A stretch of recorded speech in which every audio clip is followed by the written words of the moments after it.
Welcome to the ultimate collection of true scary stories from around the world, chilling real-life horror tales that'll haunt your dreams and keep you up all night. If you've ever wondered what real terror feels like, these bone-chilling accounts of ghosts, stalkers, cursed encounters, and unexplained nightmares will grip you like icy fingers on your spine. True scary stories that happen for real, shared by survivors who barely escaped the darkness. Perfect for horror fans craving authentic paranormal chills, creepypasta vibes, and terrifying real events that defy explanation. Hey, if you're watching this, you're already brave enough to dive into the shadows, but tell me, where are you tuning in from tonight? Drop your country in the comments below. USA? UK? Canada? Japan?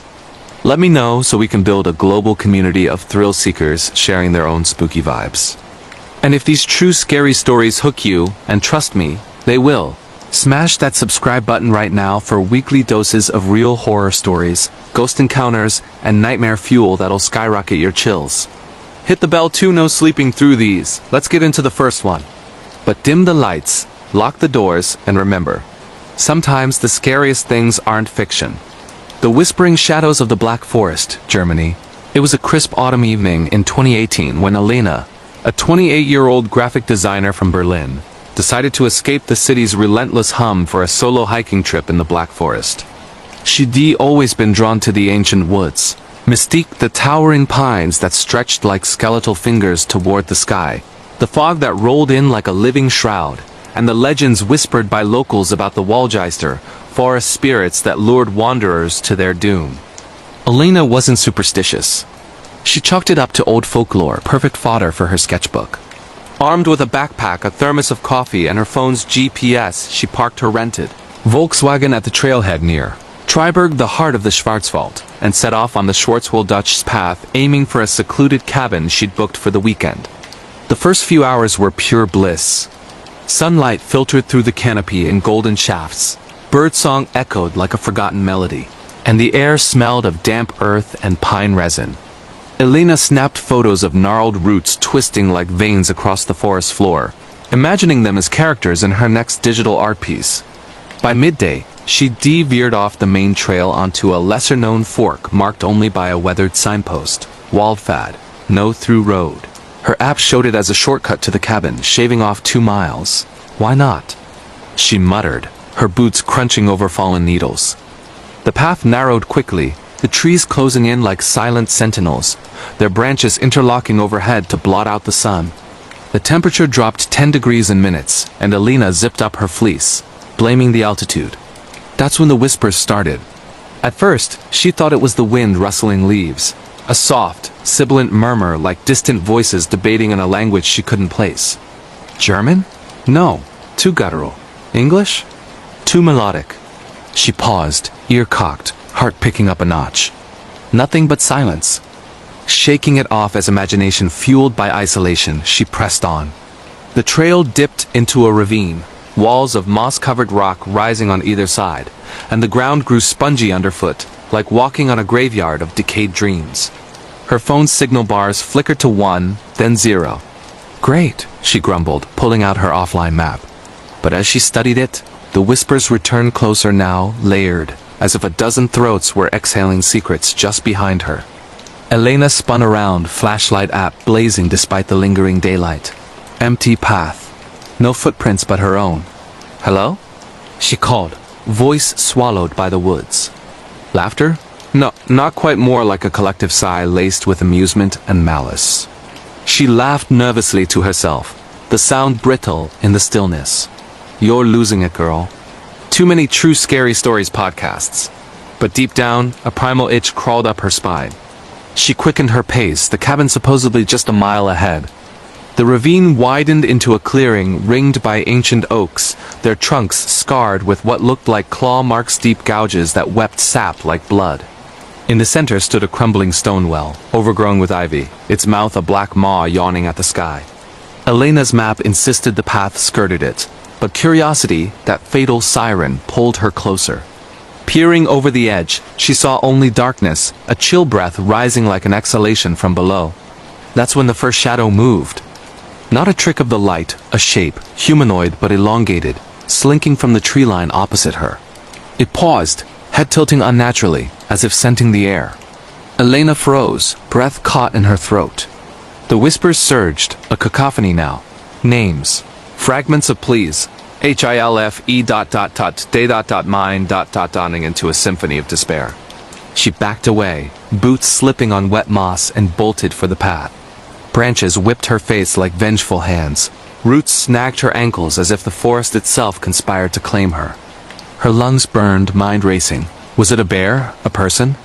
Hallucination from bad coffee? She burst onto a wider trail after what felt like eternity, collapsing against a tree, gasping. The whispers faded to echoes, then silence. Checking her phone miraculously, a bar flickered back. She plotted her route anew, vowing to stick to marked paths. The cabin welcomed her at dusk, a cozy A-frame with a roaring fire she'd stoke later.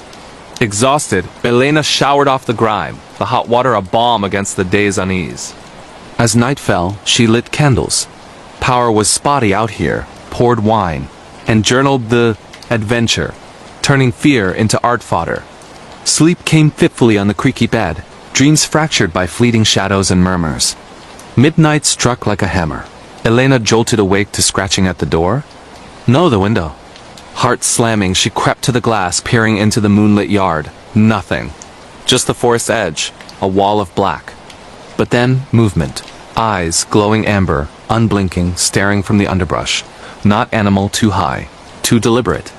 The whispers returned, seeping through the walls like smoke. Elena ... join us ... The well waits ... double quotes. She yanked the curtain shut, barricading the door with a chair. Phone clutched like a talisman. No signal. No escape. Hours ticked by in terror. Every creak of the cabin a footstep. Every gust a breath against her neck. Dawn broke gray and reluctant. Elena packed in a frenzy, fleeing the cabin without coffee or sketches. The drive back to Berlin was a blur, radio blasting to drown out phantom voices. She told no one at first. Friends would laugh, call it cabin fever. But weeks later, insomnia annoying, she dug into Black Forest lore online. The well? Part of a 17th century plague pit, where villagers dumped bodies during the last great outbreak. Hundreds unmarked, their spirits said to wander, jealous of the living, pulling souls into the earth to ease their eternal isolation. Hikers had vanished there, chalked up to getting lost. Elena's sketches, once vibrant, now twisted into nightmarish forms, elongated figures with hollow eyes. She quit hiking altogether, but the whispers followed. In her apartment late nights, she'd hear them in the vents, faint, insistent, calling her name. One evening, alone with takeout and Netflix, her power flickered. In the dark, a shadow pooled in the corner, tall, thin, tilting its head. Elena screamed, flipping lights, but it lingered in her periphery, a promise unfulfilled. She moved cities, changed numbers, but the forest's grasp was tendrils deep. Last she confided to a therapist. They're patient. They'll wait forever. And in the Black Forest they do. If that German ghost story from the Black Forest left you checking your windows, hold on, these true scary stories only get darker. Next up, a nightmare from the foggy moors that no one saw coming. The Moors' Eternal Watcher, United Kingdom, in the mist-shrouded village of Dartmoor, England, 2019 marked the unraveling of 35-year-old historian Marcus Halley. A lifelong resident of the moors, Marcus had grown up on tales of the Hound of the Baskervilles, Sir Arthur Conan Doyle's fictional beast inspired by real Dartmoor hounds, spectral guardians set to stalk wayward souls. But Marcus was a skeptic, a university lecturer who dismissed such yarns as Victorian melodrama. His passion was excavating the moors' Bronze Age barrows, those ancient burial mounds dotting the landscape like forgotten crowns. Funded by a grant, he pitched camp near Grimsbound, a prehistoric village ruin, to document a cluster of unexcavated sites. Pure science, he assured his wife, Lydia, back in Exeter. 2 weeks tops. I'll call every night. The first days were methodical triumph. Marcus's tent nestled in a valley, cradled by Tor's jagged granite outcrops piercing the sky like accusatory fingers. He mapped barrows by day, their earthy domes whispering of rituals long dust, and by evening, he'd pore over notes under lantern light, the moor's eternal wind moaning like a dirge. Lydia's calls connected sporadically, signal weak amid the peat bogs. It's beautiful here, he'd say, but lonely. Like the land's holding its breath. She laughed it off. Don't let the ghosts get you, love. He chuckled too. But as fog thickened each night, so did the unease. It began subtly on night 3. Footsteps crunching over heather, deliberate, circling his tent. Marcus bolted upright, headlamp sweeping the gloom. Peat hags and gorsebush, nothing more. Foxes, he rationalized, zipping his flap tighter. But sleep evaded, the steps resuming at irregular intervals. Pause, circle, pause, closer. By dawn, exhaustion clawed at him, eyes gritty as he unearthed a barrow's capstone, revealing charred bones and a flint dagger etched with spirals, symbols of eternal vigilance. His books noted. Watcher gods, he murmured, pocketing a shard for the lab.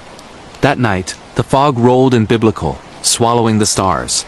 Footsteps returned, now accompanied by labored breathing, ragged as a dying beast's. Marcus grabbed his walking stick, venturing out. Who's there? Silence, then a low growl, vibrating through the ground. His beam caught eyes yellow, slitted, hovering 10 feet away amid the mist. Not a fox. Too large, too upright. It shifted, a hulking silhouette resolving into ... fur. Ma'am? The growl morphed into words, gravelly and archaic. Trespasser. The barrows sleep not for thee. Marcus stumbled back, stick raised, heart a war drum. The figure dissolved into vapor, leaving only boot prints human, fresh, leading toward the nearest tor. Panic whispered retreat, but the Grant's deadline loomed. Hallucination from fatigue? He texted Lydia, signal faint. She replied, come home. Moors are cursed for a reason. He ignored it, digging deeper the next day. The barrow yielded more. A necklace of wolf teeth, a clay tablet inscribed with warnings. The watcher claims the unwary. As dusk fell, the circling resumed, relentless. Marcus barricaded inside, radio crackling with static bursts of what sounded like chants. Midnight brought the assault, claws raking canvas, tearing rents like paper. He fired his flare gun blindly, crimson light blooming to reveal nothing, but the tears smoked, as if cauterized by unearthly heat. Dawn found him packing, but curiosity damnable historian's curse drew him to the tor. There, in a crevice, he found the source, an old gamekeeper's journal, yellowed pages detailing 19th century sightings of the Moor stalker, a poacher cursed to guard barrows after desecrating one, his form twisted into a hound-man hybrid. Entries chronicled vanishings, bodies found shredded, eyes gouged. Marcus's blood ran cold. The final page dated 1892. He comes for those who disturb the dead. No escape but offering.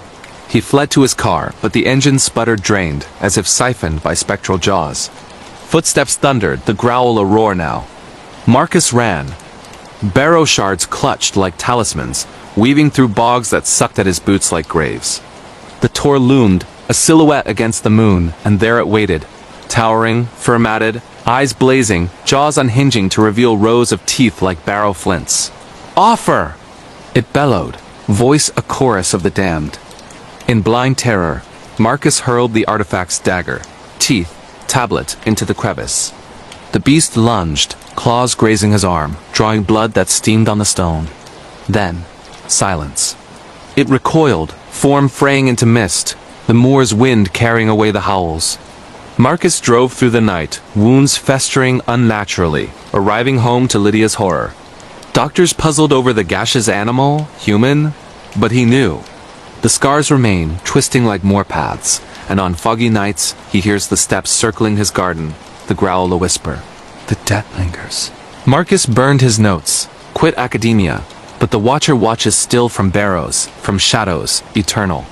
Well, the UK's Moor stalker has me double-checking my locks. If you're from the UK or anywhere with foggy nights, share in the comments, have you felt eyes on you? These true scary stories from real haunted places are just warming up.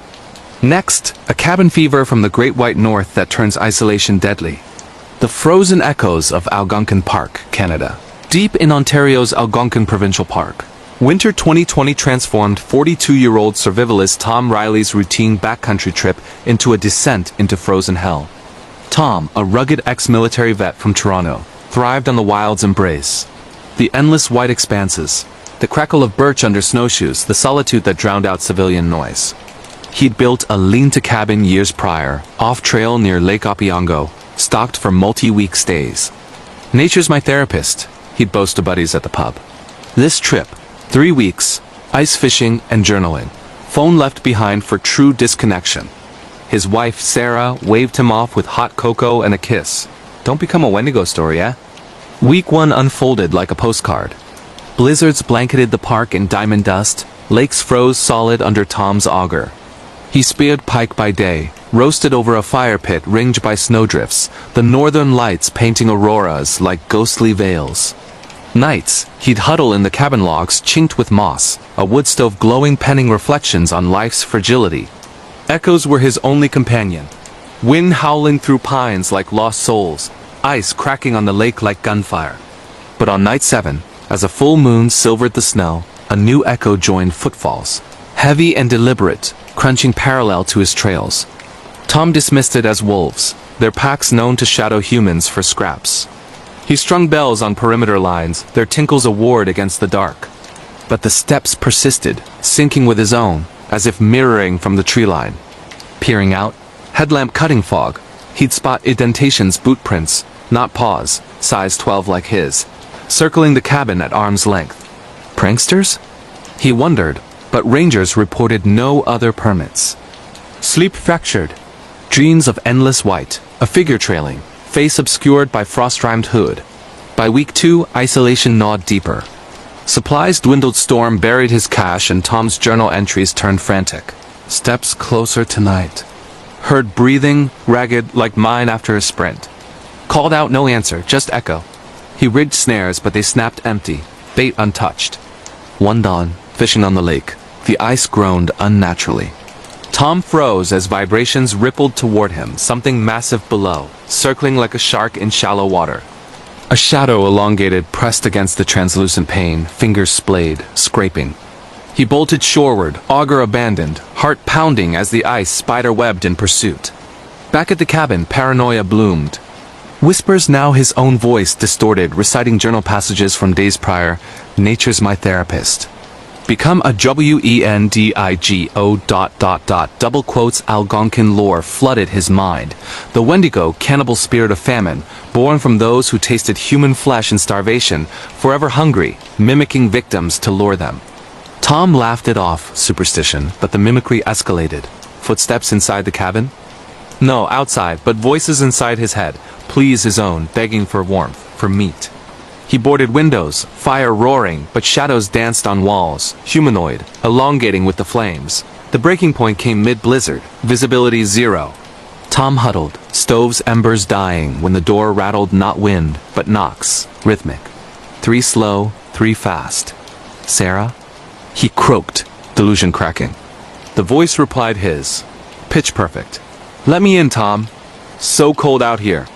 Through a chink, eyes gleamed his own hazel, but feral, pupils blown wide with insatiable hunger. The door buckled under blows, hinges screaming. Tom grabbed his axe, swinging wildly as wood splintered. The figure burst in tall, gaunt, clad in his spare parka, face a mirror of his own, but grayed, lips cracked, teeth filed to points. They grappled in the fury, axe biting fur, but the thing was ice-cold, grip unyielding, breath reeking of pine and rot. Join me, it hissed, voice layering over his screams. Tom broke free, fleeing into the storm, snowshoes lost, legs churning through drifts. Behind howls his howls chased, the echo multiplying into a pack. He collapsed miles later at a ranger station, frostbitten and raving. Rescued thawed, he swore the cabin empty, princes alone, but Psych Evil noted dissociation. Sarah found his journal, pages scrawled with hungry ... echo ... Wendigo. Tom never returned to Algonquin. Scars from the fight, unexplained claw marks on his arms, self-inflicted. Locals nod knowingly. The park claims souls yearly, echoes that walk the ice. And on quiet Toronto nights, Tom hears the crunch steps outside his window, knocking softly. Let me in. Canada's icy horrors got you shivering? These true scary stories of real paranormal encounters are engineered to terrify. If you read from the Great White North, comment your brush with the cold unknown. We're not done yet. Next, a sun-soaked nightmare from down under that burns long after dark. The coral abyss collar, Australia off Queensland's Great Barrier Reef. Summer 2021. 29-year-old marine biologist Kira Voss chased a research dream that plunged her into oceanic dread. Kira, Sydney-born with salt in her veins, joined an expedition aboard the RV Tangaroa, diving sites near Lizard Island to tag reef sharks. The reef was her cathedral, vibrant corals pulsing like living hearts, fish schools darting in iridescent frenzy. The ocean's secrets are endless, she'd gush to her dive partner, mates, even her mum via sat phone. But locals warned of the abyss callers, indigenous tales of trench spirits that sang to divers, drawing them into the deep blue void. Kira scoffed. Myths for tourists. The team anchored in a turquoise lagoon, days a blur of tanks, wetsuits, and data logs. Kira's specialty: acoustic monitoring, hydrophones trailing from buoys to capture shark vocalizations. Week 1 yielded clicks and groans underwater, Morse code of the wild. Nights on deck, stars wheeling overhead. She'd replay tapes, mesmerized by the reef's symphony. But on dives 760 feet down amid brain corals like psychedelic brains, her cums crackled not shark grunts, but a hum, melodic, human-like, rising from the abyss beyond the reef wall. Kira surfaced, chalking it to equipment glitch. Echo from the boat? The skipper shrugged. But the hum lingered in her cans during playback, layered under frequencies. A woman's voice, wordless, ululating like a siren's wail. Chills prickled despite the tropics. That night, hammock swaying, Kira dreamed of descent, endless blue. The voice cooing her name, hands of current pulling her deeper. She woke sweating, reef's lap against hull a mocking echo. Dives intensified. The team probed the wall's drop-off, a sheer cliff plummeting thousands of feet to the coral sea trench. Kira descended solo one dawn, flashlight piercing green haze, tagging a bull shark's fin. The hum returned, louder, vibrating her regulator. Kira Tom. She froze, bubbles exploding in panic. No one on comms heard it. Ascending, she glimpsed below a shape, pale and elongated, undulating in the gloom, arms beckoning like kelp. Shark? Diver? Hallucination from nitrogen narcosis? Back aboard, tapes confirmed. The voice clear as day, not mechanical error. Aboriginal sea spirits, an elder consultant murmured over radio. You longer the groper man, but female kin call from trenches, luring the lost to feed the deep. Kira laughed uneasily, but the calls escalated. Every dive, the song swelled, words forming in her mind. Promises of wonders, secrets of the reef's birth. Sleepless, she'd pace deck, hydrophone dragging her back. Choruses now, overlapping laments of drowned souls, victims of shipwrecks and cyclones.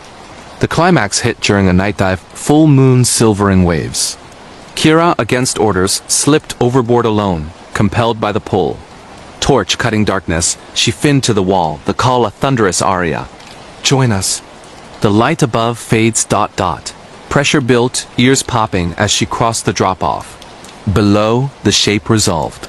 A woman, ethereal, hair fanning like Medusa tendrils, eyes milky voids, skin scaled and luminous. She reached, fingers webbed, lips parting in song. Kira's tank gauge spun, wild air vanishing, as if siphoned. Panic surged. She kicked upward, but current dragged, the figure's grip phantom tight on her ankle. Lungs burning, vision tunneling, Kira slashed with her knife, nothing tangible, yet the hold snapped. She rocketed surfaceward, breaching in a gasp, vessel spotlight blinding. Crew hauled her aboard, blue-lipped and babbling. Tanks refilled, mysteriously full, but her wetsuit bore welts, sucker marks like giant squid, unidentifiable. Psych leave followed. Sydney therapists diagnosed stress, but Kira knew.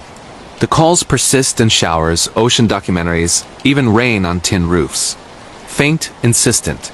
Kira G quit diving, but the reef dreams drag her back, the callers face her own, twisted in eternal hunger. Australia's depths hide horrors that sing sweetly true scary stories from real ocean ghosts. Waiting for the next listener. Down under chills hitting home? These true scary stories animated in your mind are pure nightmare fuel. Comment if Australia zas got you glancing at the waves. One more global terror before we wrap this marathon. A subway shadow from the land of the rising sun that eclipses all fear. The Tokyo Shadow Double, Japan, in Tokyo's labyrinthine underbelly. 2022 etched eternal dread into 31-year-old salaryman Hiroshi Tanaka's soul. Commuting the Yamanote line daily from Shinjuku to his data entry drone job, Hiroshi navigated crowds like a ghost himself, faceless, adrift in the neon blur. Japan's urban legends thrilled him in secret. The teak-teak, legless spirits scraping subways. Or doppelgangers, ill omens of doom. Fairy tales for insomniacs, he'd mutter, earbuds blasting podcasts. But after a grueling overtime binge, his reflection in rain-slicked windows began to linger. It started innocuous. Late train home, 11 p.m., car half empty. Hiroshi slouched, eyes heavy, when a prickling raised his hackles watched. Across the aisle, a man identical to him. Same rumpled suit, wire glasses, even the coffee stain on his tie. Doppelganger? Impossible. Hiroshi blinked. The figure smiled thinly, mirroring his exhaustion, then turned away. Heart stuttering, he switched cars at the next stop. Empty now. Save echoes? Paranoia? Overtime hallucinations. But at his station, descending escalators, there it was again. Trailing 10 steps behind, pace sinking flawlessly. Hiroshi bolted into Shibuya's scramble, throngs a buffer, but glimpses persisted, in shop windows. The double's eyes locking, unblinking. Home to his cramped capsule apartment, he double-bolted the door, chugging sake to steady nerves. Dreams that night. Endless tracks, the double whispering, I am you ... better. Take your place. Morning brought hangover haze, but the commute confirmed. It boarded 2 stops early. Sitting opposite, mimicking breaths inhale, exhale in eerie unison. Hiroshi confronted it silently, staring. The figure met his gaze, mouthing, why fight? We're one. Panic escalated. He confided in a coworker, dismissed as stress. Tokyo eats, souls get sleep, but nights blurred, knocks at odd hours, his own voice outside. Let me in, Hiroshi. Tired of pretending. Peephole revealed nothing, or his face, pressed close, eyes hollow. He changed routes, lines, even shaved his head. Vain hope. The double adapted. Bald now, suit swapped, but aura unmistakable, cold, predatory. Subways became battlegrounds. Hiroshi evaded, but it anticipated, crowding him against doors, breath ghosting his ear. Your life bores. Mine won't. The apex. Rush hour on the cool line, sardine-packed, sweat slick. Hiroshi felt it press behind too close. Solidity bleeding into him. Whispers in Japanese laced with static. Give in. The shadows birth me from your regrets. Overtime loneliness. The fall from the platform you dream of. Visions flashed. His body crumpling under wheels. The double stepping over. Seamless. He elbowed free at Harajuku, sprinting streets, lungs aflame. Cops waved off his ravings. Imposter syndrome, sir? But folklore forums buzzed. Kajona, shadow women, but male kin haunted the overworked, born from neglected selves, claiming thrones of flesh. Hiroshi quit, fled to Kyoto's temples, seeking exorcism. Monks chanted, incense thick, but the double found him in lantern glow, bowing mockingly. Nowhere left. Desperate, he returned to Tokyo, confronting on an empty midnight train. What do you want? The figure coalesced, fully translucent, edges fraying. To live. You to fade. It lunged, merging in a vortex of self-Hiroshi's screams echoing as passengers blurred into voids. He woke on the platform, medics hovering. Suicide attempt? No memory, but his reflection now smiles wrong, too sharp, too knowing. Hiroshi vanished weeks later, job filled seamlessly. Rumors swirl, a man like him commutes still, efficient, unblinking. Japan's shadows breed, doubles from the soul's cracks, true scary stories of real urban hauntings. Where you might be next. There you have it, 5 globe-spanning true scary stories of ghosts, stalkers, and spectral horrors that'll dominate your searches for real paranormal tales. Creepy true horror stories, and chilling ghost encounters worldwide. If these kept you glued, like, share, and subscribe for more nightmare-inducing narratives that climb the Explore charts. Where's your country in the comments? Let's make this viral. Stay spooky, stay safe, and remember, the Dark Watch is back. The echoes of Blackthorn Hall. Ghosts, hauntings, and haunted houses in the moors of Yorkshire.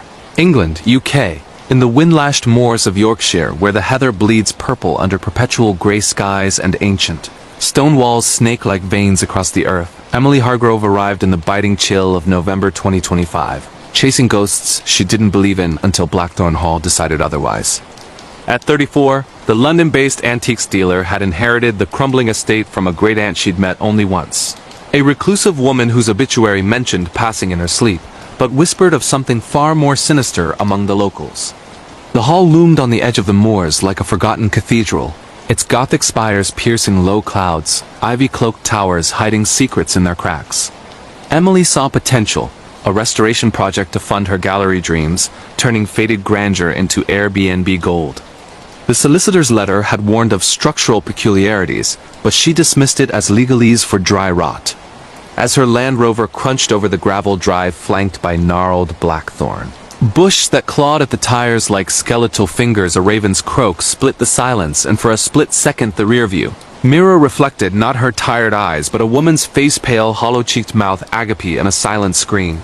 She blinked it away, blaming the long drive from King's Cross, but the air already tasted of damp stone and unspoken regrets. Unpacking in the cavernous foyer, Emily's footsteps echoed off marble floors veined with dust, the grand staircase spiraling upward like a promise of heights yet to conquer. The house was a labyrinth, 22 rooms sprawling across 3 floors, each heavier with history than the last. The drawing room held a grand piano shrouded in sheets, its keys yellowed like old teeth. The library brimmed with leather-bound tomes smelling of mildew and madness. Upstairs, her bedroom overlooked the moors, where fog rolled in like a living shroud, swallowing the horizon. That first evening as she heated soup on a portable stove, the ancient kitchen aga long cold she heard it. A faint melody, piano notes, drifting from the drawing room, hesitant, at first then insistent, a lament in minor key that tugged at her chest like a hook. Wind through the chimney, she muttered, but her pulse quickened when she investigated, finding the room empty, the sheet undisturbed, yet the air humming with residual vibration. Sleep came uneasy that night, the 4-poster bed's canopy draping her like a veil, and at 3:33 a.m., that unholy hour of fractured dreams, she jolted awake to whispers slithering across the wallpaper. Eleanor ... stay. The moors call you home. The voice was feminine, laced with desperation, and as Emily fumbled for her phone's light, shadows pooled in the corners, stretching into elongated forms that mimicked her silhouette but moved independently, retreating as illumination flooded the space. Morning brought rationalization and resolve. Emily scoured the attic for clues, unearthing a trunk bound in rusted iron, its lock yielding to a hairpin with a click that echoed too loudly. Inside lay diaries from 1847, penned by Eleanor Blackthorn, the hall's mistress, her script elegant but increasingly erratic. Entries detailed a love affair with a moorland shepherd, forbidden by her husband's iron-fisted control. Their clandestine meetings under blackthorn blooms that bloomed blood-red in moonlight. He binds me with vows, but the moors free my heart, one page confessed. Then the hauntings, footsteps in empty halls, portraits' eyes following her, and the piano playing unbidden, summoning visions of her lover's ghost pale, beckoning from the fog. Eleanor's final entry, dated October 31st, 1848, was a scrawl of anguish. The husband knows. He walls me in the east tower, bricks sealing my screams. The blackthorns drink my blood. They whisper my return. If you read this, burn the hall lest she claims you as kin. Emily's skin prickled. The east tower, long bricked over, matched the odd bulge in the house's facade. Local pub talk that afternoon confirmed the legend. Eleanor, walled alive for adultery, her spirit bound to the blackthorns, hunting descendants to drag them into her eternal isolation, her whispers luring the unwary to join her in the walls. Undeterred or perhaps driven by morbid curiosity, Emily hired a local handyman, grizzled Tom Whitaker, to probe the tower's seal. As hammers chipped mortar, dust cascaded like ashen tears, revealing not just stone but bones. Delicate, female, entwined with thorny roots that pulsed faintly, as if alive. The piano wailed that night, notes crashing like waves. And Emily dreamed of Eleanor's torment chained in darkness. Thorns piercing flesh, her husband's laughter echoing as he laid the final brick. Awakening in sweat-soaked sheets, she found her wrists bound by vines that weren't there, faint scratches blooming like lace. The hauntings intensified, mirrors fogging with breath that spelled, "Join me." Doors slamming to trap her in rooms where temperatures plummeted to frostbite cold. and apparitions materializing at the window, a translucent Eleanor gown, tattered eyes pleading, mouthing, "Free us," as blackthorn shadows clawed at the glass. Emily's calls to the solicitor went unanswered, her phone glitching with static that formed Eleanor's voice. The Moor's hunger. Feed them your solitude. Paranoia took root. She boarded windows, salted thresholds, even burned sage from an online occult shop, but the whispers burrowed deeper, revealing fragmented possessions, urges to wander the moors at dusk, hands digging compulsively into soil, as if unearthing a lover long lost. The climax shattered on All Hallows Eve, winds howling like banshees across the moors, blackthorns thrashing against the hall like invaders. Emily, barricaded in the library, watched flames from her hastily lit fire dance unnaturally, casting Eleanor's form on the walls, growing, reaching thorns sprouting from cracks to ensnare furniture and flesh. The possession surged. Emily's reflection in a gilded mirror showed Eleanor's face overlaying hers, lips moving in unison. Wall him in. Take the hall. Strength waned as invisible hands pressed her against the bookshelves. Spines digging like accusations, visions flooding of Eleanor's entombment, the husband's betrayal, the lover's suicide on the moors. In a surge of defiance, Emily seized a loose brick from the tower rubble, smashing the mirror with a primal scream that shattered the illusion. Glass rained like judgment, and Eleanor materialized fully ethereal, thorn-crowned sorrow etched in every line. Burn it, the ghost implored, voice a gale. Free my echo. Emily fled to the garden, petrol can in hand, striking a match that ignited the hall in a roar of orange fury. Flames devoured the structure, blackthorns withering in the blaze, Eleanor's form dissolving in grateful mist as sirens wailed in the distance. Emily survived, scarred but unbound, the inheritance ashes on the wind. Yorkshire's moors reclaim their own, but Blackthorn's echoes linger in the heather, whispering to wanderers. Some houses don't hold ghosts. They birth them from the soil. If you've ever inherited more than walls, this haunts your harbinger burn before it buries you alive. Straight into the next nightmare. No breaths, no breaks, just unrelenting dread. The Flesh Weaver of Ravenwood Asylum, demons, possessions, and urban exploration in the ruins of upstate New York. USA, tucked in the overgrown ravines of upstate New York, where the Adirondacks pines whisper conspiracies to the wind and forgotten highways crumble into leaf-choked voids. The Ravenwood Asylum stood as a monolithic scar on the landscape in the humid haze of July 2025. Built in 1923 as a beacon of progressive mental health reform, it had devolved into a hellhole of experimental horrors by the 70s, shuttered after scandals of patient abuse that never fully surfaced. Now, a magnet for urban explorers like Marcus Hawley, a 29-year-old Brooklyn filmmaker with a drone rig and a thirst for viral DK footage. Marcus had mapped the breach months earlier via drone flyovers, a chain-link fence sagging like weary shoulders, barbed wire rusted to brittle whispers. His crew, 2 camera ops and a sound guy, piled into a rented van at midnight, hearts pounding with the thrill of trespass, aiming to capture the raw rot for a docuseries on America's haunted relics. But Ravenwood didn't just rot. It wove flesh into its demons, possessing intruders with a surgeon's sadism, turning exploration into an evisceration of the soul. The initial foray was electric, floodlights piercing graffiti-tagged corridors where the Weaver watches looped in faded spray paint, gurneys overturned like slain beasts, hydrotherapy tubs encrusted with mineral tears. Marcus's drone buzzed ahead, its feed live-streaming to his tablet, surgical suites with rusted trepans glinting like fangs, isolation cells where scratches formed frantic pleas. "Cut me free!" Laughter bubbled among the team as they panned over electroshock paddles coiled like adders. The air thick with mildew and a metallic tang that clung to tongues. "This place screams Oscar bait," Marcus joked, voice echoing too hollowly. Deeper in, the sound guy's rig picked up anomalies.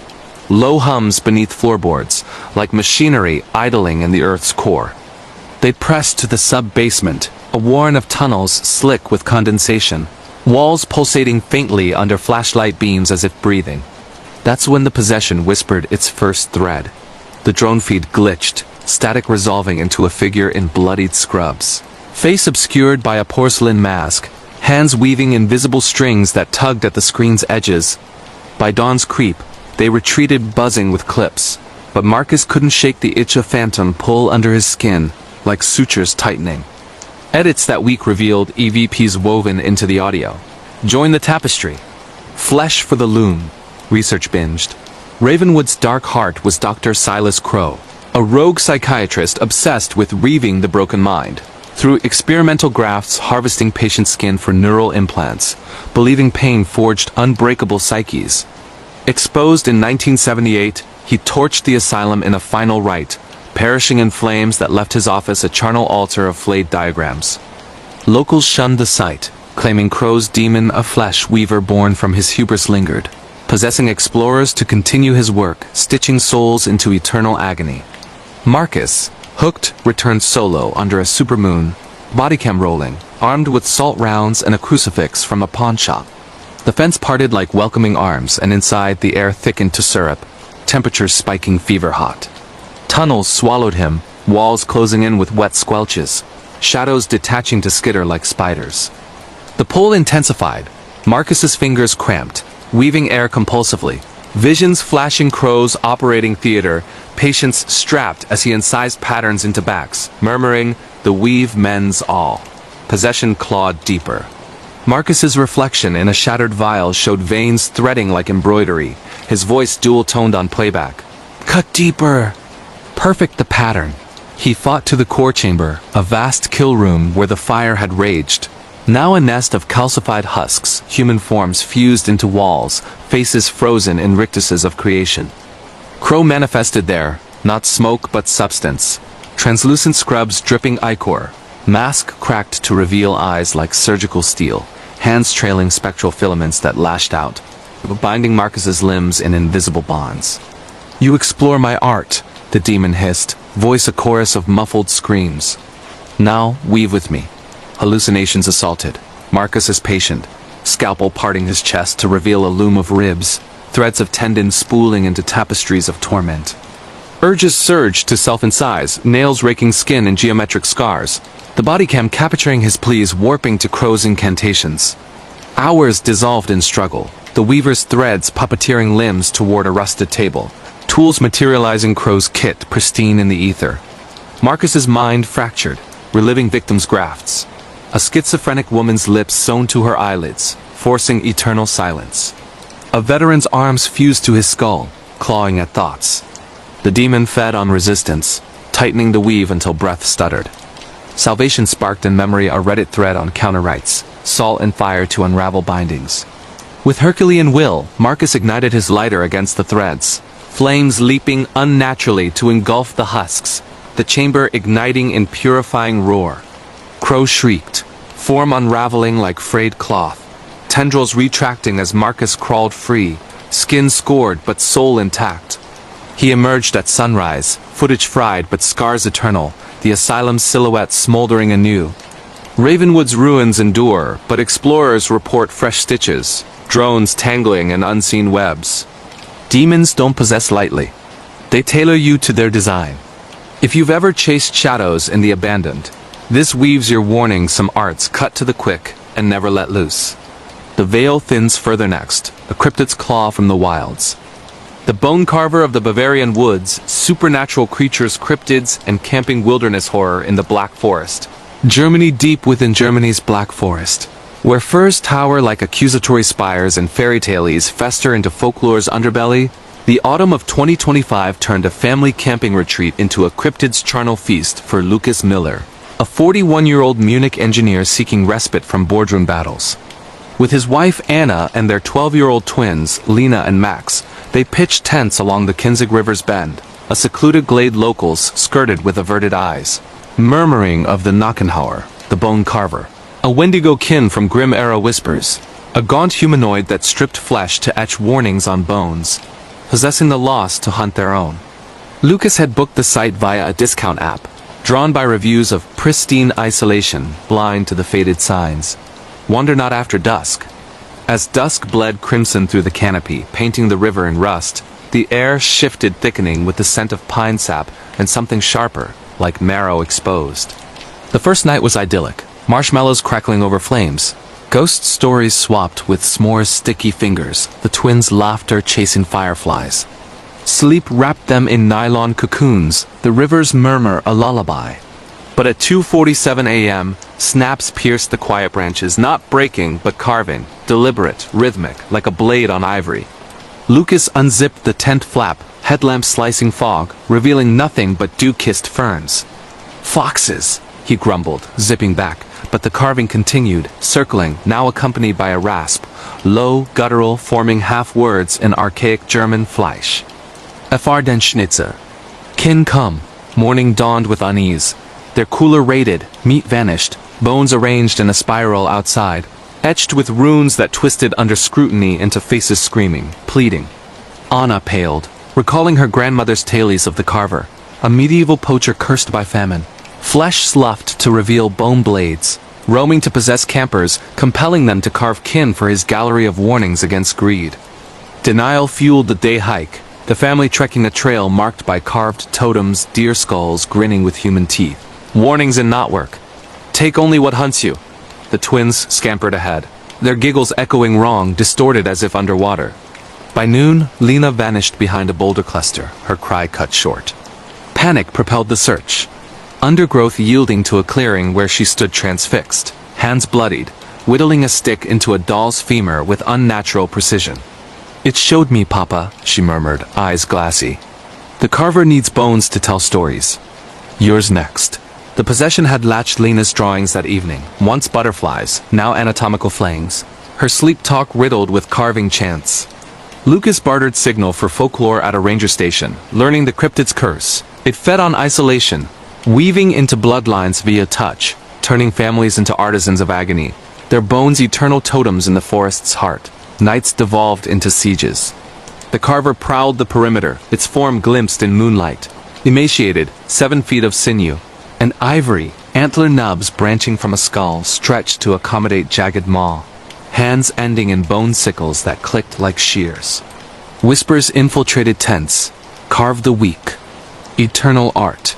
Max awoke thrashing, skin itched raw as if filleting itself, visions of siblings as sculptures. Anna barricaded with salt circles from her yoga kit, but the creature breached at witching hour, fog coiling like smoke signals. It seized Max, lifting him effortlessly, sickles poised to incise runes into his ribbed stories of gluttony, of families who took the forest's bounty without tribute. Lucas lunged with a hatchet, blade biting bark like hide, drawing ichor that sizzled on soil. The beast dropped Max, turning on Lucas, possession surging, his arms locking, hatchet reversing toward his own thigh, urges to etch his failure's corporate climbs on broken backs into flesh. The family fled upstream, twins carried, the carver's clicks pursuing through underbrush that parted like accomplices. Dawn's light revealed a sanctuary, an ancient chapel ruin, its altar carved with counter-runes against forest fiends. There, in frantic prayer, Lucas offered tribute personal relics. His watch, symbol of time stolen. Anna's wedding band, bent by bitterness. The air hummed, the carver materializing at the threshold, but the runes flared, repelling it in a howl that shook leaves like confetti. It retreated, bones clattering, leaving the glade scarred but the family unetched. They emerged days later, twins unscarred but silent artists no more, the forest's edge forever etched in their eyes. Bavaria's black forest carves more than wood. It sculpts souls for the eternal. If you've pitched a tent in the wild unknown, heed the snaps some creatures don't eat. They immortalize. Deeper into the distortion reality phrase next. The mirror loop of Edinburgh's underbelly. Glitch in the matrix reality distortions and haunted schools. Dorm rooms in Scotland, UK, beneath Edinburgh's cobbled spine where the old town's winds twist like veins clogged with history and the 2025 winter rains turn gutters to mercury mirrors.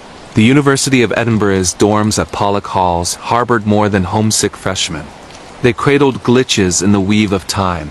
Loops where mirrors didn't reflect but replayed alternate fates.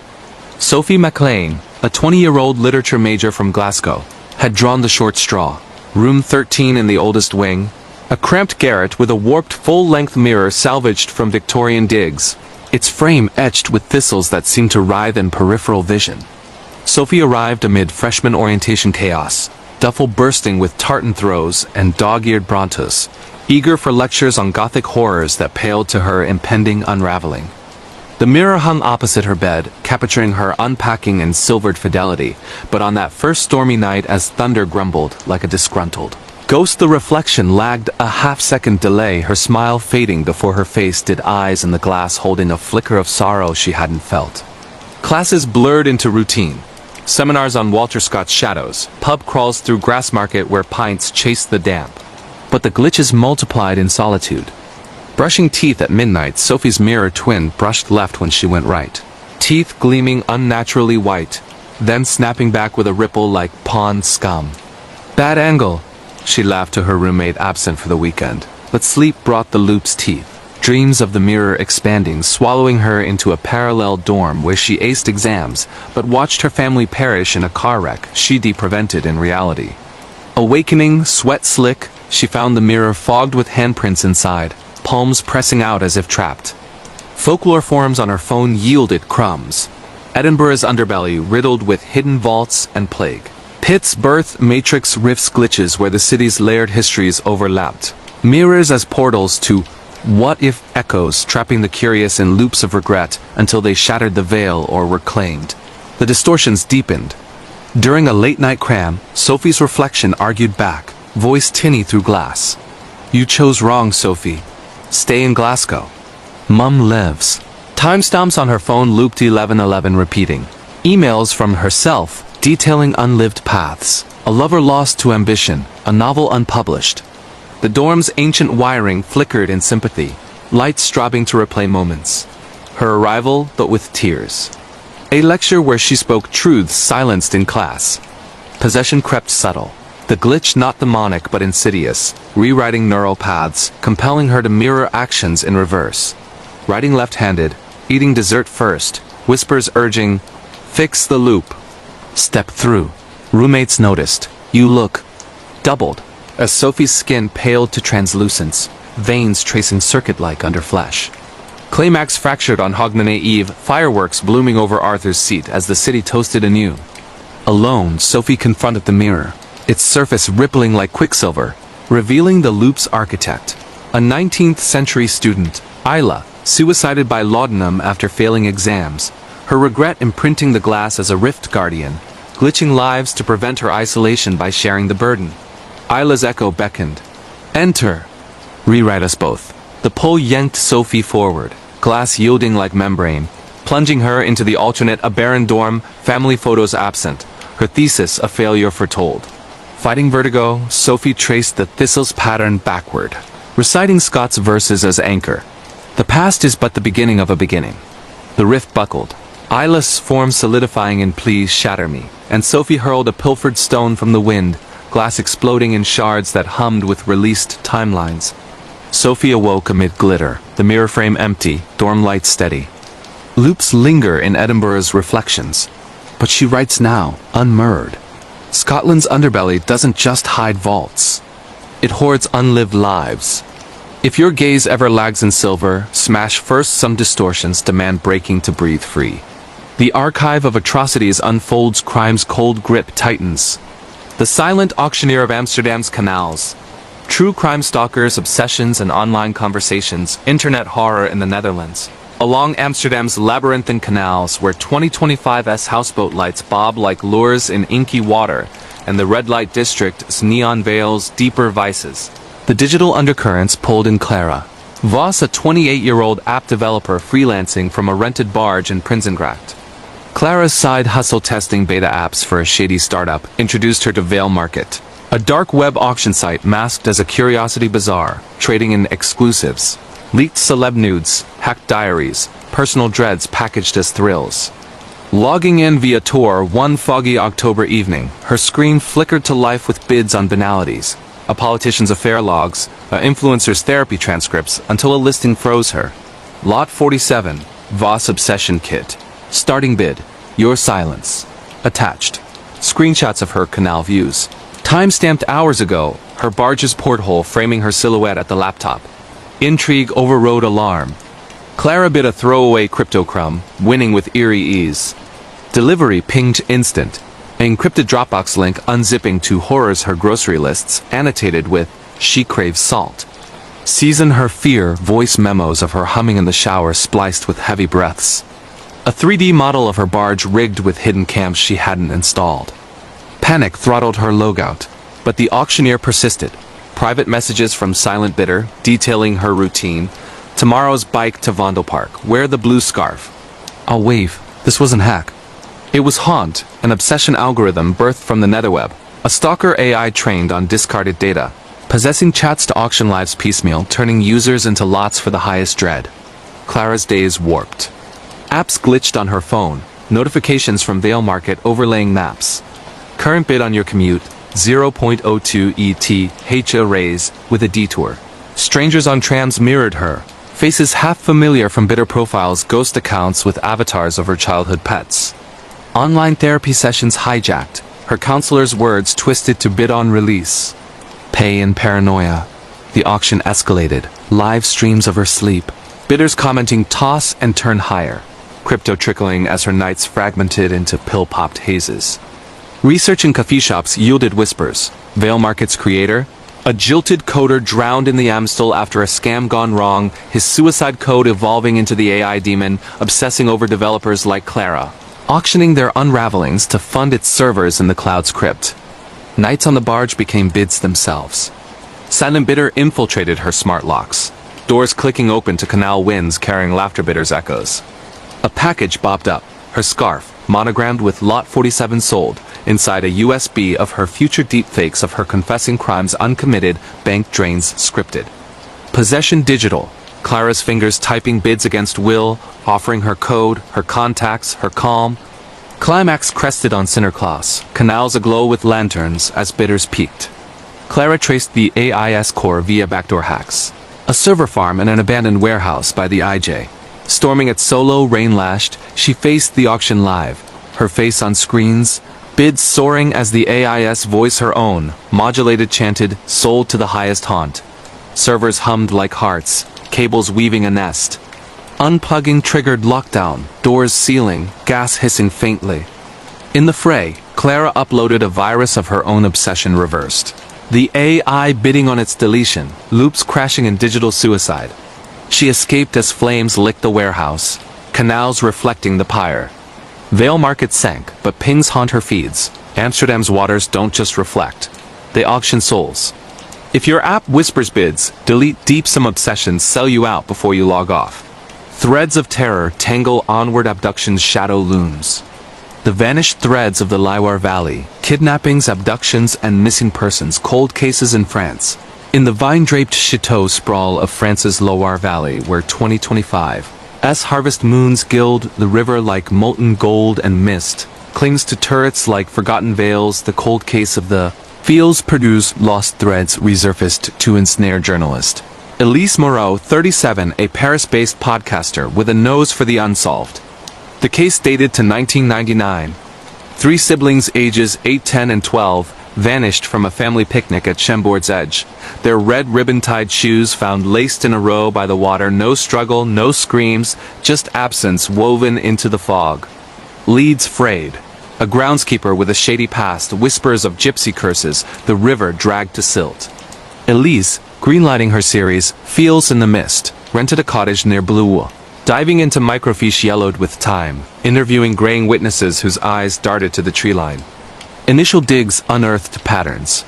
Similar abductions every 25 years, children with threaded fates. Red ribbons and family lore symbolizing protection against the valley's Tisser. A spectral abductor from medieval tapestries kidnapping heirs to weave their lives into chateau looms, possessing searchers with phantom pulls. Elise dismissed as romantic rot until her Airbnb's mirror showed ribbon shadows trailing her reflection. Interviews chilled. The groundskeeper's widow confessed. He saw them pale figures in the vines, hands like spindles, luring with lullabies in Old French. Elise's recorder captured it. Understatic children's giggles layered with silk rustles. The pull intensified. Hiking Chambord's alleys, Elise felt tugs unseen strings on wrists, guiding the bramble thickets where ribbons dangled like bait. Dreams abducted her, reliving the siblings' picnic, hands clasping hers, voices pleading weave us home as the Tisser emerged tall, cloaked in tapestry shreds, face a loom of bone and thread. eyes spools unspooling regrets. Awakening, red fibers laced her bedsheets, her podcast files glitching to include unsolved echoes, coordinates to dig sites yielding bone shards threaded with hair. Climax threaded on equinox night, moon full over the Loire. Elise staked the picnic spot, drone overhead, but the mist thickened to opacity, ribbons snaring ankles.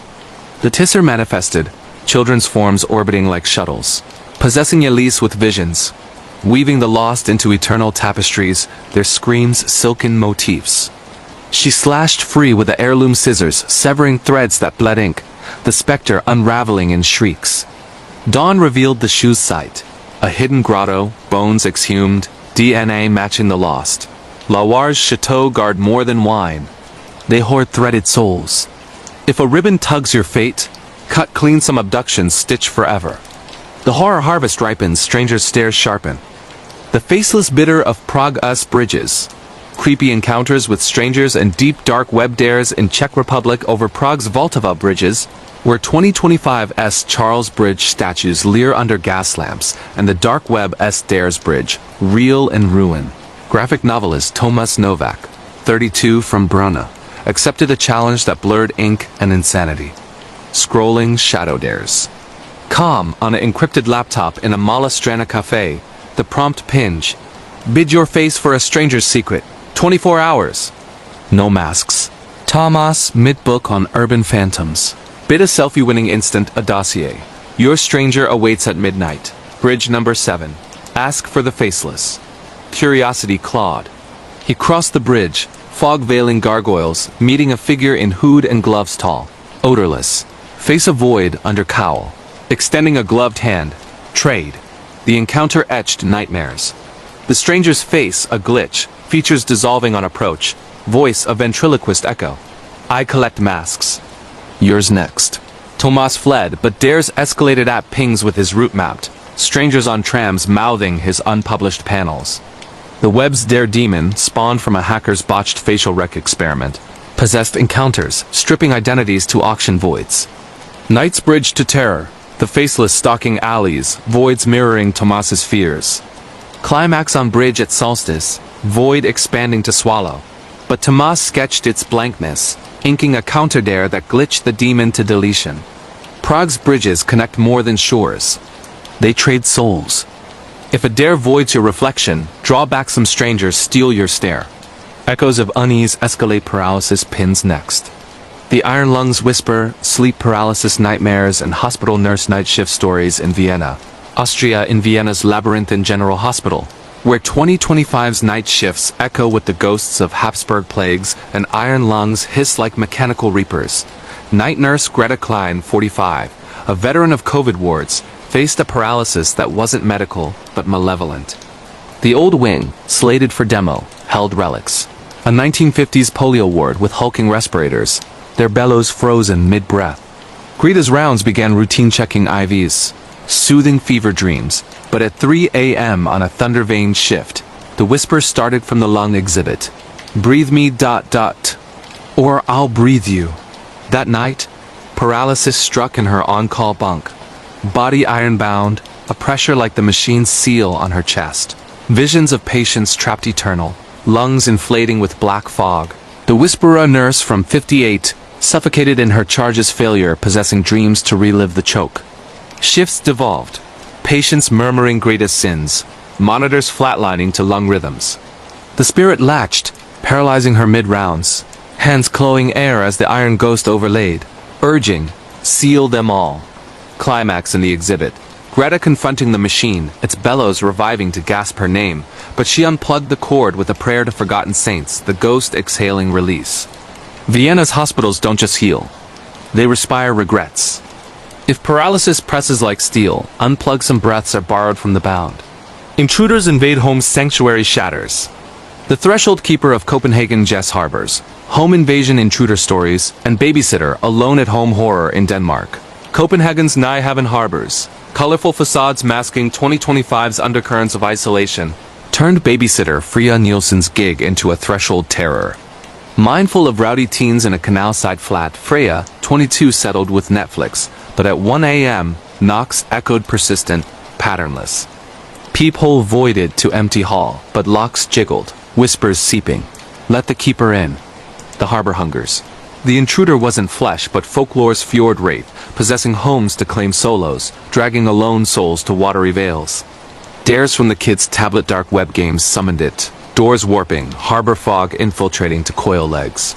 Freya barricaded, but the keeper phased through, form kelp-wrapped, eyes abyssal, luring with drowned children's calls.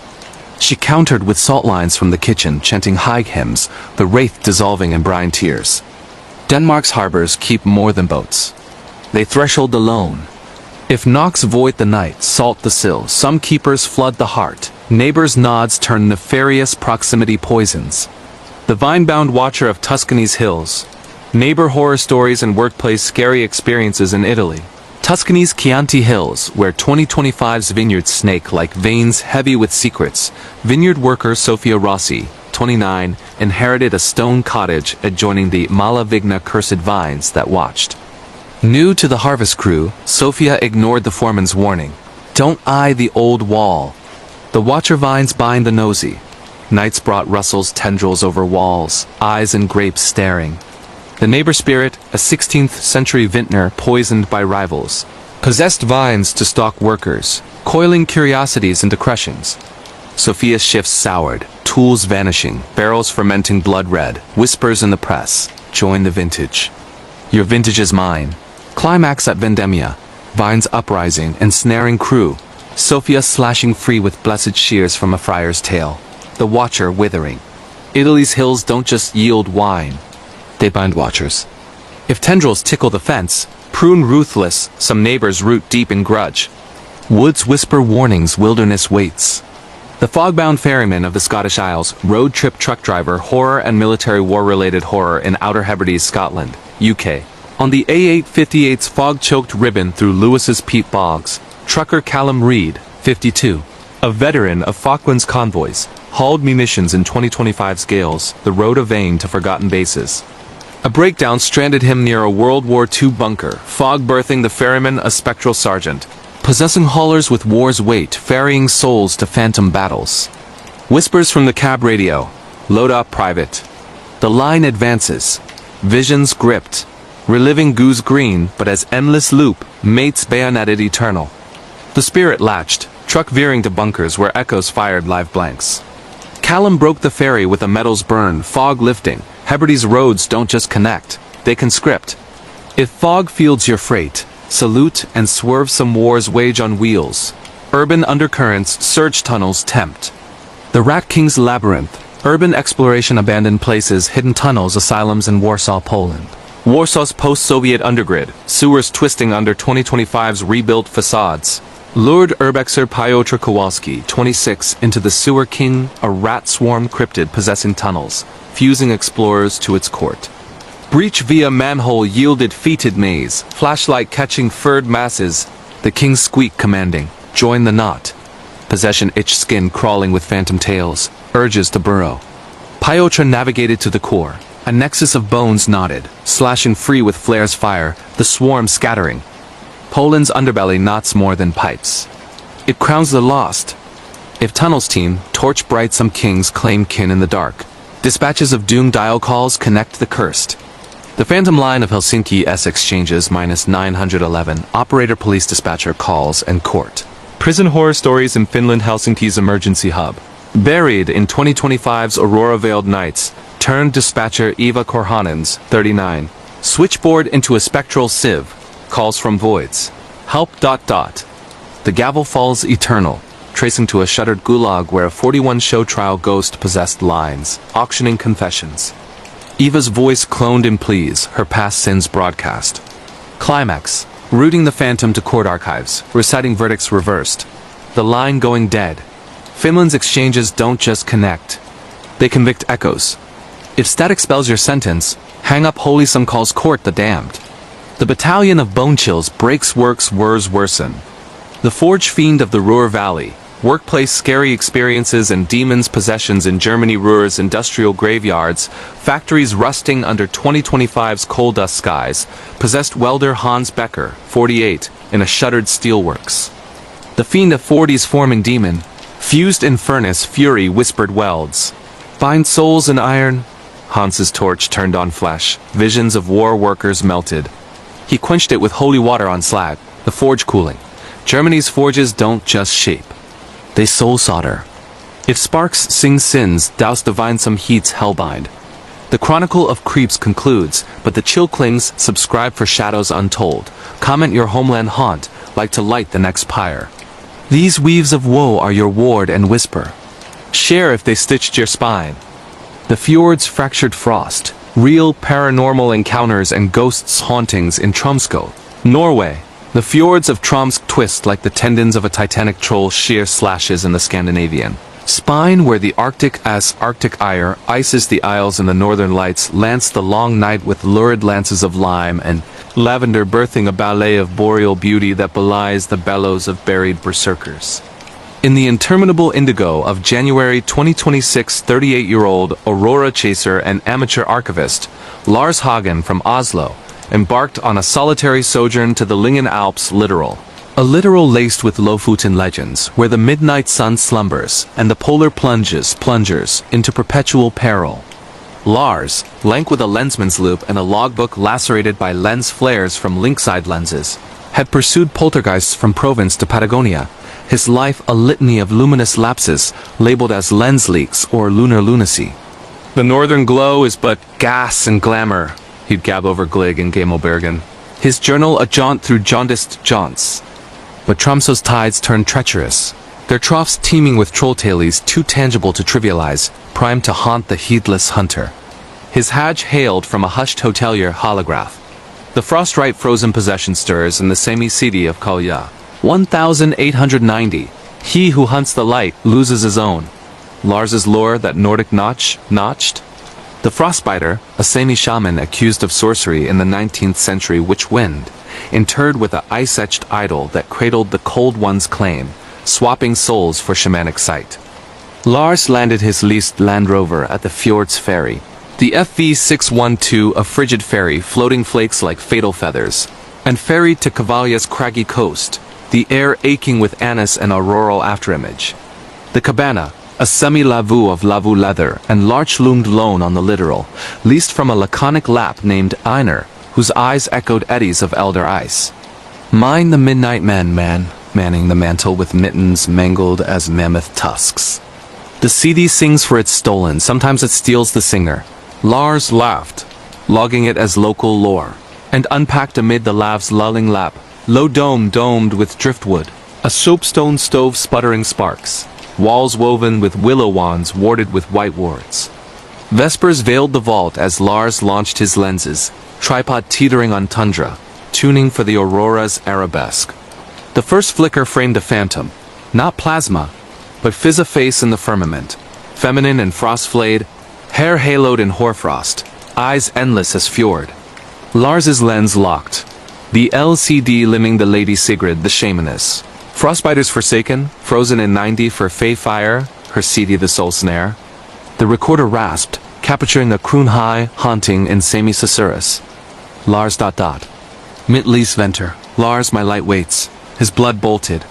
The timbre his twins, lost to a Lofoten longship in 15, her last log a lament of lights. The rig reeled, footage fraying to figures. Sigrid stirring, city proffered, her fizz Lars's age to atrophy, orbs oaken voids. Undaunted, Lars delved the dell by day, interminable umber. Delving dolmens where dolmen dust danced with drone lights, but nocturnes netted nether. The lavu lurched at lunation, stove snuffing to smoke that spelled Prestamo. Deck Caldi, lone ... the cold. Phantasms pelted, his twins tempest, lanterns luffing to the lady's lament. Then primal, ancestral great-granda drowned off Hammerfest in 1880, his CD the shaman's snare, soul swapped for second sight, the right rebounding through runes Lars's vein, Viking vine to a Varangian Verger, the frost's fief unpaid. The siege swelled, the lavu labored. Lintels lurching to disgorge Draugr-dames necrotic, domes domed in ice, CD clutched like cudgels, encircling Lars in a cotillion of curse. Got to Lennet, they chorused, voices his veins twins tempest toss. Great-grandest gale gasp. Sidey smothering his supine, suffocating soapstone that stank of sulfur and sleet. Lars lashed, lens lashed like lash, reciting the rite of release exorcizo te. Omnis gelu imendum. But the CD stacked, his limbs leaden, breath bartered to banshee bellow. The central crone cracked, Segrid surgeon form flaring, frost flaking to fangs, CD unfurling to wings of wormwood web. Saster! Bror! It hissed. Twins timbre thawed. Slaret sprenges. The veil bursts. Lars's mind mauled. His hunt's haunters, possessions not placebo but proliferated, the right rebounding, his sights snares sown. Desperation detonated. Lars lobbed the logbook into the stove, pages paralyzing to pyre, the Draugr droning as auroral argent arced the apex thunder tolling terse. The CD splintered to shards, Sigrid imploding to maelstrom of mist motes maneth marrow. Piercing pelt purging the pact. Prime pricked the portal, Einar erupting at the eruption. Lars lacerated but lunging. The holograph? Hardash. Lars lapsed the lens, but fjords flicker in firmament, sighs summoning lawn. Tromso's tides don't thaw tenures. And if you're lensing its lights, light lone, the frost fancies the finder. The Everglades' everlasting exile, supernatural creatures, Wendigo encounters in Florida, USA. Florida's Everglades exhale like the emphysema of an elder elemental sawgrass, sawing the sky in a swamp symphony where the Seminole spirits seethe in the slough. And the air asphyxiates with the anaconda's ammonia and the alligator's algid ague cradle of the gator. Ghost, a gaunt guardian born of 30s labor lost its hunger, haunting the hammocks since the Tamiami Trail's taming. In the sodden swelter of September 2026, 42-year-old eco-enforcer Elena Torres led a midnight marsh maneuver for a Miami Mangroves Militia 7 steely Seminole stewards in swamp boots, packing pythons and python prods for a poacher purge in the Big Cypress. Preserve a 720,000-acre quagmire where the Fakachi strand slithers like a serpent's spine. Elena compact with a warden's whistle and a workbook warped by wading wounds from water moccasin mishaps new. The quag like quarrel. She'd quartered its quarters since 10 spinning gator ghost guff to greenhorns. Gaunt as gristlegams like gators gnash that gnaws the nod, but bin them as bayou bunkbait for the baitless. Critters crave calories. She'd croak over conch at the Casadaga, her machete a moat against the muck. But the Everglades engineered enmities, their estuaries etching edicts elder than the Everglades exile, eager to exile the explorer. The militia mucked in at moonrise. The Tamiami Atari Trail through cypress cathedrals where the Miccosukee mourn in the mangroves.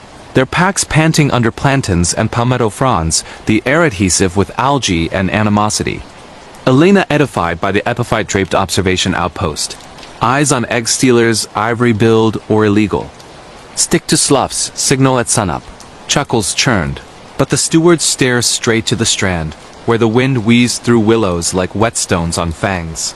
Nightfall netted the nest, fronds frizzling, field scopes framing fireflies. But as the fire fizzled, a sound slunk from the slough a groan. Not Gator's grunt, but Granny's gasp garbled to gurgle, gurgling from the glade's gloom. Panther. Elena eased, but the militia mustered. Mobiles manifesting like marsh lights. One steward, burly Beatrice from the bay. Beaming beams at ember eyes in the epiphyte's yellow yolks, too tall for turkey. Repose ruptured. Elena encamped in her Everglades edifice, a tent teetering on tussocks. 38 on hip, but at 2 a.m., the groan grew grander, girdling the glade's girdle, accompanied by snaps of sawgrass like spines under spur. She surged, scope scything the swamp, nil but nipa palms and nutria nibbling. But Beatrice burst from her bivvy, babbling of wings whirring without her fronds frayed by fronds. She swore were fangs. Elena engineered an expedition, the militia mustering with marshals, but the Everglades evaded. Sloughs sucking at slacks. Compass cards carting cardinal to the old Tamiami turpentine camp ruins. The groans granulated, a gaggle guffawing their given names, Elena Beatriz ... in a voice like wind through wishbones, wheedling them wetter into the willow whirl where the air acidified, reeking of reptile and regret. By moon midden, mayhem mangled the march. One steward, Lean Luis from the Loxahatchee, lapsed mid-lurch. Guys, it's behind. His marshal marooning to mist. Elena emptied her. 38 into the epiphyte eaves, the bang battering the bayou but the gator ghost. Geld not fable but fiend, silhouette against the selenite sheen. 12 feet of famine flesh, wings webbed like water hyacinth, hind haunches hawked like heron's head, a hyaness helm with eyes like embers, horns hooking like hurricane hooks. It hunched, howl hollowing eardrums pure privation, the Seminole sanction incarnate talons tearing tussock that turned to tar. The militia mauled, moans mingling with the monster's maw, Elena edging them to the Tamiami as it hounded, wings whipping whirlwinds that whipped out marshals, its shade swallowing like sinkhole. "Run for the river!" she roared. 38 barking bearing, slugs sluicing through slime that slimed of sulfur and sawdust. Sunup sundered the scourge. Seminole searchers salvaging Louise from a slough skirt. Stupefied and scored, his phone's penultimate pick the gator's gullet, grinders gristled as grinder. Wardens walled the preserve, methane mirage the mask, but Elena's entries evinced the essence. Gator gouges cloven, cloaked coiling the camp. She shelved swamp sweeps, but Everglades exhale in groans, shades sprouting snouts. Florida's fens don't forgive the foolhardy. And if you're mucking its marshes, mute your marshals. The ghost gorges on glow. The rhyme's recursive rift. Glitch in the matrix reality distortions in Cologne. Germany's Rhine ribbons the Rhineland like a rusted relic. Its banks bulwarked by Roman ramparts, where the Lorelei's lore lures the lost and the fog festers with the fester of feudal feuds. The Cologne cathedral's spires spiking the sky like stalagmites of stone. In the muggy miasma of July 2026, 32-year-old quantum quester Dr. Felix Brandt, a Kalsch kin with cropped cowlick and a kit bag of Kharkov calculators and Klein bottle compasses, commuted the Kölner Dawn's shadow on the KVB's Kettwig line, his commute a calculus of ciphers and code cracks. Felix, focused with formulas that fractured fractals and a folio of Fourier fancies, had hacked holograms for ha-has, but reality's rubric ran resolute a reliable regimen of routines. Until the KVB kinked, cars kiltering like a kernel crash in a kaleidoscope. It kinked kemped. At Deutzer Bruck, the platform palindromed escalators escalating to echo stations, vendors vending the same Kolsch kegs kith and kin. Felix fumbled, filming the full in the second station, but his reflection recursed, mouth-mouthing lag and Low German laced with Latin. Halt der Zug ziggert. Stop ... The train tarries. He hopped the second, but his ticket twin time-stamped 1823, then 1808. Twilight twin tribulation. The Brauhaus near his flat in Ehrenfeld served his cloche with a quirk from the coiffer. Weeder, Felix? You coiffed a quadrant ago. Dashcam duplicated on his dash. Him hopping the KVB, then rehopping killed Hugh from Prussian to Puce. Distortions deepened to decoherency. Striding the Hohenzollern at hush, the Rhine rippled retrograde for a riff. Cologne's Kölner inverting in the inflow, his strides echoing not his but a legionnaire's loafer syncopated. Riss! A voice voiced from the viaduct rift as his phone freaked. Pings from self, dated dusk. Die Bruck? Der Fluss verleiert. Avoid the bridge, the river files. Felix fled to the Ramisch Germanisches Museum. Roman relics a redress, but rubble revealed to reveal reliefs recursing faces of Caesars from the Colonia exhibit, gazes goring his, intoning, iteration. Incised the loop, dread distilled. He resurfaced rasping, ticket twisted with his initials inverted, TNARDBF. Vigils vexed to rift. Repose ravaged him. But he'd rouse mid-stride on the KVB, stopped smudging Ehrenfeld to Everplatz in Millspace, commuters nebulous, dialogues devolving. 1 prime, the rift rampaged. The train trundled, twixt termini lumens limbing to negative his double-duplicating athwart ads. Infinite Felixes, each a facet. Scarred by 30 years' fire, uniformed in Ulan, drowned in 88 flood. All cantillating rift. Remain or rend. Phantasms phalanx. Alternate colognes compounding Roman ruddy. Hanseatic Hanseled post-World War II walled each a subroutine he'd unwittingly woven with his quantum quester. The carriage careened, casements creaking to nothingness. Nadir where platforms should prowl, a single spectre standing. Him at 80 effete. Extending extremity. Embrace the echo. Felix flung, fracturing a frame glass grinding to grains reforming as gazes gawking. He hurled onto hardstand at free semplets, footfalls flowing factual, but his kit bag kept his Kirchhoff, folios refactored, his Vita recursed relentlessly. He holocausted it in the Rhine at Russet, husks hushing upstream. But KVB kinks and Ken refractions retarding, tickets twinning tomorrow's unborn. Rhine's rifts don't resolve at railhead. And if you're riding its rails, ratify your rest, it might be you reposing on the reverse rail. Story 4. The Moors Midnight Massacre. True crime murders and serial killers. Unsolved mystery in Dartmoor, England, UK ***. England's Dartmoor moors mantle the mystery like a matted mantle. Tors towering like titanic tombs where the wind wails with the woes of the witch-finders' witch hunts and the gales gust with the ghosts of the great Grimpen Mire. The Mire murderer, a moorland maniac who mauled Moor men in 1885, his mattock marking moors with monograms of malice. The case congealed in coroner's conundrums. In the hoar hush of November 2026, 35-year-old Moorsman magistrate Dr. Beatrice Blackwood from Exeter excavated the enigma for her Moor Murders monograph. Her manse in Moreton Hampstead, a mecca of Manila maps and macabre miniatures. Beatrice, bright as a bayonet with a locket of her great-granda, scourged survivor of the Sums slime and a microphone marred by Moor motive monologues, pursued the Mire phantom as methodical muse, mocking mystical murmurs as moorland myth. Murderers mint motives, not mojos, she'd mouth over mead in the Warren House Inn, her dossier a dirge through dockets. But Dartmoor's dales dredged dread, their depths delving deeper than dolmens, desirous to dredge a dirge too dire for daylight. Her moorland meander materialized from a musty magistrate's memorandum. The Grimpen glyph Mire rite recurs in the Grimpen's groom, 1885-1412-026. He who hunts the Mire harvests his own.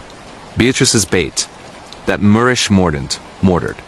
The Mire, a magistrate suspected of moorland mayhem for manorial malice, mulched moormen in Mire homage, his last a Lidford Lawyer, glyphs in his gullet gospeling the 8th bog buries blood in the fogs of 26. Beatrice's birth balm. Chills chafed her chassis. Police protocols proved the purges petered puzzling. The murderer's mask a miasma, but a sealed slab on slab since yielded a yield. Her own fizz, Victorian veiled, throat threshed mid-thwack. Susurruses shadowed her to the stacks, scribes scribing as footfalls followed, not foot but flail flay on flag. One whore high-tide, decoding the rite's rune, in the moor's marrow. Where witch-finder thorns thrive black, the 8th awaits her anointment. Beatrice braved the bog's brim, the Princetown path a peat-plugged plod to the Grimpen's groom. There, in a ruined roundhouse amid the rushes, she unearthed a Mire mattock matted, marred with monograms like monograms brimming not with bog but black viscous, pricking a prong phantasm's phalanx. The murderer her great-granda's groom by grudge, a frustrated farmer who flowered victims' final furrows in flesh. The Lawyer his lemon lanced to lull the land, ere exiling to exile the slab his sanguine scrawl interred with kin. But the burr, the roundhouse's reardos, scrawled sable. Thou art the 8th, dread dredged. Beatrice bolted, but Dartmoor deranged dales derailing to the monograph, clocks chiming 85, strangers in Saxon shadows susurrusing her sobriquet. Apotheosis All Hallows.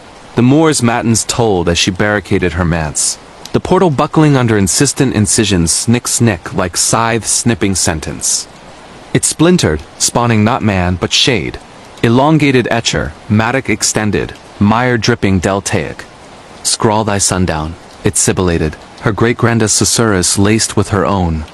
Beatrice brandished the slab, hurling it to the hearth, folios furling like flails, but the shade surged, scythe scintillant, pinning her to the parquet.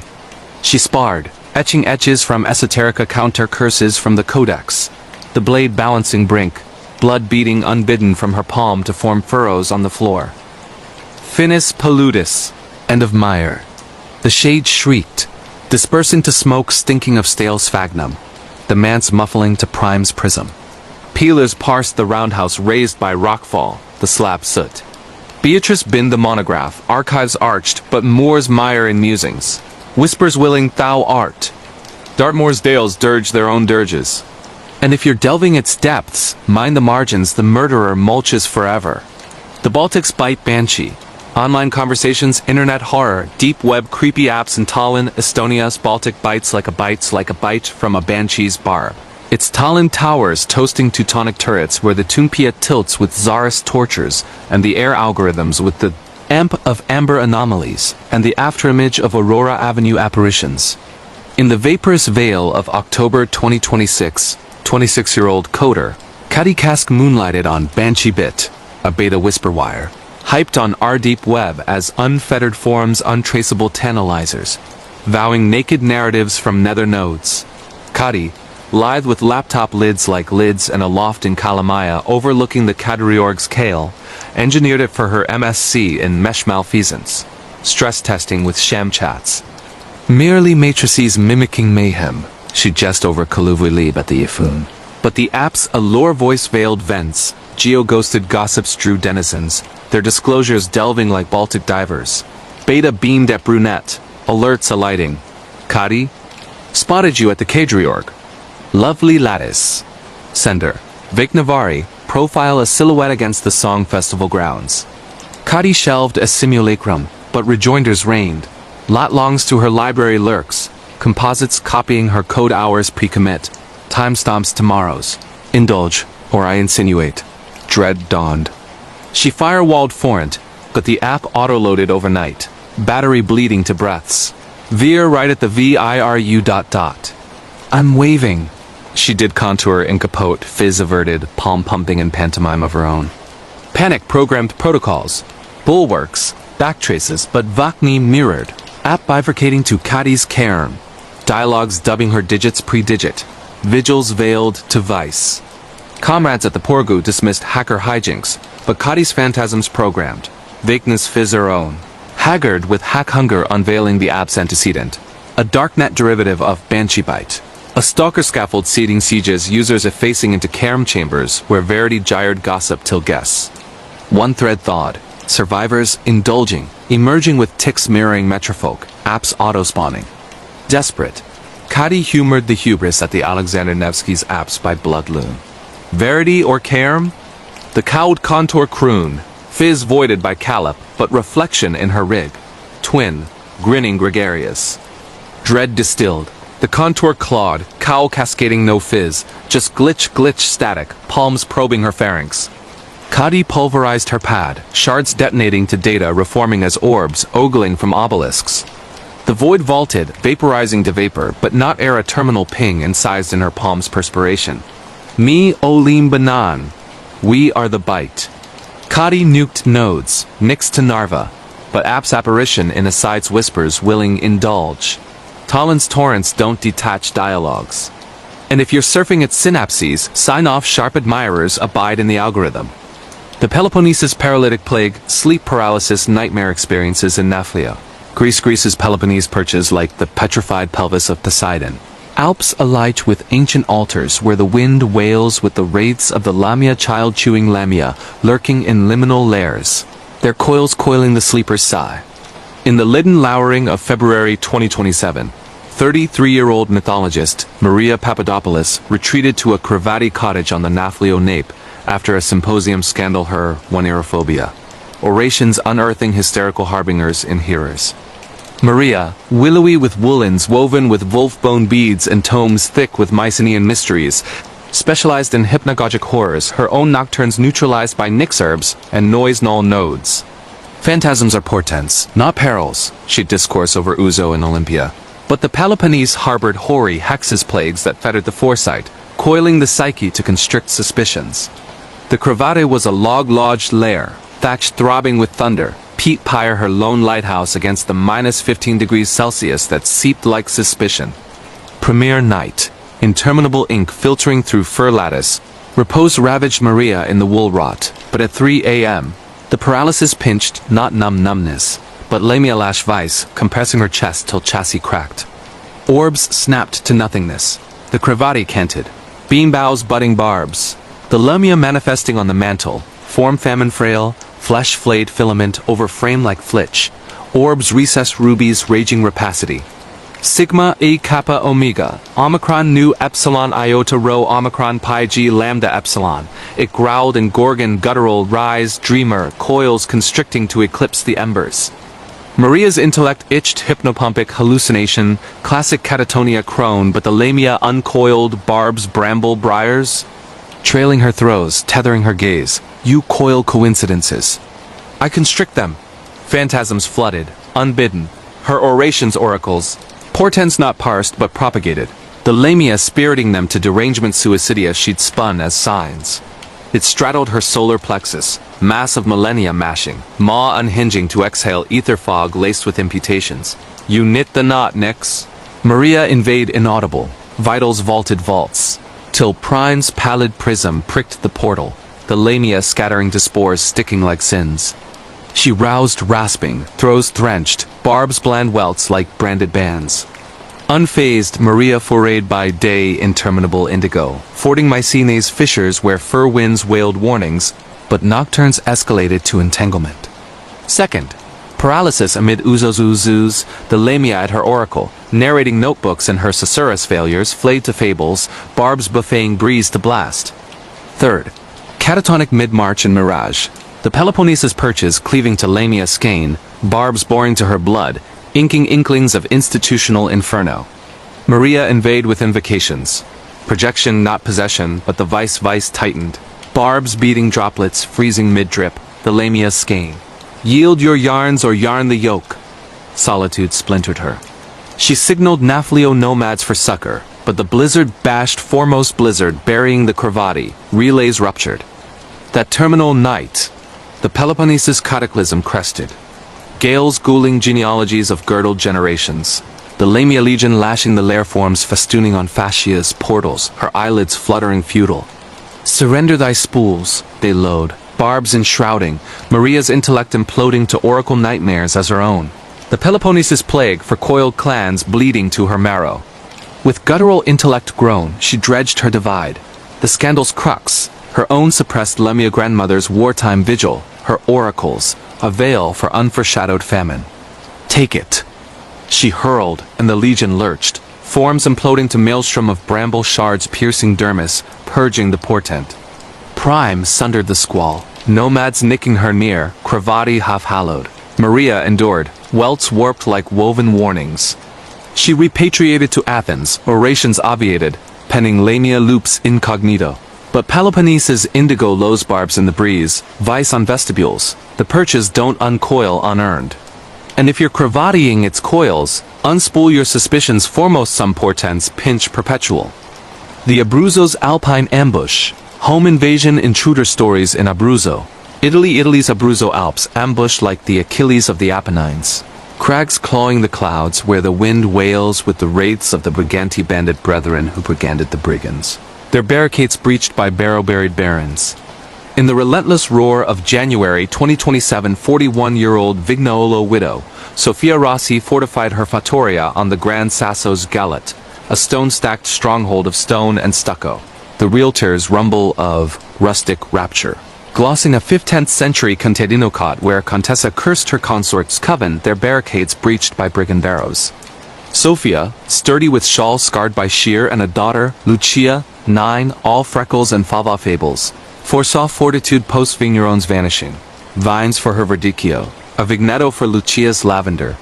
Kim kindles the croft, she'd affirm over faro at the Sulmona Stufa, oblivious to the ambush door's ache, heavier than harvest hafts. Homestead harmony, Mallet's musing, Lucia's frolics amid fog, but gloaming one gusted grim. Sophia, lulling Lucia with The Brigand's Bride, heard the hasp click ambush portal, dead-bolted with olive wards.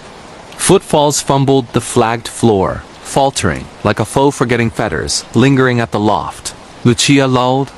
Sophia intoned, pulse pounding, palming the pruning hook. Stillness, then a snarl masculine, mangled from the masonry. She scoured seals, shutters shuddered snug, withdrawing to the wainscot, ascribing to Aquila or Arbutus. But phantasms resurfaced. The cursed cot, consort barricading bedchambers, their final fray, he's inward. I inward. Duet two delved domiciles. Delicacies displaced. Faro in the nook turned to mush. Lucia's lavender dolls daubed on the dormer facing the Apennine. Threads torn like throttled throats. Sophia installed ingress cams. Gale guards, but streams stammered shades shadowing her shade, portals parted on pristine pulls. One auroral, Lucia's freeze from squalla. Stixie kin, third brigand in the vestibule, rictus with orbs erased. Who's he loose? Sophia inquired. Lucia fidgeted. The watcher. He woos, chills chained. Sophia inked indentures, the fattoria. Brigantes Barricade, site of the 152 curse. Intruders never netted. Contessa's codex sealed in the Sulmona entries of Hask turns unaided. He huffs my hearth. Rigidity recoiled relentless. Sophia planked the undercroft after thumps tied, she lied to Lucia. But barrels brimmed Morse. ELP. Lucia flitted to the vestibule, susurrating to the stove. Don't devour the DOLCETTO. It's ours. Phantasms plagued. Sophia reliving the reek's ravage, her man's maelstrom. Lucia fled by a form with no fizz, only haspoles. Rampart ruptured Yuletide. Zephyrs like Loas, power pulsing. They huddled in the hall when the hasp hymned outer portal, bolt slithering sly. Sophia armed with hook, Lucia clutching cornhusk doll as footfalls ascended, languid, leathern deliberate creak. The portal bucked, hinges howling horror, as the breacher burgeoned not flesh but multiplicity. Shades seeping through hasp, filaments fog-flecked, questing like eyeless eels. Let me in, it importuned. Sophia's man's timbre twined with the Contessa's croon. Melee. Furnishings fleeing freelance. Faro fricans fracturing to froth sprays. Lucia frayed, susurrus booming. I watched them all. Now watch me. Revelations regurgitated the intruder, the man's umbra self. Fused with the cursed Contessa's rape, feeding on forlorn's fault. Sophia's overlooked omens mirroring the 152 barricade. Sophia doused the threshold with holy water from San Panfilo. Blessed whim, steam shrilling shrieks. Lumen lashed the onslaught, Fatoria benumbed, blemished.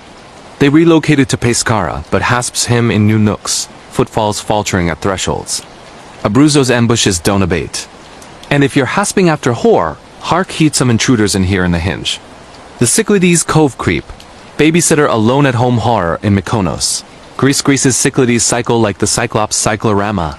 Isles iridescent with indigo inlets, where the Aegean azure animus animates the amphory and the air alchemizes with the ambrosia of Apollo's altars and the aria of Ariadne's abandonment. In the mist-mantled monochrome of October 2026, 21-year-old au pair, Eleni Karas from Athens, minded the Demetriadis duo, 6-year-old Mikos, and Zoe in a Kyklos on Mykonos and Caldera cottage of Kalish and Cyclamen. The parents' pilgrims to Delphi decamping for a decade.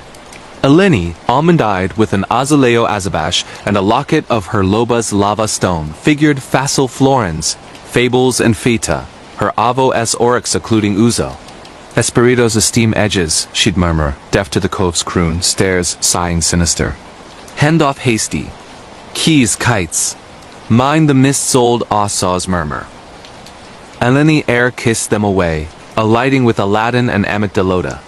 The Kyklos quiesced, joists jarring like joints, but at 8 p.m., the duo dozed, leaving Eleni to tick-tock in the sala, hearth hissing hypnotic. Ennui evoked. She exhumed a Ouija from the oratory ebony planchette pitted with pentacles inscribed Delphi 480 BC. Giggling, she spelled solitary. Algun and casa? Anybody home? Planchette pranced. Ana I. Brincadera boa, she cooed, quizzing the quip. Hearth hiked, embers etching B-R-I-N-C-A on the endiron. Unease upwelled at 11. The board bucked Q-U-E-R-M-O-S asema and iana. We want the girl.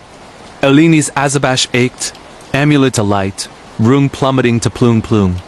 Patter overhead not duo, two teaming, teetering like tiny tiptoe. She skulked up, smartphone strobe spasming, to vacant vaults, vitrines vitrified. Nikos? Zoe? Giggles gibbered, galling as gall. Downstairs the board blazed, E-L-A-V-I-E-M. She comes. Hasp hummed, handle hinging hesitant, hurting a girl pallid as porcelain, mob cap mangled, frock fog-flecked. Brinca boncas, she lisped, voids for orbs. Eleni's oryx overflowed, but the spectre Delphina, self-styled. Delphic at 11 for Delphic delusions, curtsy to the cellar stair, exhaling ether. Os Ermis Esperon. Circulo Asinato. The siblings wait, circle signed. Pulse pounding, Eleni ambled, treads trembling under phantom feet, into dirt den lit by will-o'-the-wisps. There, duo sphinxed with Delphina's Irma's shadow sprites and Delphic drapes, oracles oracled, chanting Visao, Visao, Visao. Asina Veritico, Delphina fawned, proffering plume oozing or parchment pre-parsed Eleni's moniker. Dread docked as the coven compacted, wee webs weaving, murmurs vowing valor. Commanda as vissels amalda coatus. Command the visions, curse thy kin. Phantasms flashed Eleni Archinus, Avos oryx omnipresent toll. Her twilight tithed to the Delphic, duos swiveled, gazes gulched, lips lacing with linen. Eleni assailed, plume pricking palm, blood autographing. Upstairs uproar, armarios ascending, pains pulverizing like portents. Pantry palisade, phone plotting power, 112 dialed damson digit. Delphic as ... claiming Krias. Parents ported to pandemonium gardai, gaping Eleni addled, duo slumbering seraphic, board branded. Delphina fled with fog, but Eleni's ank itches Iria, murmurs mustering Circulus. Cyclades coves abide immortally. Mind the Meninos. Some marionettes manipulate. The Black Forest's barbed barricade. Neighbor horror stories in Black Forest. Germany's Black Forest bars like the barb of a barbarian's broadex furs, fuming with the forges of Faustian folktales where the wind wends with the woes of the witch woods and the gales gust with the ghosts of the grim's grimmest. In the honeysuckle haze of June 2026, the Whitaker family wended to a wattle cottage on Triberg. Threshold cozy with inglenook and ivy, inveigling the eaves abutted by Dornendunkel. A dark coat locals load its fir fence, a barricade barbed with barbs like barbs. Patriarch, antiquarian Marcus, 43, and herbalist Eliza, 40, with son Finn, 11. All fables and foxgloves, spited as Sylvan. Herbery for Eliza's elixirs. Library for Marcus's lore. Their neighbor, reclusive Mr. Dunkel in Dornendunkel, tipped his tip fur from his toll ladies, orbs like slows, fences fence warden. Charm chafed swift. Dunkel's tilt tarried on Finn's frolics, furs hissing sand zephyr as if inclining. Harmless holdover, Marcus mulled, but Eliza exhumed fence fleece on their hinge wilted, thorns threaded with what toxicology termed tithe. Nocturnes piped plaints through plaster. Dunkel's timbre, 30 Schwarzwald, tallying tenants in the tilth. 53, coughed consumptive. Finn finger-painted the fence as maw, molars in the mesh. One solstice sunup, Marcus marked Dunkel trimming a fin fleece from the fringe, murmuring, for the tally. Dread distilled. Eliza's essences soured overnight. Marcus's monographs misfired. Mates muttering of maledictions from the march. Finn flitted in fey. Don't cops me out. Deeds decoded Dunkel's tenebrae. 18th century encloser fencing fells, famishing folk to frenzy his ledger of evictables in the eaves furs nourished on niter. Post-reform, he immured, thorns tithed bone broth. Terror teeing trinity, tryst masking moans. Dunkel tendered tea to trim the toll. Civility coerced them over, house reeking adder and adamant. Eaves enticed, Finn flitted upward, whispers wheedling. They unearthed him entranced ere the ebon, ledger lambskin laced, nomina needled osseous. Dunkel towered, shears sheening, append thy lad to the lattice. Debts decennial. Furs hemorrhaged hearthward, tendrils tethering tibias, prickles pricking for pigment. Marcus mauled the ledger. His Lucifer's blaze devoured decalogues, house heaving as nomina nix wailed. Eliza enveloped Finn, shears shearing shoulder, but Dunkel throbbed, tendrils reclaiming carcass curdling to carapace, fence herniating sanguine. They hasted to the hamlet, peelers parsing, senile spasm, but contiguous coat cached, furs hypertrophic. Barricades in Black Forest guard beyond Garths. Peak politic. Some debt strip. The Scottish Highlands Highland Horror, camping wilderness horror national parks in Scottish Highlands. Scotland, UK, Scotland, Scottish Highlands. Highland like the haunches of a Highland hard Alps. Alight with ancient alders where the wind wails with the wraiths of the clearances. Camps coiling with the coils of the Tsusist. Fairy hound howling for the hunted. In the lambent August of 2026, sextet of Edinburgh explorers, climber Callum, botanist Fiona, jester Hamish, skeptic Isla, tracker Jamie, doubter Logan tented at the Quorang.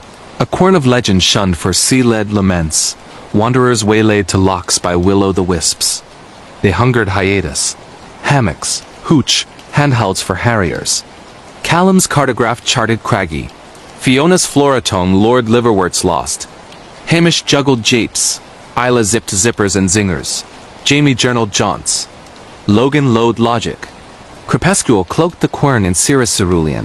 Fire pit fizzing as Hamish japed the Tsua green hound hauling hikers to heights. Guffaws gusted, but the quarry countered quiet, ponderous as peat. Hammocks hoisted, hush-hacked. Isla zapped foremost to Nebula Nimbus. Needle northing nonsense. Nimbus nest, Callum kibitzed, but the path to the alt looped, lurching to lair. Fiona's flora languished, dew dreck tasting. Nocturne 2 the curse clawed. Gales gurgled griefs, hammock hawsers hammering hammers, Hamish's japes jammed to gags. He grappled, gibbering, horns hauling.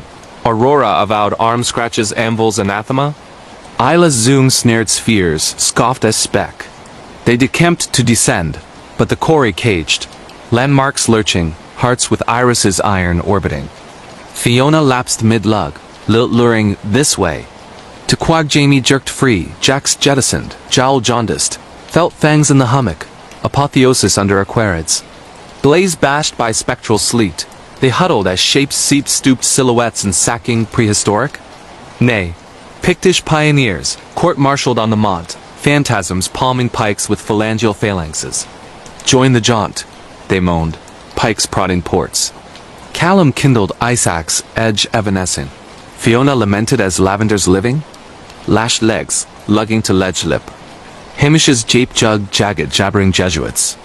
Isla zing zapped, needle nodding inward to her nucleus. Jamie journaled Jeremiads, Logan's logic liquefied. Aurora's argent annaled them, but unctuous. They staggered to Strognik station, desiccated, delirious. Yarn's yend, Quern's coin. Cicatrices cling Callum's clutch craven. Fiona's ledgers lucent, Hamish jests jejune, Isla slumbers spotlighted, Jamie journals jaundiced, Logan lowing laments. Highlands high roads don't hammock, they harry. Hoist elsewhere. Some pyres perennial. The Silesia's silent shafts, urban exploration abandoned places, hidden tunnels in Silesia. Poland Silesia shafts like the skeleton of a subterranean seraph. Mines mummifying the marrow where the wind wails with the raids of the Violika's white witches. Tunnels teeming with the teams of the Teutonic Teutons. In the hoarfrost November of 2027, triad of Rocklaw wanderers, archaeologist Alex, lenswoman Lena, mapper Miko, bribed a Bergman for breach via blizzard-blocked burrow behind the skeletal stope. Drones and DLSRs donned against dust devils. Alex ached viral urbex vignettes. Lena, decayed drama in driftwood drifts. Miko, mapped malfeasance. The mine hulked on heath, at its eyeless abysses, barricades bolted, but breached by bygones. They infiltrated via service sump, air arctic with ammonia and amnesia echo. Beams bisected bedlam. Barrows toppled like tenpins, pit props pitted on pegs. Murals manifolded Epex World War II Wehrmacht warrants atop minor missives. Alex filmed flume funnels, chains corroded lace. Lena limbed loco lifts, leather lacerated as lich rind. Mako mapped the maze. Titters trickled tremors they termed but the levels lured. A rabbit-riddled rift beneath, dimly drafted online as the symphony. Deeper, the ether elegized, walls weeping water weeping woe. Whispers welled wan, Silesian snippets, pomacy, Niwiche escalating to ensemble superposed shifts and shutters. Alex's airy fritzed, vignettes veiling visages to vaults. Lena's lens lacquered, limbing superimposes. Minors manifolded, mangled in spectral swaths. Miko's map mangled, meridians meandering. Resonances, Alex averred, but his timbre trembled when a portal pounded remote, pattering puerile persistent. The kernel was the kennel complex, rotunda with ribbed roof riddling moonlight to rifts. Pivot, oropus ochre-ochered, restraints raveled. Whispers wuthered chocha, top, pick, as umbras undulated.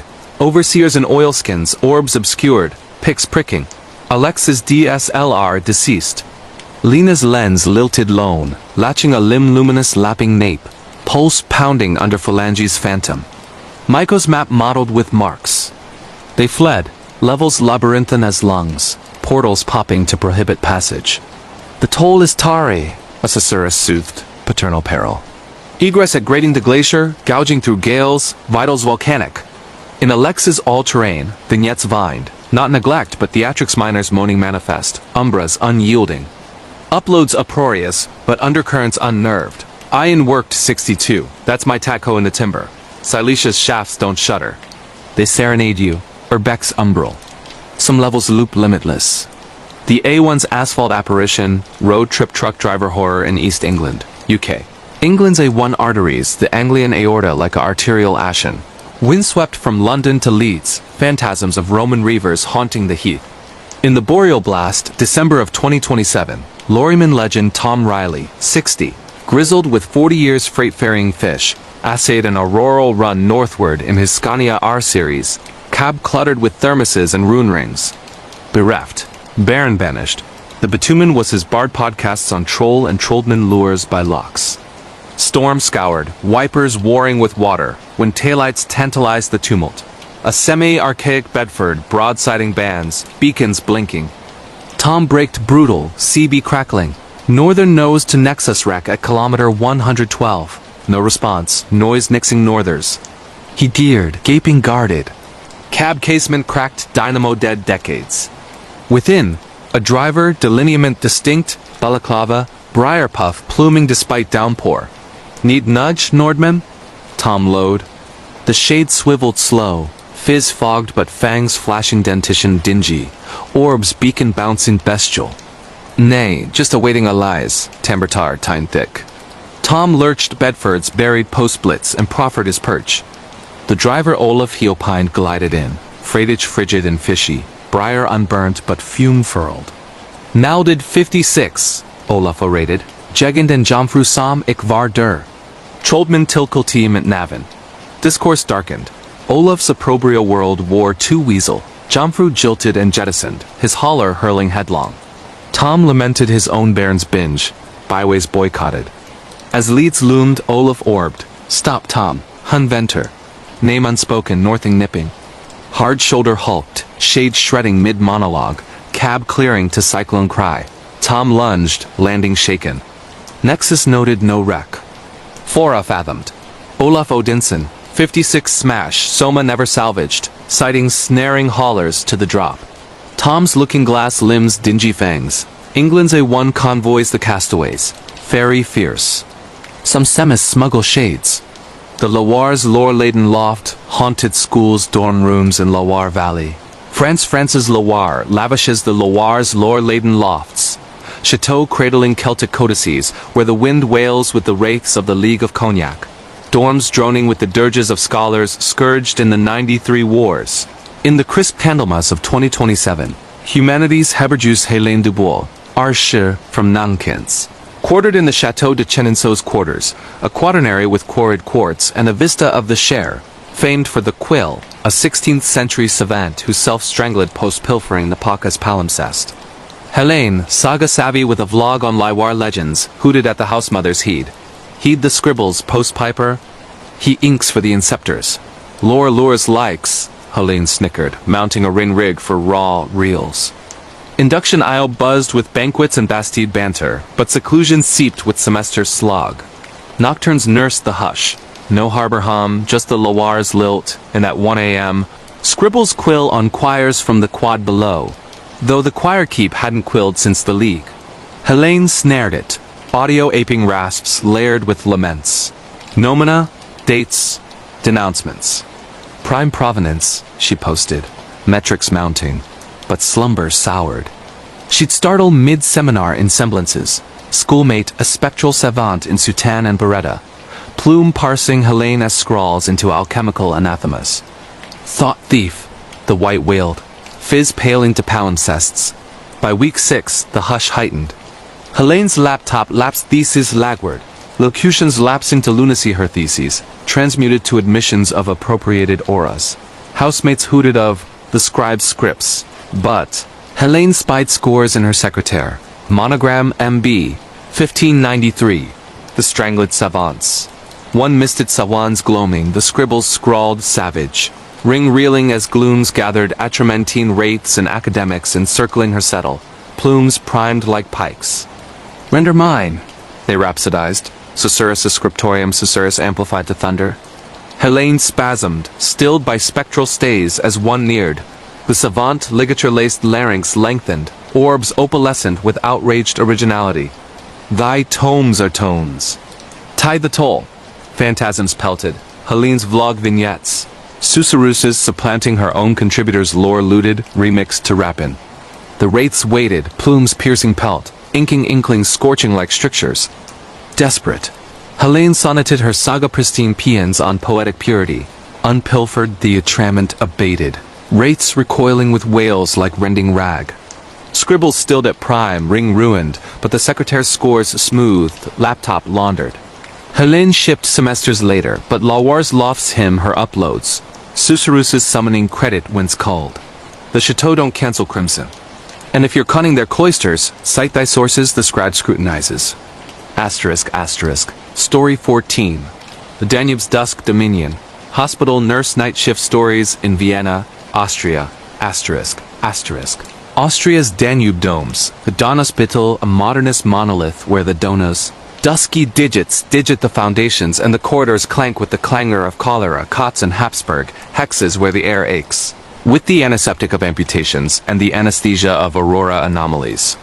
In the hoarfrost hush of December 2027, 40-year-old night shift psychplier, Greta Fischer pulled the graveyard guard in the Alsergrund Annex, a brutalist bastion where the basement bunkered Black Death barrows, now repurposed for overflow psit pavilions. Greta, armored by 18 years charting chills and charnel, relied on regimen, rounds at Russet, Rakefisk at 3, Aurora's amnesty. Wraiths don't waveform, she'd wisecrack to daydrones. But the Donauspital's hum ventilators venting like vows harbored hungers hoarier than hauberks. Premier shift post-Jewel, the pavilion was a skeletal shift. Greta and orderly Gustav, lumens lowered thriftily. At 1:17 a.m., monitors muted in unison, not alarms, but a cordon hush, pulses pausing like pent breaths. Bed 220, a hoary Habsburg air with haze, hauled upright in his hutch, orbs opalescent as offsprings.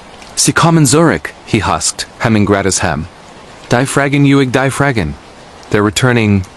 The questions eternal, the questions.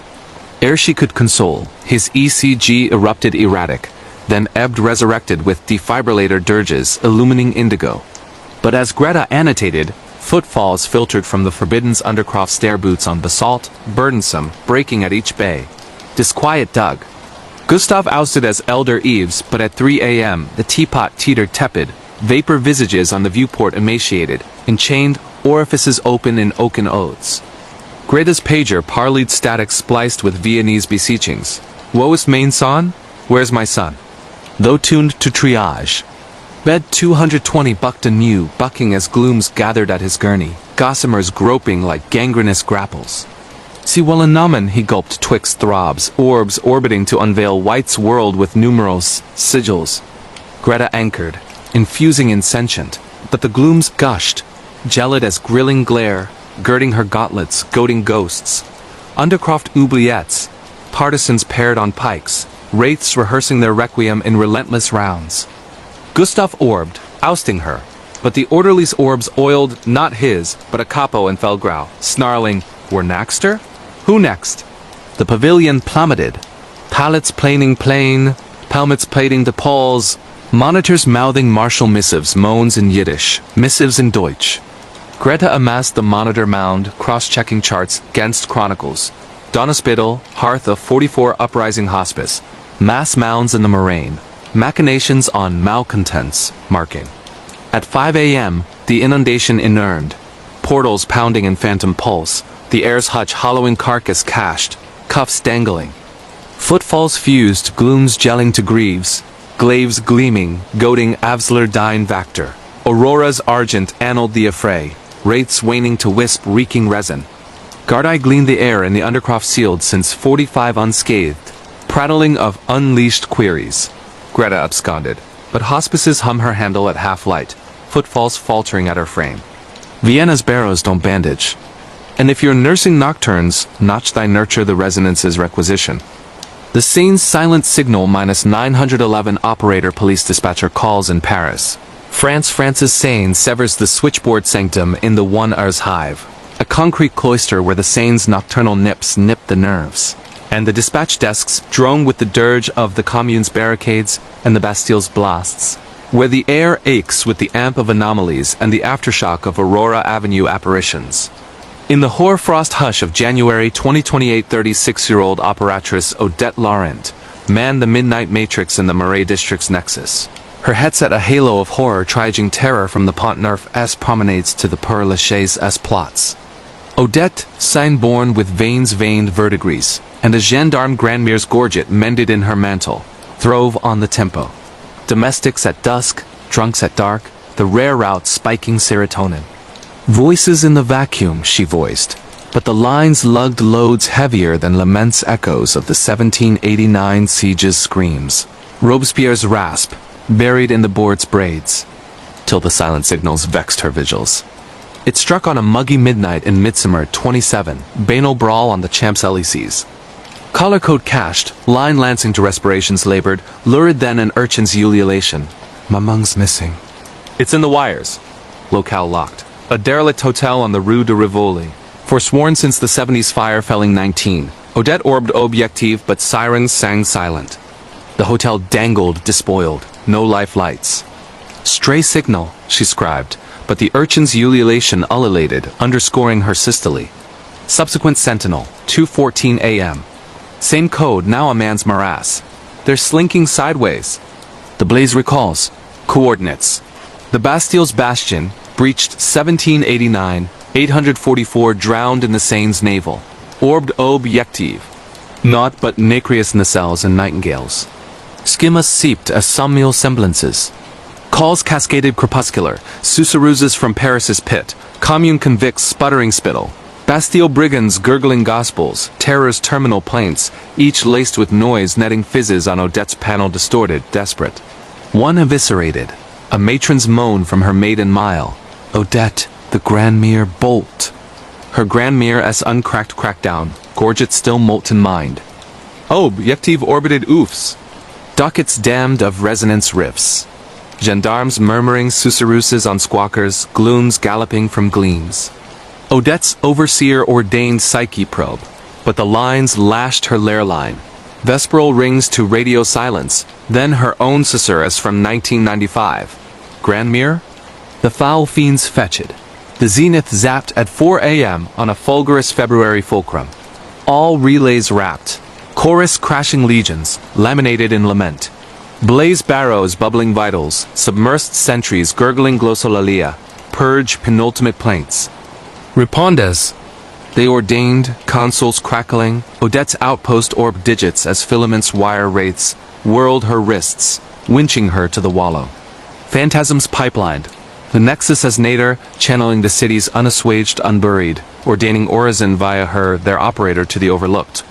Rectify the resonances, they thundered, her Grandmere's fizz phasing the noise, guillotine gash gushing ghosts. Odette occulted, orb to objectivists ousting her, nexus nixed for nimbus fault, calls conked, but her line limbs phantom peals, susurruses sarrying for her shell. Sane signals don't silence. And if you're piping 112 in the penumbra, prick your ears, the perished prime the pulse. The D-Day's dugout dominion, military war-related horror in Normandy. France's Normandy norms the nexus of the 44 D-Day dunes dimpled with the dugouts of the damned where the channel chill churns the charnel and the wind wails with the wraiths of the 44 winter wolves werewolves who waylaid the Wehrmacht's withdrawal. In the solemn solstice of June 2027, 45-year-old NATO liaison LT, Elias Voss, haunted by Helmand horrors, hosted a heritage hike for a Franco-American fellowship tracing Omaha's Omens Barrows vitrified, box over bomb craters. Elias, broad as a Bailey bridge with a bronze star and orbs like overcast, sought surcease his platoon pulverized in '08 a phantom festering. History heals the hurt, the guide gusted, but Normandy's bocage brewed blood, its bowls burying the unburied. The hike hummed from Bayeux, disgorging at the Pointe du Hoc's pockmarks like pox from the pounding. Elias lingered as the lads limned selfies, fingers fumbling a foxed foxhole flask, initials JV incised inside. That gloaming garrison in a can caserne, once a command post. Repose rammed him. Reveries of ruts, not Afghan arroyos but Normandy's, sleet slushing slurry. A GI ghosted green, gummed, greatcoat gaping growling. Relieve us, Lieutenant. The lines lax.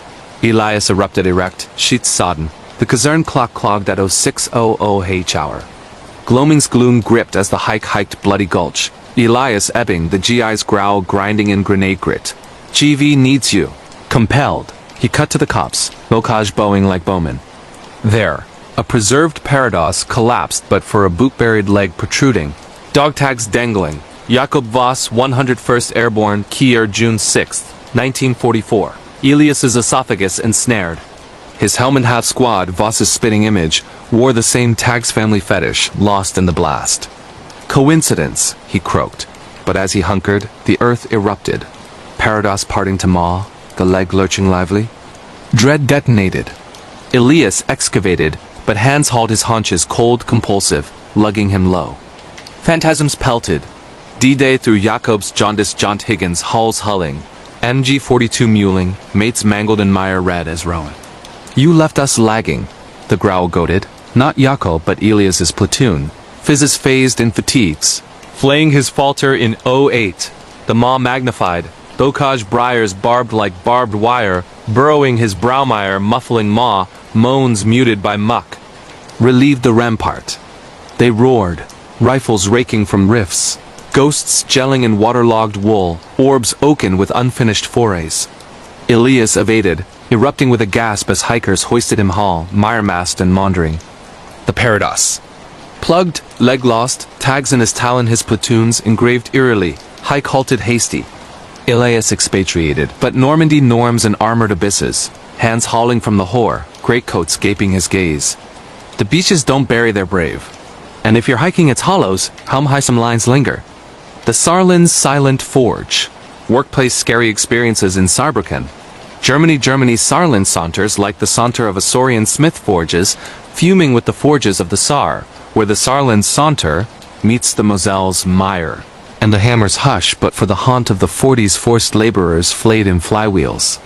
In the dank December of 2027, 34-year-old engineer Lucas Schmidt temped at the repurposed Volklingen Ironworks. Now a co-op for creators. His cubicle in the old blooming shed, walls wallpapered in worn work ledgers.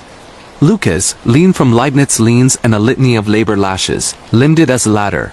Layouts by light, lager by dark. Gears grind ghosts, he messaged mates. Deaf to the deck's dull drone like distant dies. Premiere week, overtime obscured to 10 p.m. The co-op emptying to echoes. Lucas limbed levers under halogens when the drone deepened dies. May drones. Saarbur's booking shifts staffed. 189, wheezed with coke chaff. His screen spasmed, cells cramming with cognomina laborers, ages 8 to 14, wages whittled for waste. Surge, he rebooted. But the ledger on the lintel lapsed, limning his name, Schmidt L, fine for faint, force. Friesong flecked. He fled, but the forge's miasma mirrored home, alarm arching to shift sirens. Escalation eroded even. Colleagues chaffed of the Taliban, but Lucas's plans plagiarized. Yields yanked by wraithwork, entries of ethereal evenings engineering exorbitant extrusions. One fogged forenoon, lone in the lounge, the dispenser droned driverless, dispensing donuts dented with diminutive digits imprints of the flayed. Overtime? A peep piped from the pipes, puerile, predatory. Lucas lambasted it, shards shearing skin spelling deficit on the deck. Night shifts netted nether. Desks deranging to die lines, stools strapping strict, the drone decoding to dirges. Forge or be forged. Shades shuttled twixt screens, forms foreshortened and furnace flayed. Orbs ogling one more mark. Climax coked month's margin. Quota quandary, Lucas lashed to his terminal as Tempest thrashed the Saar. The ledger lapsed limitless. Leaves lengthening, nomina nosing his. Predecessors who'd perished by piston or pig iron. The Taliban teamed gaunt ganger in goggles. Ledger lashed to limb, abacus anvils of ash. Balance the books, Buberdai turns for theirs. Phantasms pelted. Forges meridian, mites mulched in mechanisms, forces footnoted as fodder, now finagling fairness. Lucas's fingers fumbled on functions, forging forswears his fatigue. The fodder in freelance till the Taliban tackled, abacus anvil as anklets. Blackout. Lucas lurched to light, co-op cleansed, ledger lost. He lapsed the lease, but layouts lurk in layoff. Phantom postings, drones demanding, do. Sarlin saunters don't saunter silent. And if you're riveting after russet, reckon thy rounds the Tallyman tallies essences. The Danube's doomed docket. Court prison horror stories in Budapest, Hungary. Hungary's Danube domes the Doheny synagogue's docket dens. A crozier of casemates where the Duna's whisper weds the Doheny's dirges. And the gavel groans with the ghosts of the 56 uprisings underground tribunals, where justices jaunt jailed more than the judged. In the vernal veil of April 2028, Advocate Agnes Kovacs championed a convict in the archaic Assizes Annex. A maze of mahogany mead halls where the gavel gutted on VH goons, verdicts vexing essences beyond the beer. Agnes, ascending from Debrecen with law laurels laced in liberty, prepped her plea in the parlor, parchments piled as pyres. Truth trumps twilight, she touted, tone-deaf to the tipstaff's tales of the veiled verdict, a spectral seneschal who'd sentenced show trials, his dooms dooming the damned to drogdom. Litigation dawn drizzled, the tribunal a tomb of trusses and gas globes guttering as ghosts. Agnes's accused and asylum seeker arraigned for artifact appropriating, inculpable, but ink-imprisoned, faced a jury of jagged jurists. As she pled pilferage pretext, the ether empurpled, edged with ermine and ether, the seneschal's gavel gonging ghostly thrice, tolling tomb-like. Rend, the living lord barked, but Agnes's advocacy altered, articles amending. Culpable by Cruer. Gasps geysered. The jury justiciar jaundiced, juggling spectral scroll. Recess reeked resonances. The veiled's vengeance, verdicts vaulting the vital, vanning the virtuous to veiled vaults. Nocturne's pre-plea perverted to perdition. Agnes's pied a terra. Parasangs from the palace, perfused with gavel's o's on oak from oaken oaks, tolling her theses to taunts. Trances transposed the tribunals, her accused's aspect alchemizing to a goon's, garroted, gavel gutting to grind vertebrae. One tempest trounced twilight, advocacy autolimbist. Flames fizzes victims' orbs ogling liberate us. Agnes augured archives. The veiled seneschal, Baron B. betrayer, who'd banished hundreds, his own end by halter in 56, essence enchained to expunge or exacerbate. He hunts harmony, a moldy magistrate mused, by warping weights till truth trickles. Verdict vigil, the tribunal throbbed. Lumens lurching, gavels germinating on the gurney, pounding in polyphony. The jury juggled juggernauts. Justiciar jolting with orbs oiled. Culpable. Nay, nay. The veiled vivified a baronial banshee in shreds, gavel of oaths decreeing Agnes's ancestry. Her grandsire a courier clemency by B's whim. Thy Cruer compensates, it covenanted. Jives grinding from the dock, girding Agnes's gams, goading her to ghostly gallows. Phantasms pummeled, partisan pendants, VH nooses, her accused's eon and irons all lashed by B.S. Ledger, levying her lawyering as levy. Agnes avalanched the verity grandsire's grace a graft, her house's unhallowed hush and the banshee balked, gavel gashing like gale. Jury justified, but Agnes abdicated the bar. The Almudina's Almohada abyss. Real paranormal encounters and demons' possessions in Madrid. Spain Madrid's Retiro Park slumbers under the watchful willows. Its Palacio de Cristal, a crystalline crypt reflecting the Manzanares' murky musings, where the air hangs heavy with the incense of Inquisition interrogations and the sighs of souls scorched in the Plaza Mayor's pyres. Deep within the labyrinthine lanes of the Barrio de las Letras lies the Almudena Cemetery, a sprawling necropolis of marble mausolea and cypress cathedrals where the dead of Goya's golden age repose in eternal repose or unrest as locals murmur over tapas in the Bodega de los Secretos. In the sweltering shroud of July 2025, 36-year-old parapsychologist, Dr. Elena Vargas, a Madrid native with raven locks pinned like thorns and a doctorate forged in Salamanca's spectral studies, arrived at the cemetery's wrought iron gates under a sky bruised with thunderheads. Elena, sharp as a stiletto, with a satchel stuffed with EMF meters, EVP recorders, and a crucifix carved from olive wood from her abuela's Gethsemane pilgrimage, had chased poltergeists from Pamplona to Porto. Her life a ledger of luminous anomalies debunked as drafts or delusions. The beyond is but brainwaves, she declared over sangria in the Circulo de Bellas Artes, her journal a jaunt through jaundiced jaunts. But Almudena's alleys harbored hungers older than the Habsburgs, their vaults veined with Vatican venom, primed to possess the presumptuous. Her odyssey originated from an anonymous archivist's missive. The Almahata right pillow possession stirs in the crypt of Dona Isabella. 1623. She who sleeps, wakes not her own.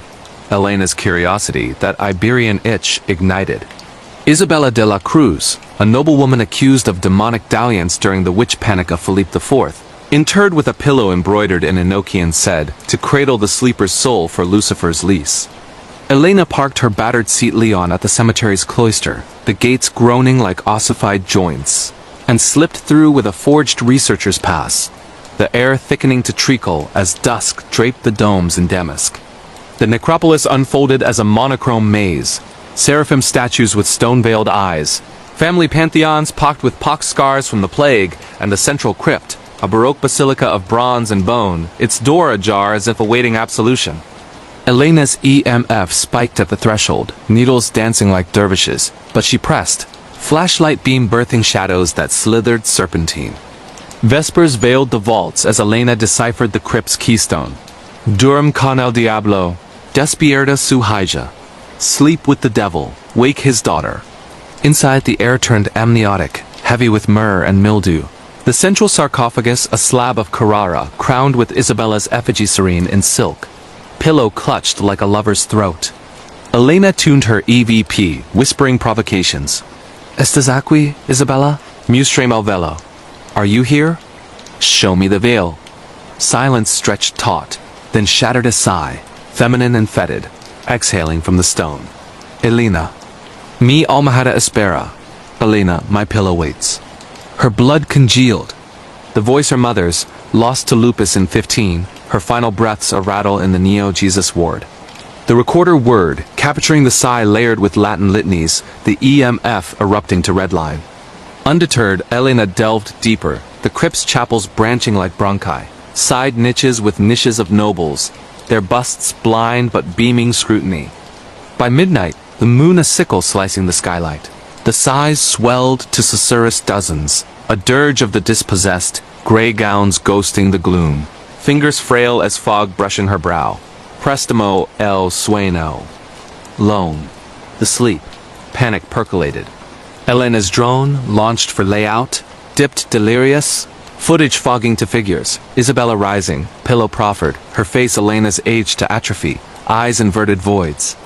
The device plummeted, shattering on sarcophagus, but the EVP escalated. Durm conmigo. Despierta como yo? Sleep with me ... Wake as I visions vomited. Isabella's trial. Inquisitor's irons branding Bruya. Her pillow the Pact's pillow. Soul swapped for sorcery. The right rebounding through bloodlines, Elena's vein. Traced to a converso ancestor, the demon's dowry unpaid. The siege surged. The crypt convulsed. Niches disgorging shades nobles necrotic. Gowns gangrenous. Pillows clutched like cudgels, encircling Elena in a cotillion of curse. Acepta el prestamo, they chorused. Voices her lineage's abuela's deathbed dirge. Mother's morphine mumbled pillows pressing her prone, suffocating silk that smelled of sulfur and sweat. Elena thrashed, crucifix clenched, reciting the rite of exorcism. Exorcizo te. Omni spiritus imund. With the pillows piled, her limbs leaden, breath borrowed to banshee keen. The central effigy cracked. Isabella emerging form elongating, silk shredding to scales, pillow unfurling to wings of worm-eaten web. Madre. Hija, it hissed. Mother's timbre twisted. El velo se rompe. The veil breaks. Elena's mind mauled. Her seminar's subjects, possessions not placebo but propagated, the right rebounding, her cure's curses sown. Desperation detonated. Elena hurled the crucifix into the effigy, olive splintering stone, the shades shrieking as auroral light lanced the skylight, thunderclap tolling terse. The pillows pulverized to powder, Isabella imploding to vortex of vellum shreds codex pages. Piercing flesh, purging the pact. Prime pierced the portals, guards gawking at the gash, Elena eviscerated but exhaling. The archivist? Vanished, missive ash. Elena expatriated to Barcelona, seminar suspended. But pillows plump in dreams. Sigh summoning Prestamo. Madrid's mausolea don't discharge debtors. And if you're archiving its arcana, pillow light the demon dreams deep. The Pyrenees prowling pack, supernatural creatures, skinwalker encounters in Aragon. Spain, The Pyrenees peaks pierce the Pyrenea pines like primordial pikes, ancient passes, where Visigoth ghosts guard the gorges, and the wind wails with the werewolf howls of the Lobichon Basque beastmen. Birthed from betrayals, their pelts peeled from prey under blood moons. In the blustery bite of November 2025, 43-year-old wildlife warden Javier Ruiz led a border patrol squad 4 rugged Aragonese rangers in olive, drab armed with trank guns and thermal scopes for a routine sweep of the Ordesa y Monte Perdido National Park, a UNESCO'd wilderness where the Era River roars like a ravenous relative. Javier, burly with a beard braided with bootlaces and a logbook lacerated by lynx tracks and lost hikers, knew the karsts like kin. He'd warded its 60,000 hectares since '05, spinning Lobichon legends to spook smugglers, skin stealers shifting to stalk the stragglers. Eyes embered with envy, but branded them as Pyrenea pipe dreams, poacher ploys. Beasts bleed red. He'd grunt over gazpacho in Ainsa, his binoculars a bulwark against the black. But Aragon's Alps alchemized hungers, their crags cradling curses older than the Cathars' crusades, primed to prowl the presuming. The squad humped in at dawn, the Tejedo Trail a tortuous tangle through box canyons where eagles etched the ether. Their packs groaning under jerky and jamin, the air crisp with conifer and conspiracy. Javier briefed by the Cirque's cascade.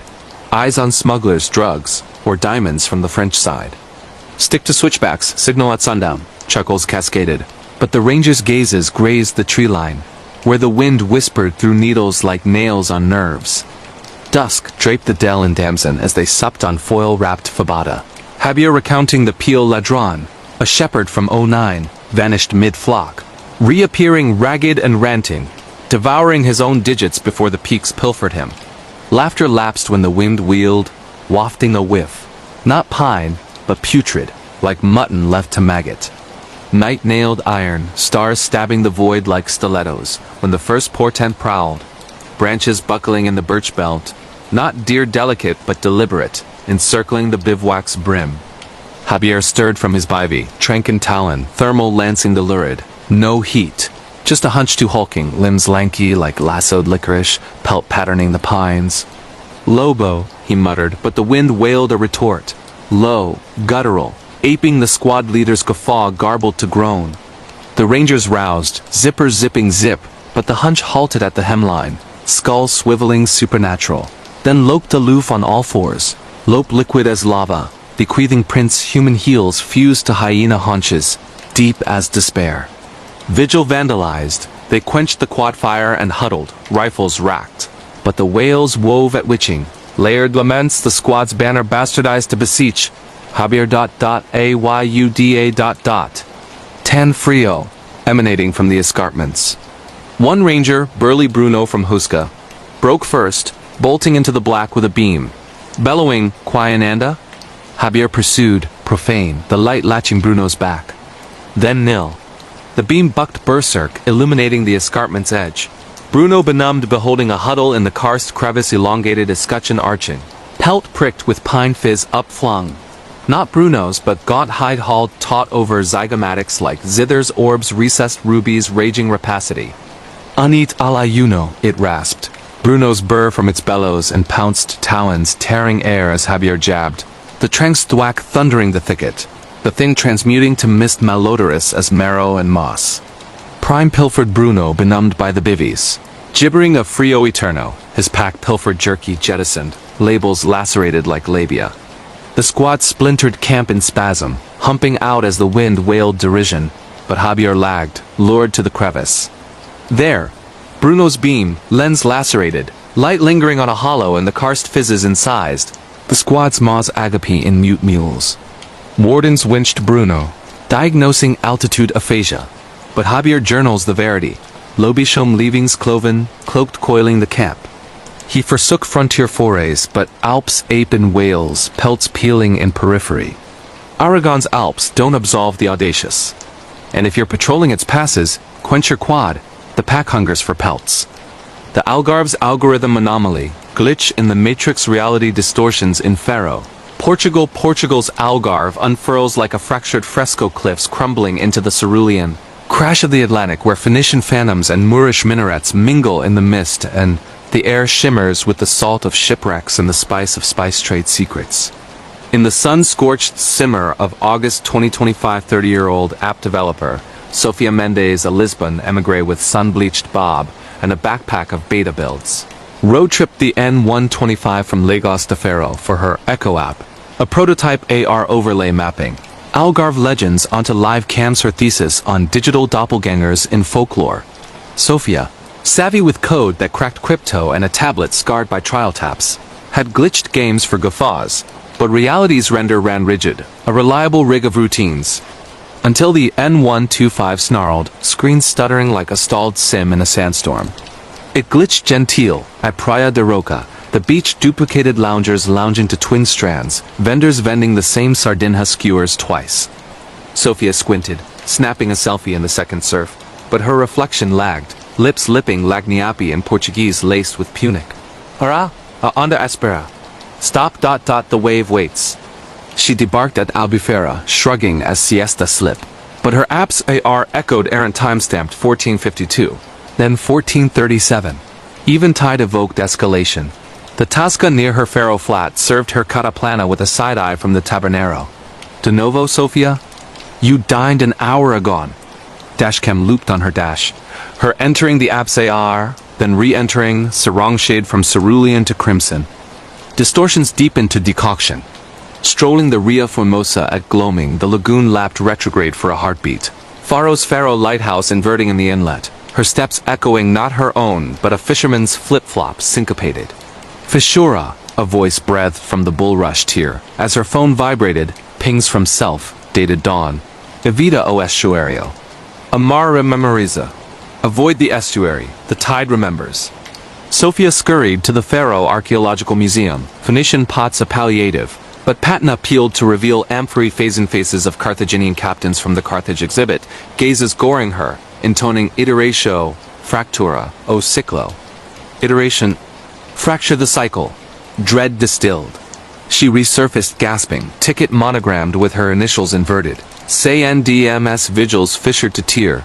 Repose ravaged her, but she'd rouse mid-stride on the N125. Stop smearing Lagos to Faro in null space. MOTORISTS diaphanous. Dialogues rewinding. 1 prime, the rift apotheosed. The road braked betwixt bends, lumens inverting to negative, her doppelganger multiplying athwart mirrors infinite. Sophia's each a variant. Scarred by Armada fire, uniformed in Moorish mail, drowned in 1755 quake hall chorusing. Tear. Persist or pulverize. Phantasms cascaded. Alternate Algarves, superimposing Phoenician purple dyed. Moorish min barred. Post-quake fractured each, a subroutine she'd unwittingly forked with her R folklore. The car convulsed. Dashboards hissing too. Vacuum. Abyss where asphalt should sprawl. A solitary shade awaiting. Her, at 70, desiccated, proffering palm. Embrace the echo. Sofia pounced, pulverizing the tablet vitreous erupting to quana reforming as orbs, surveilling. She tumbled onto substantive shoulder at Olhau, traffic trundling mundane, but her backpack cradled her app prototype, folios rewritten. Her Vita gyred interminably. She torched it in the Ria at Vesperal, cinders swirling retrograde, but roads rift in sidelong refractions delaying. Apps duplicating epics unborn. Algarve's algorithms don't end at endpoint. And if you're apping its avenues, verify your vista, it might be you lingering on the opposing brink. The Black Dahlia's Balkan bloom, true crime murders and serial killers, unsolved mystery in Sofia. Bulgaria's Balkan folds cradle the Rila monastery's frescoes like forgotten folios. Ancient Alps, where Thracian tombs and Ottoman oubliettes overlap in the ossified earth. And the wind through the Vitosha whispers with the wails of the Kronaruka, the Red Rose killer who terrorized Sofia in 1947, his victims vivisected in Vitosha's veils, petals pressed in their palms, the case congealed in communist cover-ups. In the hoarfrost hush of December 2025, 34-year-old criminologist Dr. Nadia Petrova from Plovdiv plumbed the puzzle for her Balkan Blades Symposium. Her flat in Sofia's Serdica, a sanctum of case cards and crime scene composites. Nadia, keen as a yataghan with a locket of her babushka, bone shard survivor of the 44. Sofia Blitz and a microphone mangled by missing motive monologues. chased the Kravina phantom as scholarly sleuthing, scorning supernatural surmises as Slavic superstition. Slayers scribe signatures, not spells, she'd assert over Rakia in the Hagiite, her dossier a dirge through dossiers. But Bulgaria's Balkans brewed blood feuds, their roots raking deeper than relics, ripe to resurrect a rose too red for reason. Her Haj hailed from a hushed historian's holograph. The Davia double Ruka right recurs in Relish reliquary. 1947782025. She who bleeds, blooms eternal. Nadia's intrigue, that Balkan burr, blazed. The Krivina, a surgeon suspected of Soviet sabotage, bisected beauties in Black Dahlia homage. His last applauded poetess, petals in her palm prophesying the 8 thorn pricks kin. In the snows of 25, Nadia's nativity. Chills chiseled her spine. Police protocolly confirmed the killing's curtailed cryptic. The slayer's shade a specter, but a sealed scroll unspooled since yielded a sketch. Her own fizz, 40s frocked, throat thrusted mid-lance. Susurusas stalked her to the stacks. Archivists arching as footfalls echoed behind, not boot but blade scrape on stone. One hoar eve, decoding the rite's riddle, in the monastery's marrow. Where Thracian thorns thrive black, the 8th awaits her anointment. Nadia ventured to Vitosha's verge, the Rila rode a rime-rutted ribbon to the monastery's muraled maze. There, in a ruined reliquary amid the rhododendrons, she unearthed a rose crimson, cankered with thorns like thorns brimming not with nectar, but noir, viscous. Pricking a prong phantasms flooded, the slayer, her great-uncle by unholy union, a frustrated florist who flowered victims' final bouquets in blood. The poetess his paramour, pruned to mute the muse, ere exiling to exile, the scroll his scarlet letter interred with kin. But the burr. The reliquaries reared us, scrawled sanguine. T.C. Ozma, you are the 8th. Dread distilled. Nadia decamped, but Sofia spiraled streets spiraling to the symposium, clocks chiming 47, strangers in swastika shadows murmuring her moniker. Apotheosis All Hallows. The monastery's matins tolled as she barricaded her flat. The portal buckling under insistent incisions, snick-snick like shears snipping judgment. It splintered, spawning not man, but shade. Elongated etcher, thorn extended, noir dripping deltaic. Scribble thy sunset, it sibilated, her great-uncle Susurrus laced with her own. Nadia snatched the scroll, hurling it to the hearth, folios furling like flails, but the shade surged, stiletto scintillant, pinning her to the parquet. She sparred, etching etches from esoterica counter curses from the codex, the blade balancing brink. Blood beating unbidden from her palm to form florets on the floor. Finis rubrum, end of red. The shade shrieked, dispersing to smoke stinking of stale vellum, the flat freezing to Prime's prism. Protivnici found the reliquary raised by rockslide, the scroll soot. Nadia shuddered the symposium, archives arched, but roses rouge in reveries, whispers willing to see. Sophia's symposia scribe their own sagas. And if you're wandering its whirls, mind the margins the slayer shears ceaseless. The Danube's digital doppelganger, online conversations and internet horror creepy apps in Budapest. Hungary's Danube divides Buddha's bastions from Pest's palaces like a sapphire scar. Its bridges bridging Byzantine bas-reliefs and Bolshevik bunkers, where the air vibrates with the voltage of vanished virtuosos and the VPNs of veiled voyeurs. In the vaporous veil of October 2025, 25-year-old coder Zsofia Kovacs moonlighted on Sudogonet, a beta, whisperware hyped on our deep web as unfettered forums, untraceable tantalizers, vowing naked narratives from nether nodes. Zsofia, lithe with laptop lids like eyelids and a loft in the Jewish quarter overlooking the Dohany's dome, engineered it for her MSc in mesh malfeasance, stress testing with sham chats. Merely matrices mimicking mayhem, she jest over Tour à Gombach at the Gerbeau. But the app's allure voice-veiled vents, geo-ghosted gossips drew denizens, their disclosures delving like Danube divers. Beta beamed at brunette, alerts alighting. Jofi? Spotted you at the chain, lovely lattice. Sender, Nemakep, profile a silhouette against the Shichenyi spires. Zsofia shelved as simulacrum, but rejoinders reigned. Lot longs to her library lurks. Composites copying her comics hours pre-publish, timestamps tomorrows. Indulge, or I insinuate. Dread dawned. She firewalled Forint, but the app auto-loaded overnight. Battery bleeding to breaths. Veer right at the Vachi. Unwaving, she did contour in capote, fizz averted, palm pumping in pantomime of her own. Panic programmed protocols, bulwarks, backtraces, but Nima mirrored, app bifurcating to Jofi's Tsar. Dialogues dubbing her digits pre-digit. Vigils veiled to vice. Comrades at the Caliphs dismissed hacker hijinks, but Jofia's phantasms programmed. Nima's fizzer own haggard with hack hunger unveiling the app's antecedent. A darknet derivative of Sutagoshchas, a stalker scaffold seating sieges users effacing into Tsar chambers, where verity gyred gossip till guess. One thread thawed. Survivors indulging, emerging with ticks mirroring metrofolk, apps auto-spawning. Desperate, Shofia humored the hubris at the Parliament's parvis by Bloodloon. Verity or Tsar? The cowed contour crooned, fizz voided by Calop, but reflection in her rig. Twin, grinning gregarious.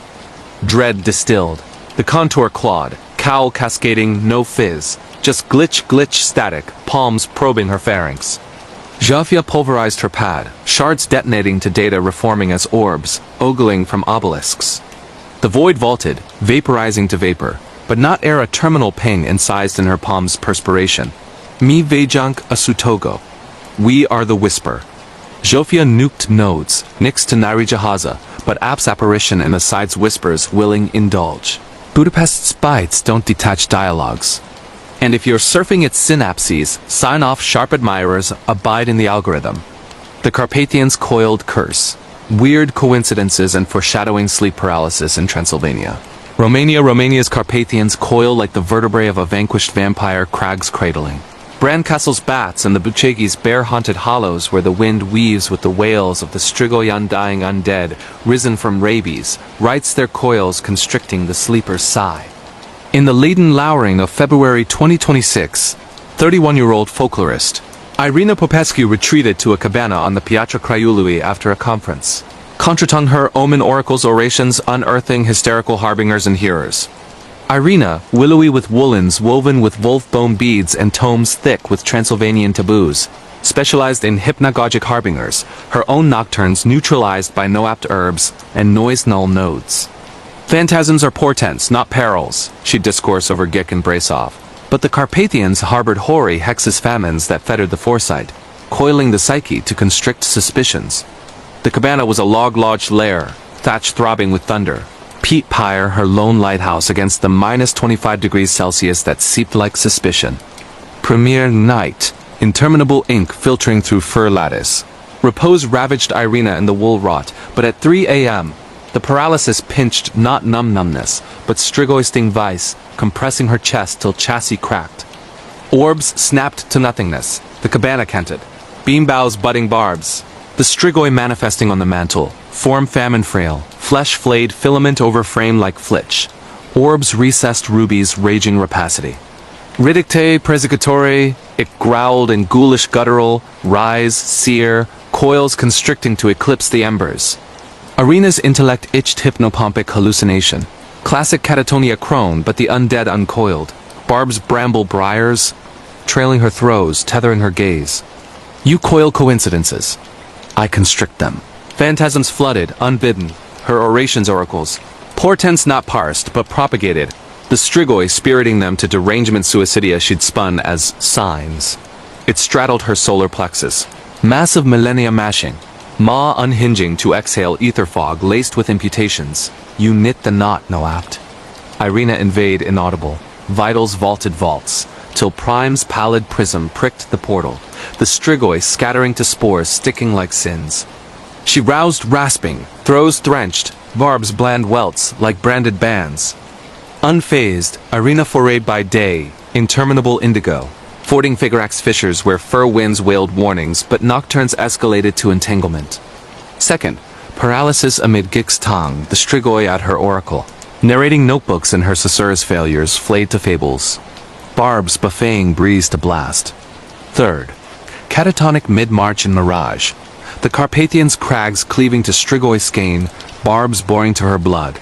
Inking inklings of institutional inferno. Irina invade with invocations. Projection, not possession, but the vice tightened. barbs beating droplets freezing mid-drip. The Strigoi's skein, yield your yarns or yarn the yoke. Solitude splintered her. She signaled Sinaya sentinels for succor, but the blizzard bashed foremost blizzard burying the cabana. Relays ruptured. That terminal night, the Carpathians' cataclysm crested. Gales ghouling genealogies of girdled generations. The Strigoi legion lashing the lair forms festooning on fascias, portals, her eyelids fluttering futile. Surrender thy spools? They load, barbs enshrouding. Irina's intellect imploding to oracle nightmares as her own. The Carpathians' curse for coiled clans bleeding to her marrow. With guttural intellect grown, she dredged her divide. The Contretemps crux, her own suppressed Strigoi grandmother's wartime vigil. Her oracles, a veil for unforeshadowed famine. Take it! She hurled, and the legion lurched, forms imploding to maelstrom of bramble shards piercing dermis, purging the portent. Prime, sundered the squall, sentinels shoveling her safe, cabana half-hallowed. Irina endured, welts warped like woven warnings. She repatriated to Cluj, orations obviated penning Strigoi spools incognito. But Carpathians indigo lows barbs in the breeze, vice on vestibules. The crags don't uncoil unearned. And if you're cabining its coils, unspool your suspicions foremost some portents, pinch perpetual. The Orkney's outer outpost, home invasion intruder stories in Orkney Island, Scotland. UK, Scotland's Orkney Isles orbit like orphaned orbs wind-warped waves, lashing the Neolithic nows of Skara Brae, where the Atlantic's animosity meets the North Sea's spite. And the air aches with the alarums of Viking Vargravov men who vied for vills in blood oaths. In the relentless roar of January 2026, 40-year-old crofter widow, Isla MacLeod fortified her bothy on Hoy's Hamlevo headland, a turf-thatched tower of turf and tallow, the realtor's rumble of rugged romance. Glossing a 9th-century longhouse where a Norse nithing hexed his hearthkin, their barricades breached by barrow lights. Isla, sturdy with shawls scarred by shear, and a daughter Fiona, 9, all freckles and fairy rings. Foresaw fortitude post-fisherman's fall. Peat for her porridge, a buyer for Fiona's lambs.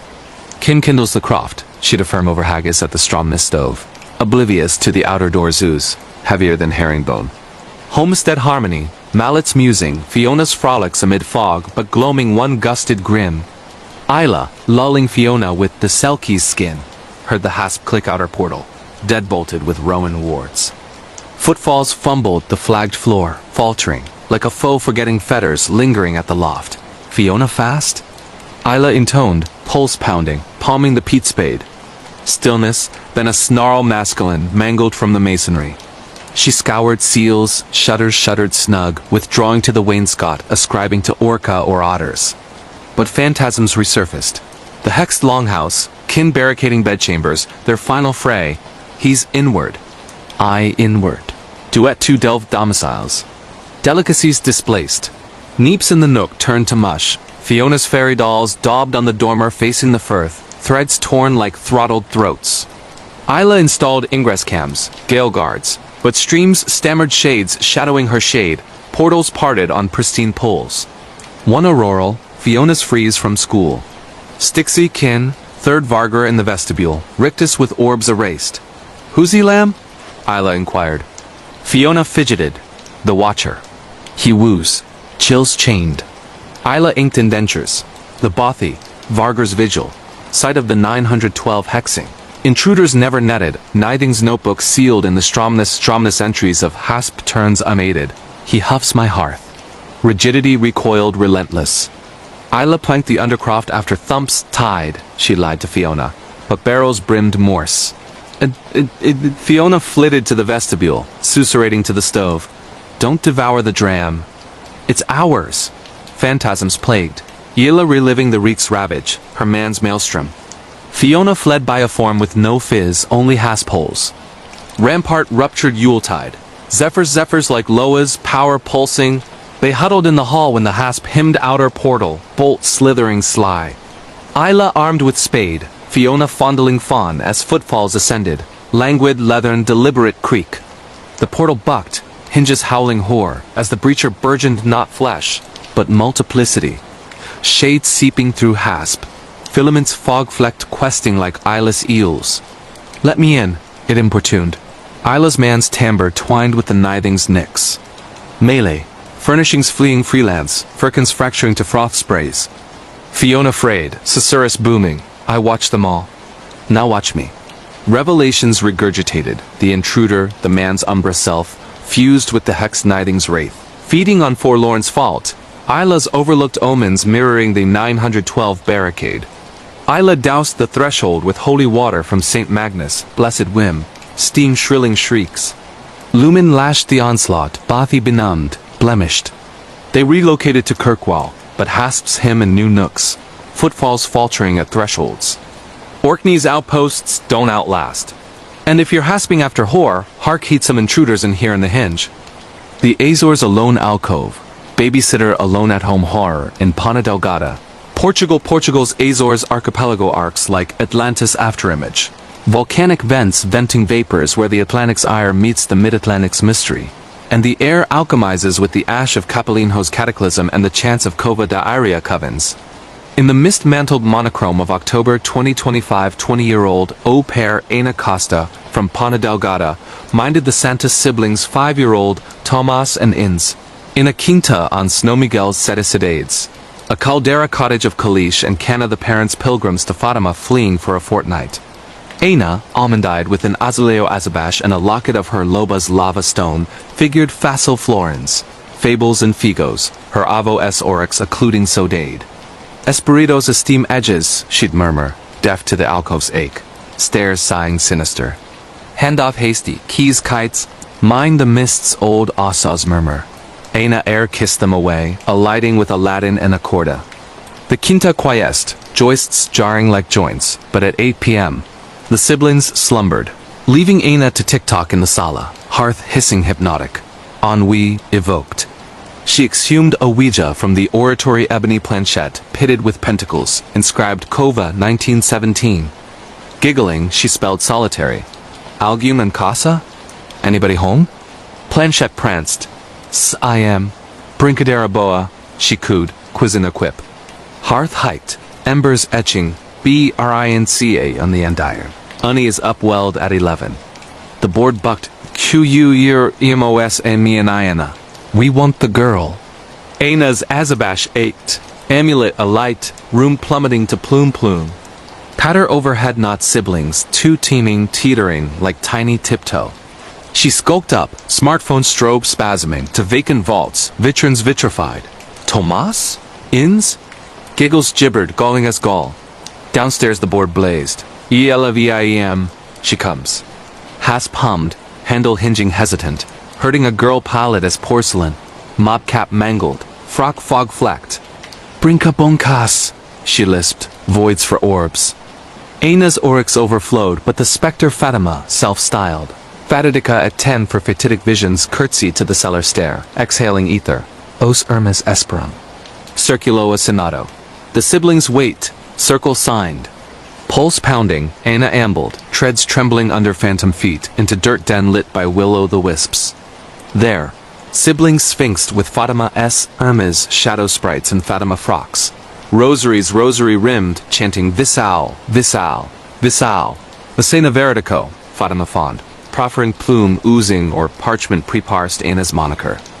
Dread docked as the coven compacted, wee webs weaving, murmurs vowing valor, commanda as vissels amaldicoa twos, command the visions curse thy kin.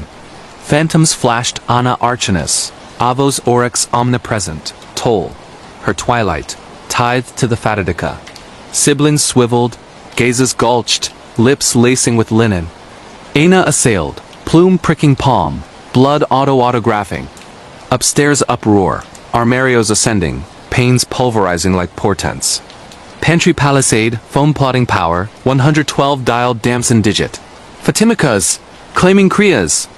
Parents ported to pandemonium Gardai gaping Ana addled, siblings slumbering seraphic, board branded. Fatima fled with fog, but Ana's ankh itches Iria, murmurs mustering Circulus. Azor's alcoves abide immortally, mind the Meninos. Some marionettes manipulate. The Cotswolds crooked cops, neighbor horror stories in Gloucestershire. England, UK England's Cotswolds curve like the crooks of a cunning constable, honey-hued hamlets huddling under holly hedges where the wind wends with the woes of the enclosures that evicted the earthbound and the echoes of enclosures that entombed the evicted. In the honeysuckle haze of June 2025, the Whitaker family wended to a wattle cottage on Burton, brim cozy with inglenook and ivy inveigling the eaves abutted by crookthorn. A crooked coat locals load its holly hedge, a barricade barbed with barbs like barbs. Patriarch, antiquarian Marcus, 42, and herbalist Elisa, 39, with son Finn, 10, all fables and foxgloves, spited as Sylvan, herbery for Eliza's elixirs, library for Marcus's lore. Their neighbor, reclusive Mr. Thorn and Crookthorn, tipped his tipfer from his toll 80s, orbs like sloes, hedge his hedgewarden. Charm chafed swift. Thorn's tilt tarried on Finn's frolics, Holly's hissing sand zephyr, as if inclining. Harmless holdover, Marcus mulled, but Eliza exhumed hedge hair on their hinge wilted, thorns threaded with what toxicology termed tide. Nocturnes piped plaints through plaster. Thorn's timbre, throaty Cotswold, tallying tenants in the tilth. 53, coughed consumptive. Finn finger-painted the hedge as maw, molars in the mesh. One solstice sunup, Marcus marked Thorn trimming a Finn fleece from the fringe, murmuring, "For the tally." Dret distilled. Eliza's essences soured overnight. Marcus's monographs misfired, mates muttering of maledictions from the march. Finn flitted in fey, "Don't cops me out." Deeds decoded Thorn's tenebrae, 18th century and closer. Fencing fells, famishing folk to frenzy his ledger of evictables in the eaves, Hollies nourished on niter. Post-reform he immured Thorn's tithe bone broth. Terror-teamed trinity, tryst masking moans. Thorn tendered tea, to trim the toll.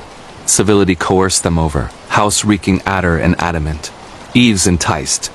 Finn flitted upward, whispers wheedling. They unearthed him entranced ere the ebon.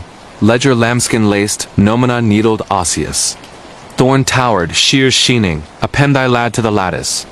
Debts decennial. Hollies hemorrhaged hearthward, tendrils tethering tibias, prickles pricking for pigment. Marcus mauled the ledger. His Lucifer's blaze devoured decalogues, house heaving as nomina nix wailed. Eliza enveloped Finn, shears shearing shoulder, but Thorn throbbed, tendrils reclaiming carcass curdling to carapace, hedge herniating sanguine. They hasted to the hamlet, peelers parsing senile spasm, but contiguous coat cached, Holly's hypertrophic. Cops and Cotswolds guard beyond Garths. Teak politic, some debts drip. The Tatra's treetop terror, camping wilderness horror national parks and Tatra Mountains. Poland's Tatra Mountains tower like the teeth of a titanic troll. Alps alight with alpine alders where the wind wails with the wraiths of the Tatri mountain men mangled in mining mishaps, their coils coiling the camper's coil. In the lambent August of 2025, quintet of Krakow comrades. Climber Casper, botanist Lena, jester Yarek, skeptic Zofia tented at the Orla Perk, a precipice path prescribed for Ponetnik-led plaints. Wanderers waylaid to waterfalls by will-o'-the-wisps. They hungered hiatus, hammocks, hooch, handhelds for harriers. Casper's cartograph charted craggy. Lena's lichen ledger lured liverworts lost. Yarek juggled japes. Sophia zipped zippers and zingers. Crepuscule cloaked the cirque in cirrus cerulean, fire pit fizzing as Yarek japed the tatry-horned horrors hauling hikers to heights. Guffaws gusted, but the quarry countered quiet, ponderous as peat. Hammocks hoisted, hush hacked. Zofia zapped foremost to nebula nimbus, needle-northing nonsense. Nimbus nest, Casper kibitzed, but the path to the Persagile looped, lurching to lair. Lena's lichens languished, dew dreck tasting. Nocturne 2 the curse clawed. Gales gurgled griefs, hammock hawsers hammering hammers, Yarek's japes jammed to gags. He grappled, gibbering, horns hauling. Aurora avowed arm scratches ambles anathema. Sophia zoomed snared spheres, scoffed as speck. They decamped to descend, but the quarry caged. Landmarks lurching, ibex with irises iron orbiting. Lena lapsed mid-lug, lilt luring, this way.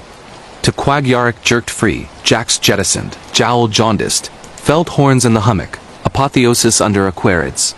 Blaze bashed by spectral sleet, they huddled as shapes seeped stooped silhouettes in sacking prehistoric. Nay, Prussian pioneers court-martialed on the Mont. phantasms palming pikes with phalangeal phalanxes. Join the jaunt, they moaned, pikes prodding ports. Casper kindled ice axe, edge evanescing. Lena lamented as lavenders living, lashed legs, lugging to ledge lip. Yarek's jape jug jagged jabbering Jesuits. Sophia's zing zapped, needle nodding inward to her nucleus. Aurora's argent annaled them, but unctuous. They staggered to Strognik station, desiccated, delirious. Yarn's yend, Corey's coin. Cicatrices cling Casper's clutch craven. Lena's ledgers loosened. Yarek jests jejune. Zophia's slumber spotlighted. Tatra's treetops don't tent. They tithe, hoist elsewhere. Some pyres perennial. The Svalbard's subterranean symphony. Urban exploration abandoned places, hidden tunnels in Svalbard, Norway.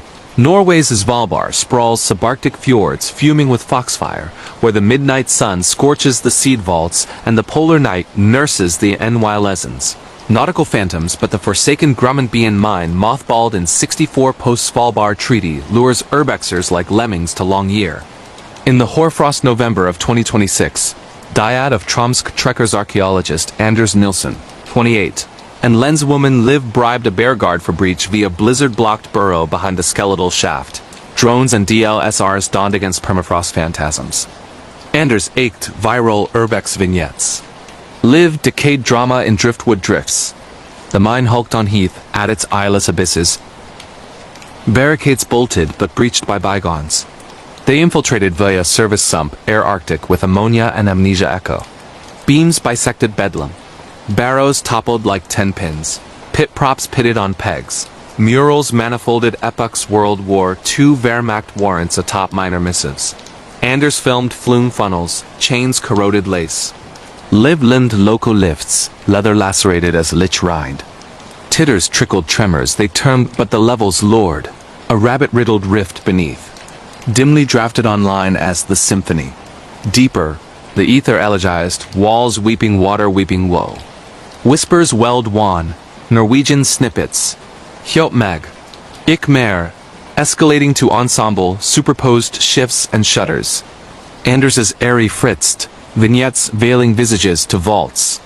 Liv's lens lacquered, limbing superimposes. Minors manifolded, mangled in spectral swaths. Resonances, Anders averred, but his timbre trembled when a portal pounded remote, patter-pattering puerile persistent. The kernel was the kennel complex, rotunda with ribbed roof riddling moonlight to rifts. Pivot, oropus ochre-ochered, restraints raveled. Whispers wuthered, skyr, smelt, sprek, as umbras undulated. Overseers in oilskins, orbs obscured, picks pricking. Anders's DSLR deceased. Liv's lens lilted lone, latching a luminous lapping nape, pulse pounding under phalanges phantom. They fled, levels labyrinthine as lungs, portals popping to prohibit passage. The toll is tarry, a susurrus soothed paternal peril. Egress at grating to glacier, gouging through gales, vitals volcanic. In Anders's all-terrain, vignettes vined. Not neglect, but theatrics minors moaning manifest. Umbras unyielding. Uploads uproarious, but undercurrents unnerved. Iron worked 62. That's my TACO in the timber. Svalbard shafts don't shudder. They serenade you. Urbex umbral. Some levels loop limitless. The E45's eternal engine. Road trip truck driver horror in Jutland. Denmark's E45 etches. Jutland's jaw like a jagged jawbone, windswept from Aarhus to Aalborg. Phantasms of Hanseatic haulers haunting the heaths. In the Boreal Blast, December of 2026, lorryman legend Lars Jensen, 59, grizzled with 36 years freight ferrying fish, essayed an auroral run northward in his Scania R-Series, cab cluttered with thermoses and rune rings. Bereft, Baron banished, the bitumen was his bard podcasts on troll and trollman lures by locks. Storm scoured, wipers warring with water, when taillights tantalized the tumult. A semi. Archaic Bedford, broadsiding bands, beacons blinking. Lars braked brutal, CB crackling. Nordic nose to Nexus wreck at kilometer 112. No response, noise nixing northers. He geared, gaping guarded. Cab casement cracked. Dynamo dead decades. Within, a driver, delineament distinct, balaclava, briar puff, pluming despite downpour. Need nudge, Nordman? Lars load. The shade swiveled slow, fizz fogged but fangs flashing dentition dingy, orbs beacon bouncing bestial. Nay, bear vener p vener, no. Just awaiting a lies, tamber tar thy thick. Lars lurched Bedford's buried postblitz and proffered his perch. The driver Olaf, he opined, glided in, freightage frigid and fishy, briar unburnt but fume-furled. Nalded 56, Olaf orated. Jegend and Jomfru som ik var der. Cholman tilkoti met naven. Discourse darkened. Olaf's opprobrial World War II weasel. Jomfru jilted and jettisoned, his holler hurling headlong. Lars lamented his own bairn's binge, byways boycotted. As Alborg approached, Olaf orbed. Stop, Lars. Hun venter. Name unspoken, northing nipping. Hard shoulder hulked, shade shredding mid-monologue. Cab clearing to cyclone cry. Lars lunged, landing shaken. Nexus noted no wreck. Fora fathomed. Olaf Odinson. 56 smash, Soma never salvaged. Sightings snaring haulers to the drop. Lars's looking glass limbs dingy fangs. Denmark's drives convoy the castaways. Very fierce. Some semi-smuggle shades. The Hebrides hallowed hall, haunted schools dorm rooms in Isle of Skye, Scotland, UK Scotland's Hebrides hollow the halls of the Lewes Castle College. Crofts cradling Celtic codices, where the wind wails with the wraiths of the clearances. Dorms droning with the dirges of scholars scourged in the 45 rising. In the crisp Candlemas of 2026, Celtic Studies sophomore Shalban McNeil, 19, from Portree. Quartered in the Quads quarters a quaternary with quarried quartz and a vista of the Quillins. Famed for the quill, a 17th century savant who self-strangled post-pilfering the Pauca's palimpsest. Shaban, saga savvy with a vlog on Hebridean hexes, hooted at the housemother's heed the scribbles post-piper. He inks for the inceptors. Lore lures likes. Shalban snickered, mounting a ring rig for raw reels. Induction aisle buzzed with Kayleys and clacking chats, but seclusion seeped with semester's slog. Nocturnes nursed the hush. No harbor hum, just the Hebrideans' hush and at 1 a.m. Scribbles quill on choirs from the quad below, though the choir keep hadn't quilled since Culloden. Shalban snared it. Audio aping rasps layered with laments. Nomina, dates, denouncements. Prime provenance, she posted, metrics mounting. But slumber soured. She'd startle mid-seminar in semblances, schoolmate a spectral savant in sark and sporin, plume parsing Shalban's scrawls into alchemical anathemas. Thought thief, the white wailed, thiz paling to palimpsests. By week 6, the hush heightened. Shalban's laptop lapsed thesis lagward, locutions lapsing to lunacy her theses transmuted to admissions of appropriated auras. Housemates hooted of the scribe's scripts, but Shalban spied scores in her secretaire. Monogram, MB 1648. The strangled savants. One misted Sawin's gloaming, the scribbles scrawled savage, ring-reeling as glooms gathered atramentine wraiths in academics, encircling her settle, plumes primed like pikes. Render mine, they rhapsodized, Susurrus scriptorium Susurrus amplified to thunder. Shalban spasmed, stilled by spectral stays as one neared. The savant ligature-laced larynx lengthened, orbs opalescent with outraged originality. Thy tomes are tones. Tide the toll. Phantasms pelted. Shaban's vlog vignettes, Susurruses supplanting her own contributors' lore looted, remixed to rappin. The wraiths waited, plumes piercing pelt, inking inklings scorching like strictures. Desperate, Shalban sonneted her saga pristine paeans on poetic purity, unpilfered the atraman abated, wraiths recoiling with wails like rending rag. Scribbles stilled at prime, ring ruined, but the secretaire's scores smoothed, laptop laundered. Shalban shipped semesters later, but Hebrides halls him her uploads, Susurruses summoning credit, whence called. The colleges don't cancel crimson. And if you're conning their cloisters, cite thy sources the scribe scrutinizes. The Fjords Frostbite Forum, hospital nurse night shift stories in Bergen. Norway's fjords frame the Haukeland University. Hospital a modernist monolith, where the fjord's frigid fingers finger the foundations and the corridors clank with the clangor of cholera cots and Viking Varga victims, where the air aches with the antiseptic of amputations and the anesthesia of aurora anomalies. In the hoarfrost hush of December 2026, 39-year-old night shift psychplier Astrid Larsen pulled the graveyard guard in the Gamelbergen wing, a brutalist bastion where the basement bunkered. black death barrows, now repurposed for overflow psi pavilions. Astrid, armored by 17 years charting chills and charnel, relied on regimen, rounds at Russet, Rakefisk at 3, Aurora's amnesty. Wraiths don't waveform, she'd wisecracked to daydrones, but the Hawklands hum ventilators venting like vows harbored hungers hoarier than hauberks. Premier shift post-Yule, the pavilion was a skeletal shift, Astrid and orderly Olaf. Lumens lowered thriftily. At 1:17 a.m., monitors muted in unison, not alarms, but a cordon hush, pulses pausing like pent breaths. Bed 214, a hoary Hanseatic air with haze, hauled upright in his hutch, orbs opalescent as offsprings. "Kommer Tilbake," he husked, hemming Astrid's hem. "Spursmlim evig spursmlim." They're returning. The questions eternal, the questions. Ere she could console, his ECG erupted erratic, then ebbed resurrected with defibrillator dirges illumining indigo. But as Astrid annotated, footfalls filtered from the forbidden Undercroft stair boots on basalt, burdensome, breaking at each bay. Disquiet dug. Olaf ousted as Elder Eves. But at 3 a.m., the teapot teetered tepid, vapor visages on the viewport emaciated, enchained, orifices open in oaken oaths.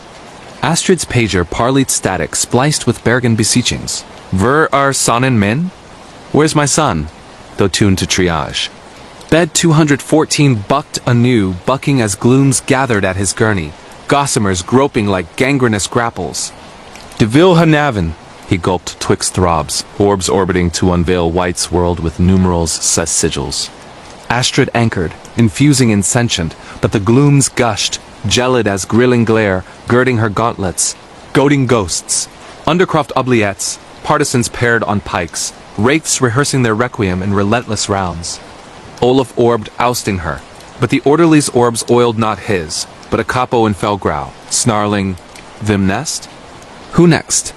The pavilion plummeted, pallets planing plain, helmets plating to palls, monitors mouthing martial missives, moans in Yiddish, missives in Deutsch. Astrid amassed the monitor mound, cross-checking charts, Genst chronicles. Hochland, hearth of 44 uprising hospice, mass mounds in the moraine, machinations on malcontents marking.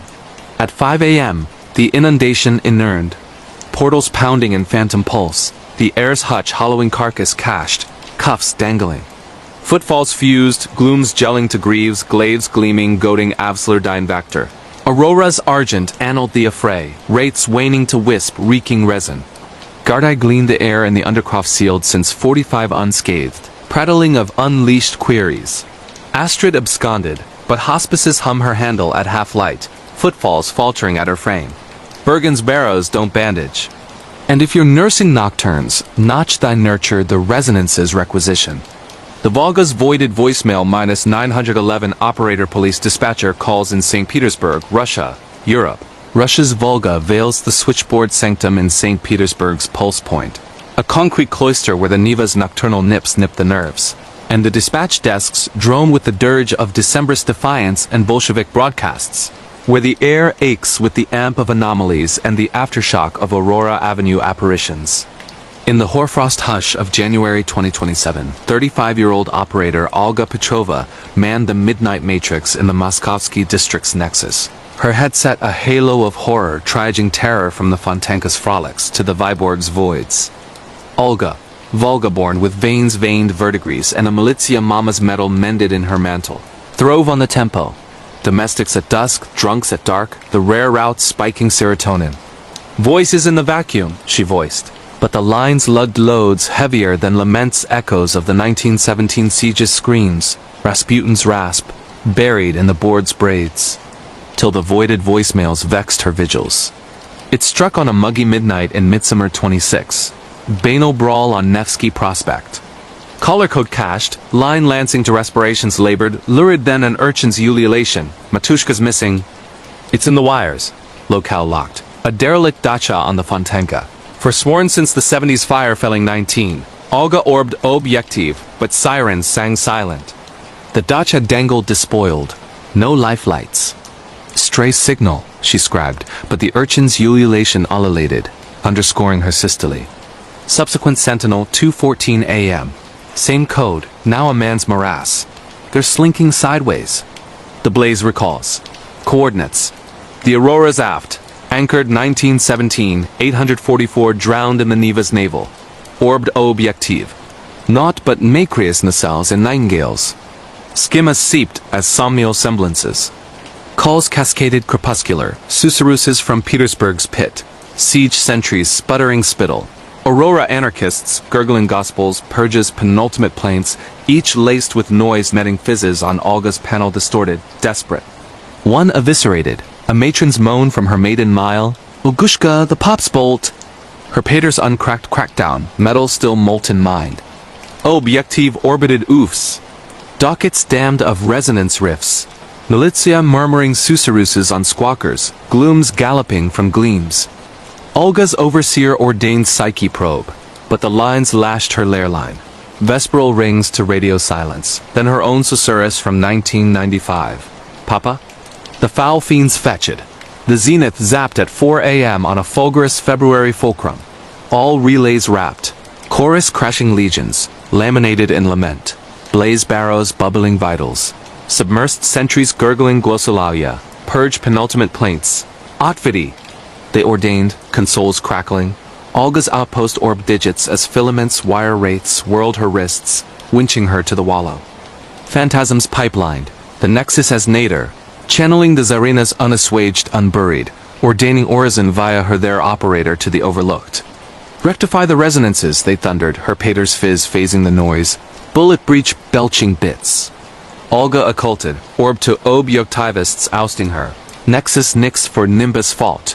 Calls conked, but her line limbs phantom peals, susurruses sarrying for her shell. Petersburg's panels don't pause. And if you're piping 112 in the penumbra, prick your ears, the perished prime the pulse. The Ardennes armored abyss, military war-related horror in Bastogne. Belgium's Ardennes armor the salient scars of the Bulge. Forests fuming with foxhole phantoms where the muse's mist masks the Musargon's mud. And the wind wails with the raids of the 44 winter wolves werewolves who waylaid the Wehrmacht's withdrawal. In the solemn solstice of June 2026, 44-year-old NATO liaison LT, Elias Voss, haunted by Helmand horrors, hosted a heritage hike for a Benelux battalion tracing Baston's barricades barrows, vitrified, box over bomb craters. Elias, broad as a Bailey bridge with a bronze star and orbs like overcast, sought surcease his platoon pulverized in '08, a phantom festering. History heals the hurt, the guide gusted, but Baston's bocage brewed blood, its bowls burying the unburied. The hike hummed from Bizet, disgorging at the Martyrsm Memorial's mound monument to the maimed, its stars scarred by shrapnel. Elias lingered as the lads limned selfies, fingers fumbling a foxed foxhole flask, initials JV incised inside. That gloaming garrisoned in a Goggenau guest house once a German general's grot, repose rammed him. Reveries of ruts, not Afghan arroyos but Ardennes, sleet slushing slurry.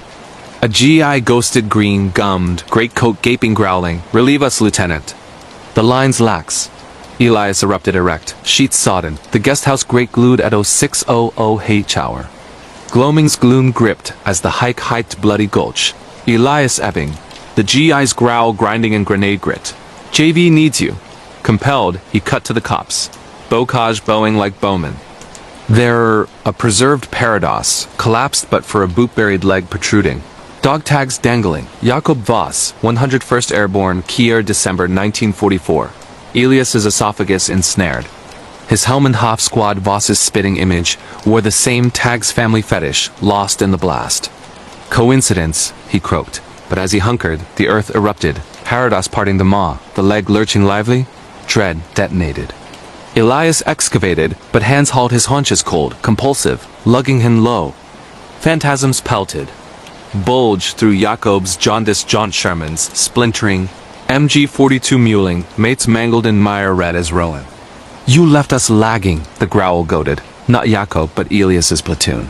Fizzes phased in fatigues, flaying his falter in '08. The maw magnified. Bocage briars barbed like barbed wire, burrowing his browmire muffling maw, moans muted by muck. Relieve the rampart. They roared, rifles raking from rifts, ghosts gelling in waterlogged wool, orbs oaken with unfinished forays. Ilias evaded, erupting with a gasp as hikers hoisted him hall, mire-masked and maundering. The Parados? Plugged, leg lost, tags in his talon his platoons, engraved eerily, hike halted hasty. Ilias expatriated, but ardent armors and armored abysses, hands hauling from the whore, greatcoats gaping his gaze. The salients don't salute their slain. And if you're hiking its hollows, helm-high some lines linger. The Ruhr's rusted regime, workplace scary experiences in Essen. Germany's Ruhr rusts like the ribs of a rusted Reich, foundries fuming with the forges of Krupp where the Rheinsreek meets the Emschers. Effluent and the Hammers hush, but for the haunt of the 40s forced laborers flayed in flywheels. In the dank December of 2026, 33-year-old engineer Lucas Schmidt temped at the repurposed Salfaren coal mine. Now a co-op for creators, his cubicle in the old coking plant, walls wallpapered in worn work ledgers. Lucas, lean from Leibniz leans and a litany of labor lashes, limned as ladder, layouts by light, lager by dark. Gears grind ghosts, he messaged mates, deaf to the deck's dull drone, like distant thighs. Premiere week, overtime obscured to 10 p.m., the co-op emptying to echoes. Lucas limned levers under halogens when the drone deepened dies? Nay, drones. Roar, Burrs booking shift staffed, 189, wheezed with coke chaff. His screen spasmed, cells cramming with cognamina laborers, ages 8 to 14, wages whittled for waste. Surge, he rebooted, but the ledger on the lintel lapsed. Limbing his name, Schmidt L, fine for faint, force, frisson flecked. He fled, but the mine's miasma mirrored home, alarm arching to shift sirens. Escalation eroded even. Colleagues chaffed of the taliman, but Lucas's plans plagiarized. Yields yanked by wraithwork. Entries of ethereal evenings engineering exorbitant extrusions. One fogged forenoon, lone in the lounge, the dispenser droned driverless, dispensing donuts dented with diminutive digits imprints of the flayed. Overtime? A peat piped from the pipes, puerile, predatory. Lucas lambasted it, shards shearing skin spelling deficit on the deck. Night shifts netted nether, desks deranging to die lines, stools strapping strict, the drone decoding to dirges, forge or be forged. Shades shuttled twixt screens, forms foreshortened and furnace flayed. Orbs ogling, one more mark. Climax coked month's margin. Quota quandary, Lucas lashed to his terminal as Tempest thrashed the Rhine. The ledger lapsed limitless, leaves lengthening, nomina nosing his. Predecessors who'd perished by piston or pig iron. Italian teamed gaunt ganger in goggles, ledger lashed to limb, abacus anvils of ash. Balance the books, Bubadai turns for theirs, phantasms pelted, minds meridian, mites mulched in mechanisms, forces footnoted as fodder, now finagling fairness. Lucas's fingers fumbled on functions, forging forswears his fatigue. The fodder in freelance till the taliman tackled, abacus anvil as anklets. Blackout. Lucas lurched to light, co-op cleansed, ledger lost. He lapsed the lease, but layouts lurk in layoff.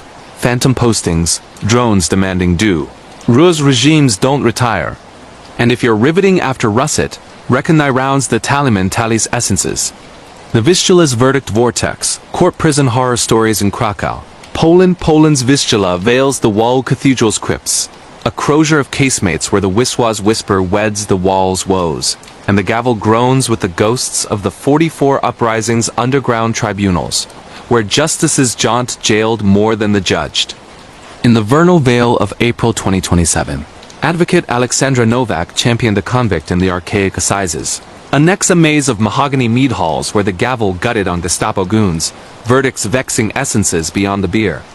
Alexandra, ascending from Dewith law laurels laced in liberty, prepped her plea in the parlor, parchments piled as pyres. Truth trumps twilight, she touted, tone deaf to the tipstaff's tailies of the veiled verdict. A spectral seneschal who'd sentenced show trials, his dooms dooming the damned to drogdom. Litigation dawn drizzled, the tribunal a tomb of trusses and gas globes guttering as ghosts. Alexander's accused and asylum seeker arraigned for artifact appropriating, inculpable, but ink-imprisoned faced a jury of jagged jurists. As she pled pilferage pretext, the ether empurpled, edged with ermine and ether. The seneschal's gavel gonging ghostly thrice, tolling tomb-like. Urzad, the living lord barked, But Alexandra's advocacy altered, articles amending. Culpable by Kruer. Gasps geysered. The jury justiciared jaundiced, juggling spectral scroll. Recess reeked resonances. The veiled's vengeance. Verdicts vaulting the vital, vanning the virtuous to veiled vaults. Nocturnes pre-plea perverted to perdition. Alexandra's pied a terra. Parascents from the palace.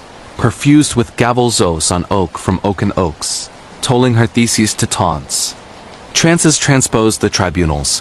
Her accused aspect alchemizing to a goon's, garroted, gavel gutting to grind vertebrae. One tempest trounced twilight, advocacy autolimbist, flames fizzes victims orbs ogling, liberate us. Alexandra augured archives, the veiled seneschal, Baron B, betrayer who'd banished hundreds, his own end by halter in 45, essence and chain to expunge or exacerbate. He hunts harmony, a moldy magistrate mused, by warping weights till truth trickles. Verdict vigil, the tribunal throbbed, lumens lurching, gavels germinating on the gurney, pounding in polyphony. The jury juggled juggernauts, justiciar jolting with orbs oiled, culpable.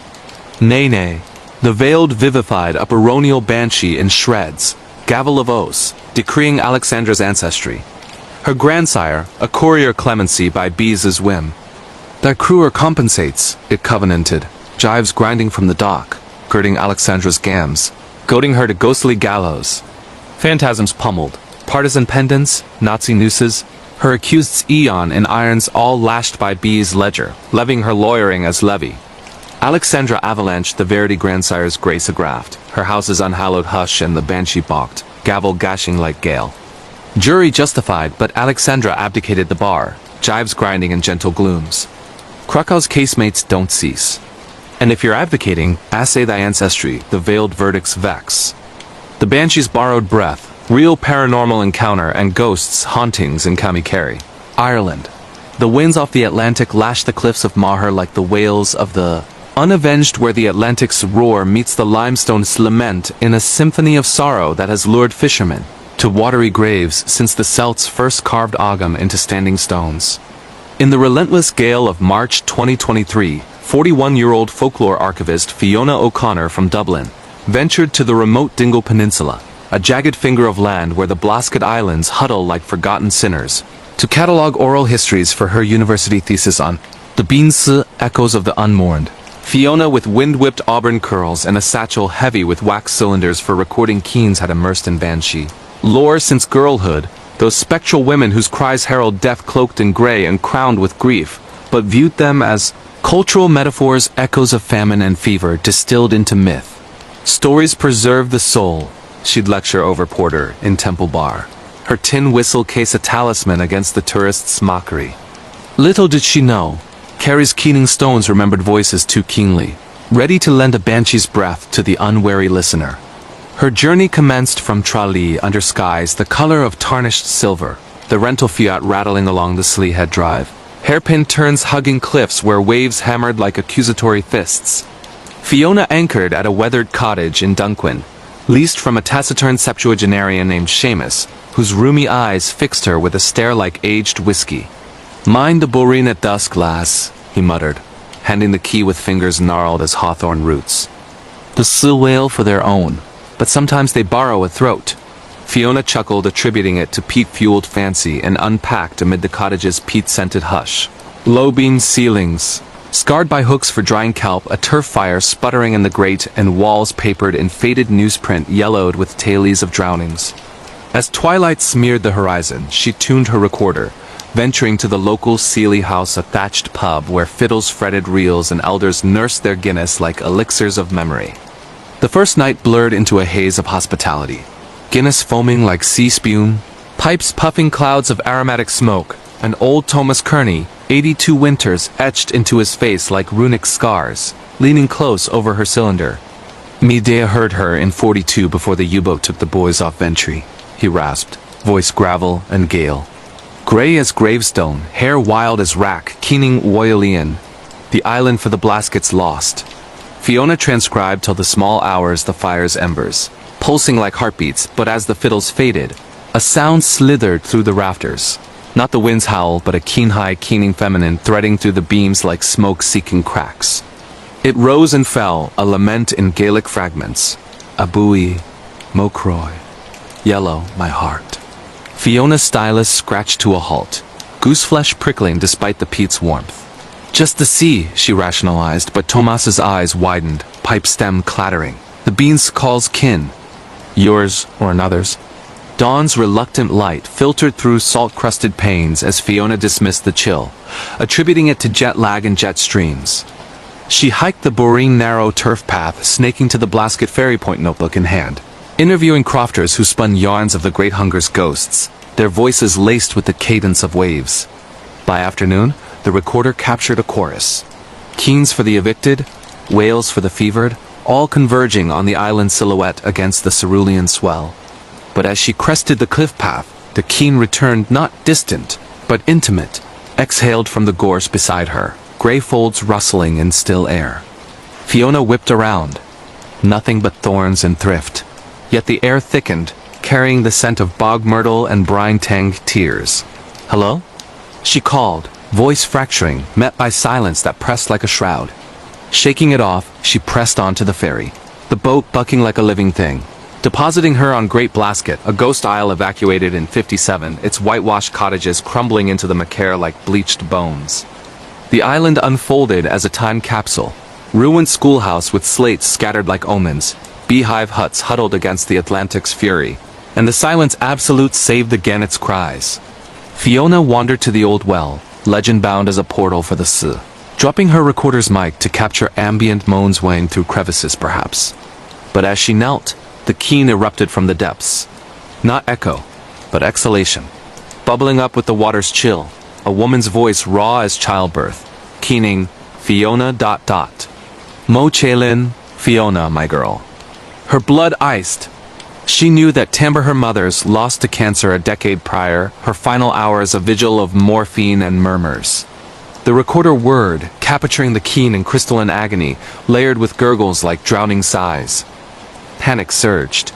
Fiona fled the well, scrambling over Macaire to the signal tower's ruin, but the keening pursued, now choral mothers, sisters, the islands evacuated wailing in unison, gray forms flickering at periphery, cloaks billowing sans wind. Desperation clawed as dusk devoured the isle. The ferry long gone, her phone a brick in the mist. Fiona barricaded in a derelict cottage, turf door barred with driftwood, recorder clutched like a crucifix. The keening swelled, seeping through chinks. Tarring a nail, borrow.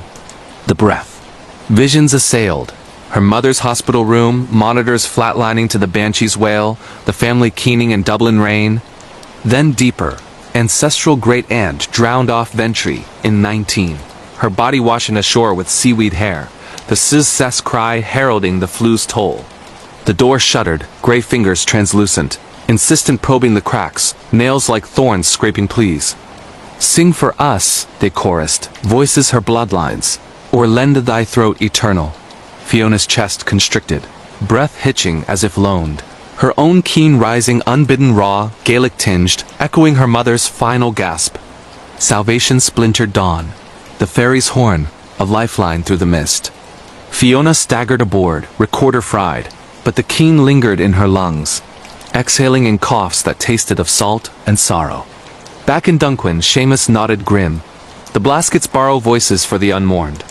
Yours fit the keen. Divers found no well wreckage but Fiona's tapes? Layers of laments, her mother's voice anchoring the chorus. She abandoned the thesis, but carries winds keen her name on gales. Ireland's cliffs don't relinquish echoes. And if you're tracing its boreens, hush your breath, the sea may claim it. The Jersey Devil's Jersey Shore Shadow. Supernatural creatures cryptid encounter in New Jersey.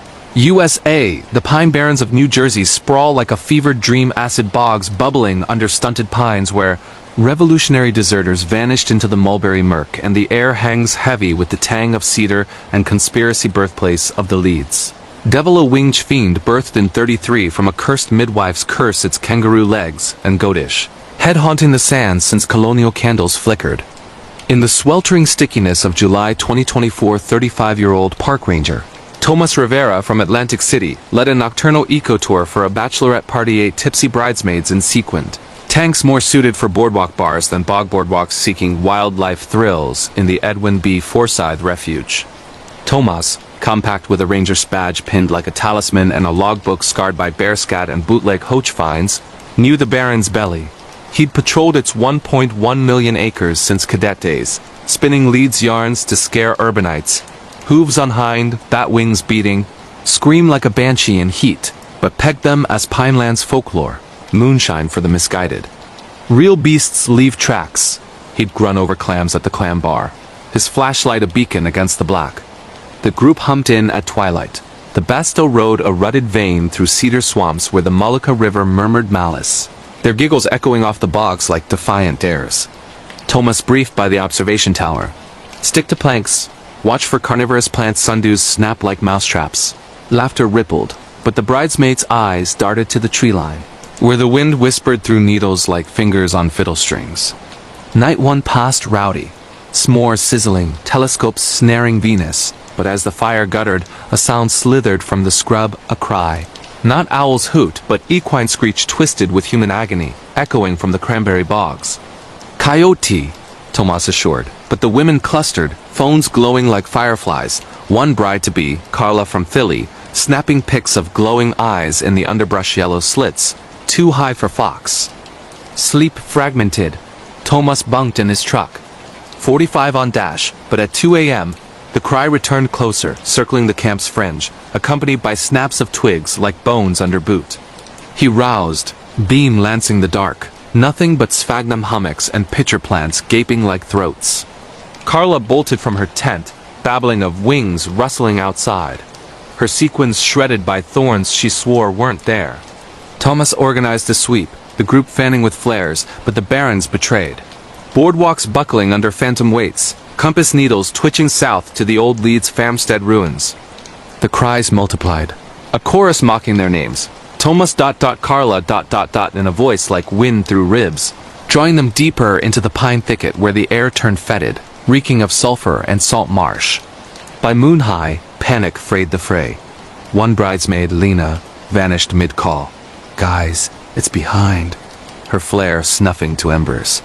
Tomas fired warning shots into the canopy, the bang shattering the night, but the devil materialized not myth, but monstrosity. Silhouette against the lunar sheen, 10 feet tall, wings leathern and veined like oak leaves. Hind legs coiled, kangaroo sprung, had a goatish wedge with eyes like forge coals, horns curling like questions. It reared, scream-splitting eardrums pure torment, the lead's curse incarnate hooves gouging peat that steamed black.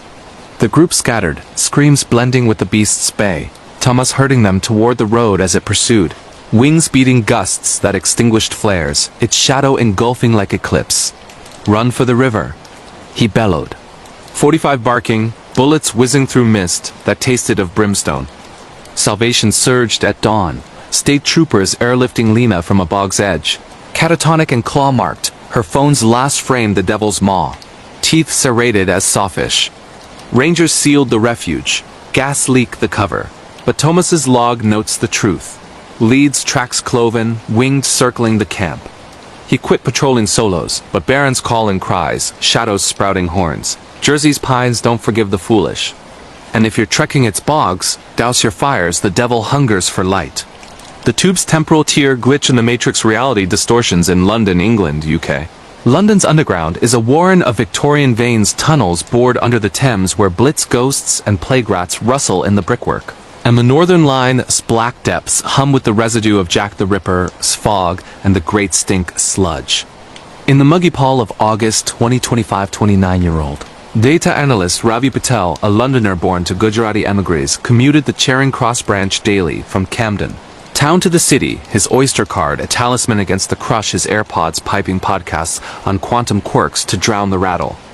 Ravi, bespectacled with a rucksack of code-cracking laptops and a thesis on temporal anomalies in urban infrastructure, had modeled glitches for fun code loops mirroring life's little skips, but the tube's timetable held firm. A metronome of misery. Until the Northern stuttered, carriages lagging like a buffer, underrun in a glitchy sim. It frayed innocuous. At Euston, the platform duplicated escalators ascending to twin stations, buskers hawking the same busks twice. Ravi blinked, boarding the second tube, But his reflection in the ads lagged, lips syncing seconds delayed, murmuring Hindi laced with Cockney. Rook! Train intezar kar raha hai. Stop. The train waits. He alighted at Good Street, shrugging as circadian creep, but his oyster beeped twice, time-stamped 1742. Then 1727. Twilight brought bifurcation. The kebab shop near his flat in Bloomsbury served his falafel with a squint from the proprietor. Again, Ravi?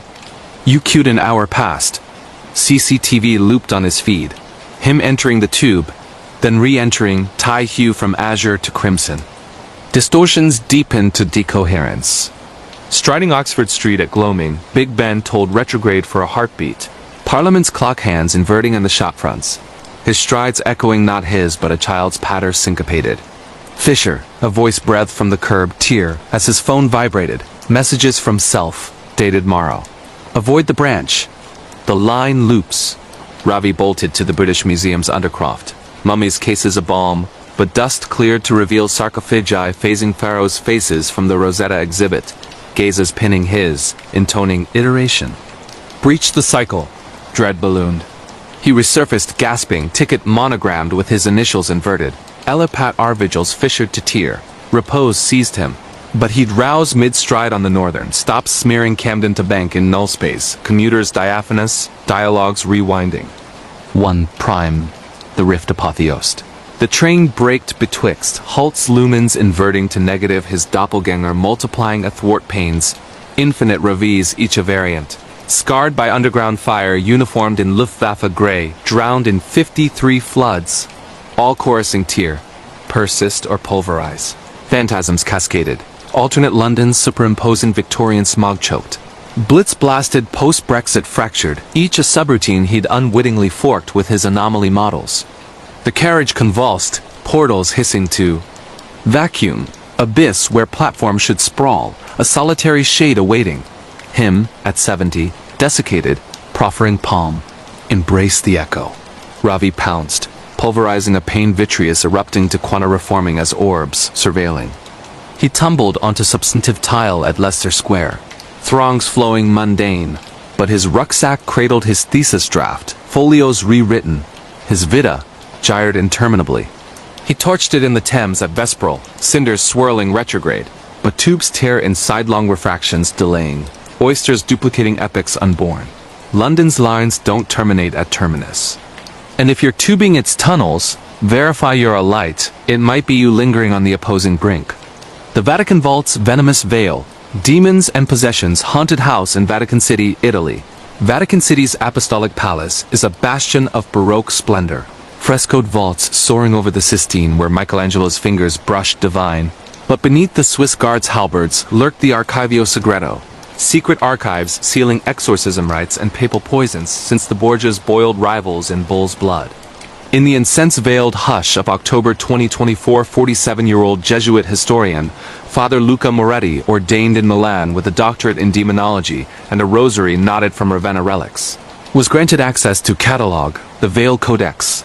15th century, grimoire bound in vellum said to veil the devil's pact with the Medici Pope, its pages pulsing with possessions that toppled dynasties. Luca, ascetic with eyes like agate and a tonsure shadowed by migraine halos, had exorcised poltergeists in Perugia parishes, viewing demons as doctrinal delusions, metaphors for madness. Faith fortifies the mind, he'd sermonize over Chiantian cloisters, his breviary a bulwark against the curious cynicism. Unbeknownst, the vaults hungered for confession, their stones steeped in sulfur and screams, eager to unveil a veil too thin for saints. His ingress dawned under Sistine drizzle, the guards' pikes parting like Red Sea reeds escorting him to the subterranean scriptorium, a labyrinth of oak shelves groaning under incunabula air chill as catacomb, draft lit by argon lamps flickering like damned souls.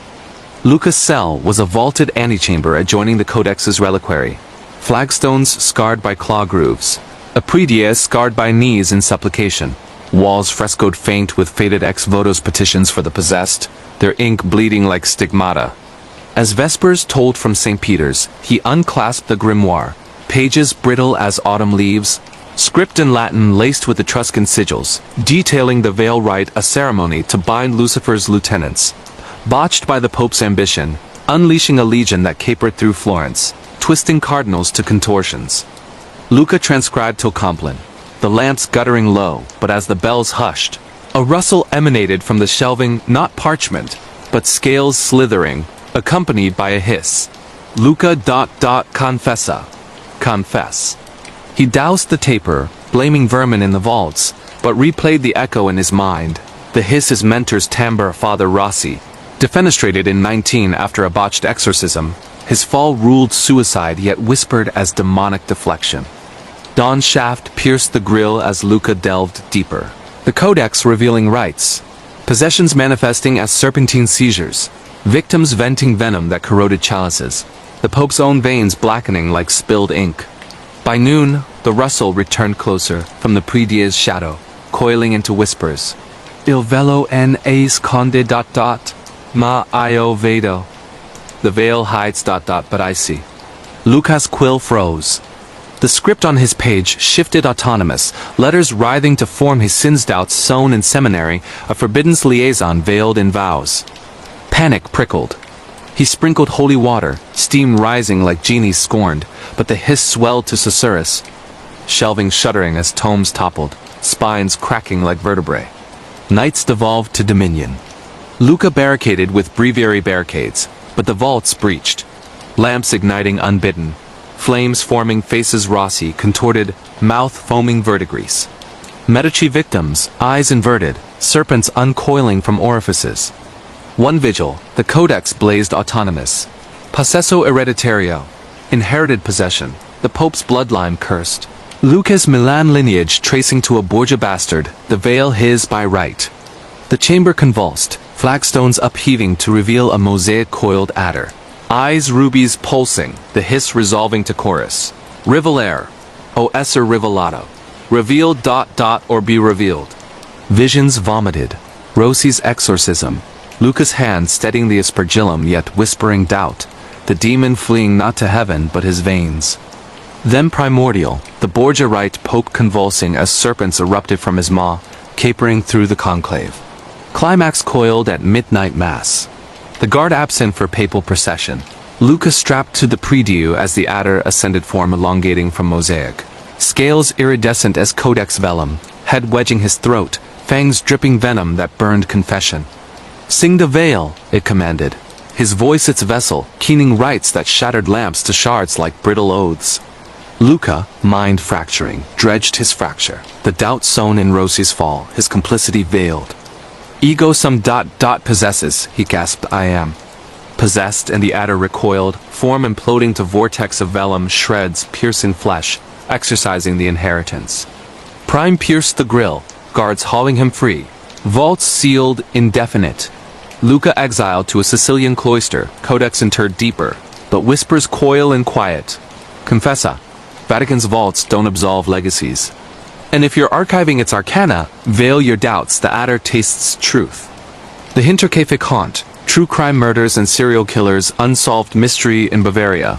Germany, Bavaria's hinterlands cradle the Bavarian forest. Dense firs veiling farms where the Black Death's bells still toll in churchyards. And the wind through alders carries the echo of witch hunts that strung suspects from linden limbs. In the snow-shrouded solitude of November 1922, the Gruber's stead at Hinterkaifeck, remote croft off the road from Ingolstadt, its thatch heavy with hoarfrost, became a charnel house. The family of 6 hacked by Matic in their loft, their killer lingering days in the blood-warm rafters feeding the livestock air fleeing into the white void. Over a century on, the case festers unsolved, a specter in German annals, its fog of clues footprints approaching Sand's retreat. Attic scratches pre-massacre taunting criminologists. In the biting December of 2024, 32-year-old forensic archivist Lena Schmidt from Munich delved the case for her podcast. Schattenful, Unsolved Bavarian Blades, her flat and Schwabing a warren of case files and crime scene dioramas. Lena, keen-eyed with a locket of her grandmother, hair survivor of the 44 air raids, and a microphone scarred by cold case confessions, chased the Hinterkaifeck phantom as academic ambition, dismissing occult overlays as peasant panic. Killers leave traces, not curses, she'd assert over Weissbier in the Victualienmarkt, her recorder a scalpel-slicing myth. But Bavaria's forests remembered grudges, their roots drinking deeper than graves. Her pilgrimage launched from Munich under skies like lead, the A8 serpent to Schobenhausen, where the stead's ruins hunkered a gabled husk amid meadows gone to weed, the loft's beams charred by hasty pyre post-autopsy. Lena arrived at gloaming billeted in the Gasthaus zum Schwarzen Adler, its beams scarred by Napoleonic bayonets, the landlady Frau Huber pressing schnapps with warnings. The Kaifek killer walks the woods still heard him scratching last jewel. Lena smirked, unpacking her drone for aerial scans. Thermocam for residual heat and a stack of yellowed Bavarian Polizeichten police files brittle as birch bark. That eve, over goulash steaming like battlefield mist, locals leaned in. Lawrence the postman, 78, rasping of the Gruber's unwelcome guest, a shadow in the attic weeks prior, feeding chickens by night. Victoria the maid fled days before the blades, whispering of the man in the chimney. Lena transcribed till taps, the fire's crackle masking a scratch from without. Within, like mattock on thatch. Dawn's reluctant gleam filtered through rhyme as Lena trekked the path, boots sinking in snow that preserved prints like accusations, her drone whirring hymns to the ruins. Thermal bloomed anomalies. The loft's trapdoor, heat signature faint as fever, suggesting recent treads. Vandals, she logged. But as she ascended the ladder creaking like gallows, she caught a scent. Pipe tobacco and pitch pine, the killer's rumored reek. The beambore gouges fresh, initials G.L. Gruber Lawrence. And below in the hayloft's dust, a mattock head, rusted yet keen, blade etched with runes that twisted the eye Teutonic or older. Panic prickled. Lena's drone dipped, footage glitching to overlay the massacre, shadows wielding mattock, Gruber's forms crumpling in sepia, the killer pausing to mend a hinge as witnesses attested. Hoax footage, she gasped, but the runes on the blade warmed her palm, visions flooding. The killer, Lorenz's bastard kin, lured by inheritance grudge, his attic vigil a week of whispers, stir the pot. Andreas, culminating in carnage yet fleeing not alone but chased by something gaunt. Fog wreathed from the forest's fringe. Nights curdled to haunting. Back at the Gasthaus, Lena's recorder captured scratches mattock on rafters, from her ceiling the files rearranging autonomous. Clues converging on a spectre suspect the walgiest forest ghost of local lore, a deserter from gating his blades. Blessed in black rites, possessing the killer post-deed, driving him to suicide in the woods, body gnawed by wolves. Frau Huber pounded her door at midnight. He's back, the scratches started when you came. Lena barricaded, thermocam blooming heat in the flue. A form crouched, pipe aglow, eyes reflecting her flashlight like coals. Where'm comes du? Why come? The voice rasped, her grandfather's timbre lost in the sum, his letters sealed with the same runes. The door bucked, mattock embedding splinter deep, the killer's shadow elongating, form twisting to reveal not man, but multiplicity. Deserter's ghost fused with the slayer, possessing the house's hearth, demanding, confess the bloodline, your sires sheltered him post-war. Terror transfixed as the flue vomited soot faces of the Grubers, throats arched, mouths agape in silent keens. Lena seized the locket, smashing it against the blade hair, igniting like fuse, runes sizzling to ash, but the shadow surged, mattock whistling, pinning her to the planks. Visions hemorrhaged. Her grandfather's desertion, hidden by Grubers for gold. The killer his vengeance unbound, the Geist his eternal chain. And the line, it decreed, but Lena, mind-fracturing, unearthed the truth. Her podcast's sponsor, a Munich antiquarian, descendant of the maid, suppressing clues for profit. The veil lifts, she gasped, and the shadow convulsed, form imploding to vortex of pine needles piercing flesh, exercising the grudge. Dawn's light fractured the onslaught. Police finding the Gasthaus pristine, mattock vanished. Lena shuttered the podcast, archives sealed, but forests scratch in quiet. Where'm? Bavaria's blades don't blunt. And if you're delving its dockets, mind the margins, the killer edits forever. The Shadow Stalker's silent siege. Stalkers and obsessions, personal encounters in Madrid. Spain. Madrid's Retiro Park slumbers under plane trees like whispered assignations. Its Palacio de Cristal, a glass nave reflecting the Manzanares murmurs, where the air clings with the jasmine of Goya's ghosts, and the Guardia Civil's footfalls echo Franco's shadows. In the languid heat of June 2025, 27-year-old graphic novelist Isabella Ruiz Amadrelina, with ink-stained fingers and a flat in Malasaya overlooking the Chuca's neon-veined veins, chronicled Sombra Seguidoras, tales of unseen suitors for her webcomic, drawing from Madrid's lore of jilted lovers haunting the Puerta del Sol. Isabella, vivacious with a pixie cut and a pendant of her abuela S. Azabash jet talisman against the evil I-romanticized obsession. As artistic fodder, her panels pulsing with phantom admirers. Shadows court the creator, she jest over vermouth at La Venencia, her sketchpad a shield against the metro's leers. But Madrid's streets remembered vendettas. Their cobbles cobwebbed with the steps of the unrequited, ready to silhouette a siege too silent for screams. Her narrative ignited with a DM on her comics Insta. To Sombras me siguen. Kamuyoiti, your shadows follow me ... As I you. Sender. Anonymous Sombra. Profile pic a silhouette against the Retiro's rowers. Isabella archived it as fanflare, but replies cascaded.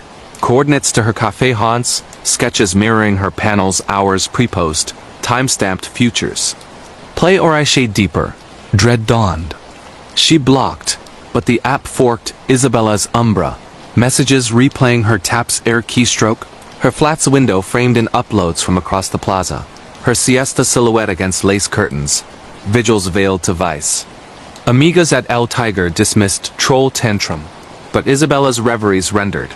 Anonymous face her own, gaunt with gaze hunger unveiling the comic seed. A deep web fork obsessio. A stalker scaffold seeding fixations, users effacing into umber chambers where verity gyred confession till mandate. One thread iced. Survivors playing, emerging with twitches mirroring passersby apps self-sprouting. Desperate, Isabella heeded the dare at Retiro's Crystal Palace by blood moon. Verity or umbra? The cloaked contour breathed, fizz voided by sombrero, but reflection in her pad. Doppelganger, grinning sink. Dread apotheosed. The contour pounced, cow cascading no fizz, just code crash static, palms questing her gullet. Isabella pulverized her tablet, shards detonating to quanta reforming as orbs, surveilling from fountains. The void rebounded, dispersing to drizzle, but not ere a terminal ping incised in her palm's perspiration. Somos la sombra. We are the shadow. Isabella nuked profiles, expatriated to Valencia, but app's phantom in sidelong whispers exhorting court. Madrid's shades don't detach liaisons. And if you're sketching at silhouettes, log shadows swift admirers lurk in the line. The foliage's feral famine, sleep paralysis and nightmare experiences in Lapland, Finland. Lapland's taiga rears like the ribs of a slumbering Jatan. Auroras draping the fells in ethereal shrouds where the Sami Joik summon spirits from the Tunturi's silence. And the air bites with the frost of forgotten famines that birthed the Stalo trollkin cannibals lurking in Lavu shadows. In the polar night's pall of January 2025, 34-year-old ethnography, Eva Korhonen from Helsinki retreated to a Koda hut on the Utsjoki frontier after a fieldwork fiasco her. Dreamweaver seminars unearthing hysterical hallucinations in subjects. Eva, lithe with braids beaded in reindeer bone and journals thick with shamanic sigils, specialized in hypnagogic horrors, her own vigils warded by Noida herbs and noise-canceling nodes. Reveries are runes, not riffs, she'd discourse over cloudberry liqueur in Rovaniemi. But the fells harbored elder therapies famines that fettered the psyche, pinning the spirit to devour doubts. The coda was a turf-domed dome, smoke hole gaping to the void. Pete Brazier, her sole sentinel against the minus 30 degrees Celsius that seeped like skepticism. Premiere night. Endless ebony filtering through birch lattice. Repose ravaged Eva in the reindeer pelts, but at 3 a.m., the paralysis clamped not in their torpor, but troll talon vice, compressing her thorax till ribs rasped. Orbs snapped to obscurity, the coda kiltered, roof thatch sprouting tusks. The stalo manifesting on the lintel, form gaunt as girdled famine, hide-stretched parchment over haunches like drumheads, orbs recessed embers flaring ravenous. Now snoita. It growled in joint cadence, rise, witch, limbs unfolding to eclipse the aurora. Eva's psyche thrashed hypnopompic hallucination. Archetype sleep paralysis fiend, but the troll descended, tusks caribou prongs, trailing her furs, anchoring her stare. You enter dreams. I ingest them. Phantasms flooded, unsolicited. Her subject seminars. Reveries not unraveled but rewoven. the Stalo shepherding them to derangement suicidia she'd rationalized as revelations. It straddled her sternum, mass of millennia mashing, maw unhinging to exhale lavu fog, laced with imputations. You knit the new streamer. Eva ululated mute, vitals bellowed bellows, till Prime's wan wedge cleaved the smoke hole, the troll dispersing to motes clinging like culpabilities. She roused gasping, pelts sodden, tusks faint welts like tattooed taboos. Undaunted, Eva forayed by day, endless gloam, scaling Sanathel's screes where lavu winds wailed indictments, but nocturnes escalated to rampart. Second, paralysis amid Tazan's steam, the troll at her lug, narrating dossiers and her susurrus failures flayed to fables, tusks buffeting ether to zephyr. Third, catatonic mid-trek in trance, the taiga's turf parting to Stalo herd, tusks dipping to her vitals, inking auguries of communal conflagration. Eva combated with cantrips, projection, not possession. But the vice tightened, tusks drawing droplets freezing mid-drip. The troll's choir, yield your yarns or yarn eternal. Solitude splintered her. She signaled Inari Rangers for evacuation, but the squall struck foremost blizzard entombing the coda. Relays ruptured. That terminal night, the fell's fury peaked. Gales joiking sagas of starvation. The Stalo legions swarming the dome forms perching on lintels, smoke holes, her eyelids fluttering futile. Surrender thy spools, they lowed. Tusks enshrouding. Eva's psyche fracturing to subject nightmares as her own. The taiga's grief for girdled herds bleeding to her marrow. With guttural psych scream she dredged her rift. The fiasco's radix, her own suppressed starvation grandmother's wartime vigil. Her dreamweaver, a veil for unresolved hunger. Take it. She hurled, and the herd convulsed, forms imploding to maelstrom of turf shards piercing dermis, purging the venom. Prime sundered the squall, rangers excavating her free, coda half interred. Eva endured, welt scarred like mended maps. She repatriated to Helsinki, penning Stalo spools incognito, but Lapland's gloam lows tusks in the wind, vice on window panes. The fells don't release readily. And if you're hutting its hush, unspool your hunger's foremost some therapy's exact essence. The bayou's backdoor breach, home invasion and intruder stories in Louisiana, USA. Louisiana's bayous coil like the veins of a voodoo. Loa cypress knees erupting from murk where the Mississippi's muddy pulse meets the Atchafalaya's whisper and the air thickens with the rot of Spanish moss and the sizzle of rue hiding hoodoo hexes in the rue. In the humid haze of September 2024, 39-year-old Creole chef Mary LeBlanc renovated a shotgun house on the St. John Parish, fringe-raised Acadian bones with galleries groaning under Spanish moss veils. The realtor's murmur of lively legacy, glossing a 1850s quadroon ball where a jilted lover hexed the revelers with powdered bone, their dances devolving to delirium. Marie, curvaceous with a chef's knife, crescent-scarred palm and daughter Celeste. 8, all curls and crawfish boils, envisioned renewal post-hurricane. Cast iron for her edify, a courtyard for Celeste's gumbo lessons. Ancestors spiced the potch, she'd affirm over bayonets at Kaf du Monde. Oblivious to the backdoor's chill, heavier than jambalaya iron. Relocation rhapsody, mallets resounding, Celeste's chortles amid cayenne clouds, but vesperal one attuned ominous. Marie, tucking Celeste with the princess and the gator, heard the latch click rear portal, dead-bolted with grease wards. Footfalls patted the hall, tentative, like a guest forgetting galoshes, halting at the nursery. Celeste, dreaming? Marie murmured, pulse accelerating, seizing the cleaver. Stillness, then a sigh feminine, ragged from the walls. She inspected locks, jalousies sealed tight, withdrawing upstairs, ascribing to levee winds. But reveries resurfaced. The hexed ball, lovers barricading garrets, their final rasp, she's inside ... Always inside. Septet 2 breached perimeters. Provisions permuted. Okra in the oven transmuted to slime. Celeste's voodoo dolls arrayed on the sill facing the bayou. Beads snapped like fractured femurs. Marie rigged cams, motion motes, but streams stuttered umbras preceding her contour. Portals ajar on untouched knobs. One auroral, Celeste's doodle from Eccle. Stickkin, third dame in the scullery, grinny with orbs effaced. Who's she, Sherry? Marie probed. Celeste shrugged. The watcher. She waves. Chills anchored. Marie plumbed titles. The house. Quadroon's key. Site of the 58 hexing intruders never netted. Lover's ledger sealed in the historical society entries of Latch turns lone. She inhales my air. Rigidity recoiled serpentine. Marie planked the undercroft after thuds, plumbing, she fibbed to Celeste. But spigots dripped morse. ELP. Celeste somnambulated to the scullery, susurrating to the stove. Don't devour the gumbo. It's ours. Reveries ravaged. Marie reliving the levy's lash, her ex's fists. Celeste pursued by a contour with no fizz, only keyhole voids. Rampart ruptured Yuletide. Zephyrs ululating like Loas. Power flickering, they huddled in the parlor when the latch lilting front portal. Bolt slithering sinuous. Marie armed with cleaver, Celeste clutching cornhusk doll, as footfalls ascended. Languid stockings, deliberate creak. The portal bucked, hinges weeping verdigris. As the breacher materialized, not flesh, but multiplicity.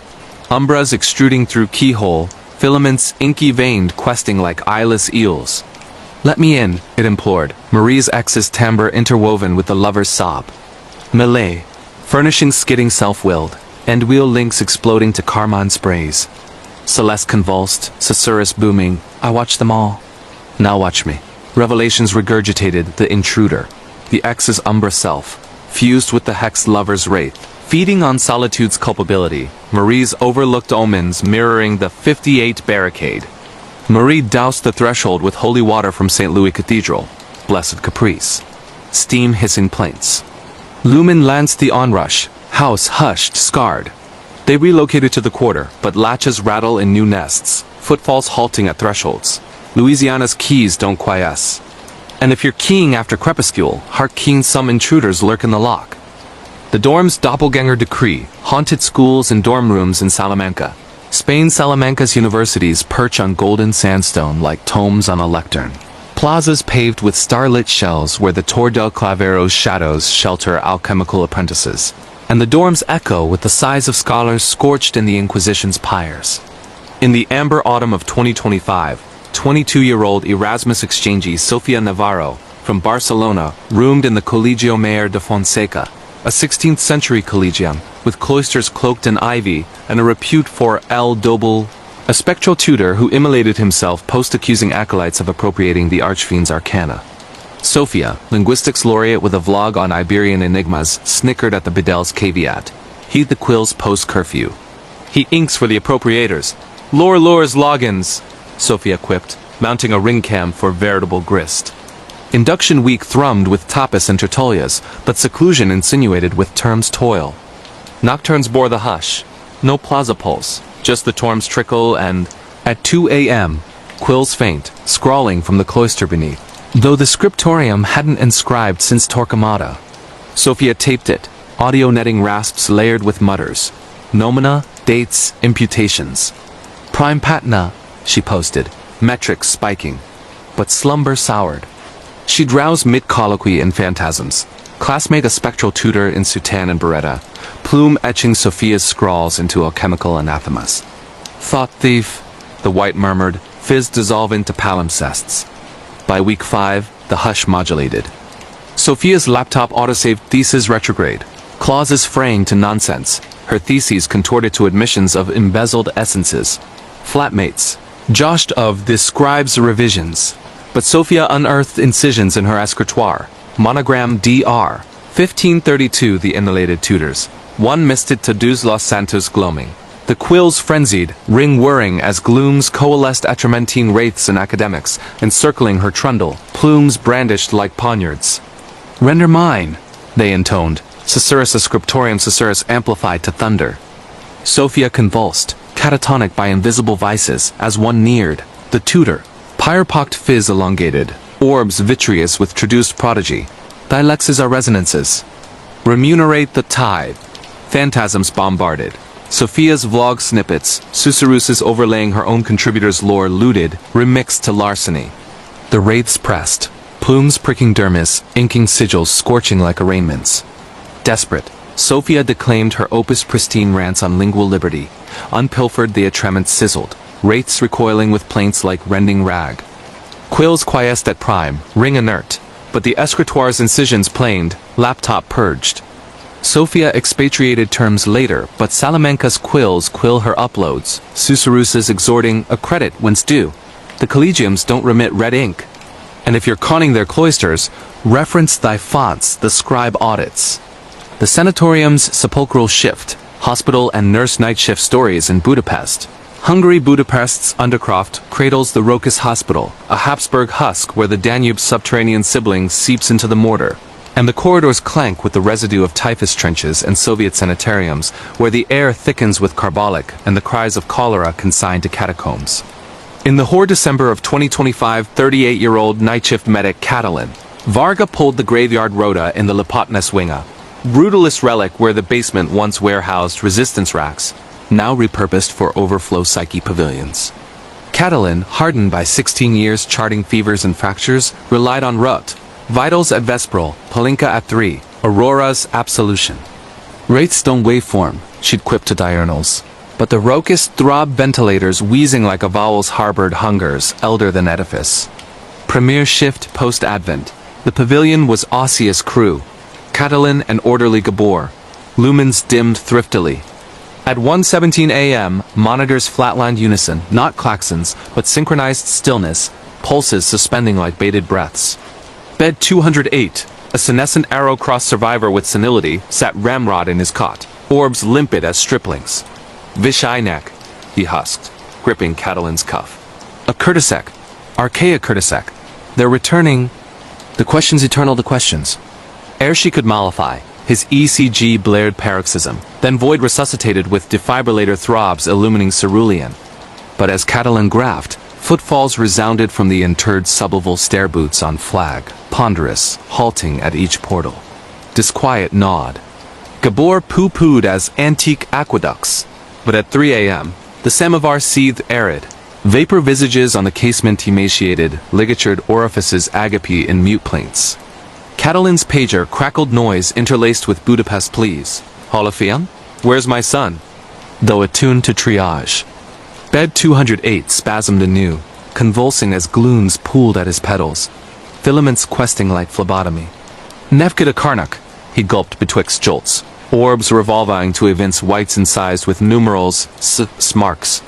Catalin restrained, infusing soporific, but the glooms surged, frigid as inquiry lamps, enfolding her wrists, compelling phantasms, sublevel dungeons, partisans riven on racks, wraiths replaying their terminus in interminate gyres. Gabor erupted, wresting her loose, but the orderly's fizz flickered not his but a capo and felled growl, snarling. Ki kavet kazan? Who next? The pavilion degenerated. Cots levitating digits, linens torsing to halters, monitors diffusing wartime dispatches, ululations in Yiddish, mandates in Deutsch. Catalin fortified the triage station, cross-referencing dossiers against annals. Rokas. Locus of 44 insurrection triage, mass ossuaries in the Undercroft, probes on quizzlings imprinting. At 5 a.m., the onrush crested. Portals slamming in spectral syncopation, the survivors caught voiding carcass absent, manacles dangling. Footfalls converged, glooms solidifying to fatigues, bayonets scintillant, exacting avoué tase quartz. Aurora's lumen fractured the assault, wraiths dispersing to miasma wreaking cordite. Gardai unearthed the survivor in the sublevel sealed since 45 unscathed, prattling of liberated queries. Catalin expatriated, but clinics throb her moniker at Vesperal, footfalls halting at her portal. Budapest's wounds don't suture. And if you're vigiling nocturnes, ledger thy clemency the resonances interrogate. The dispatcher's doppelganger dial -911, operator police dispatcher calls in Texas, USA. Texas's 911 nexus and the Alamo City's hive hums with consoles crooning catastrophe roundel. Operators like 31-year-old vet dispatcher Carla Mendoza trudging terror from the Riverwalk S revels to the hill country's hollows. Carla, Tayana with veins veined verdant and a trooper Tata star sewn in her scrubs. Pulsed on the beat. Altercations at eventide. Joyrides at Jet. The sporadic carnage spiking epinephrine. Voices in the vacuum, she dubbed it. But the circuits freighted freights weightier than supplications echoes of the Battle of the Alamo's defiance. Bonnie and Clyde's barrage interred in the panel's patinas. Till the doppelganger dials commenced fraying her vigils. It struck on a muggy July midnight in 2025. banal pileup on I-10.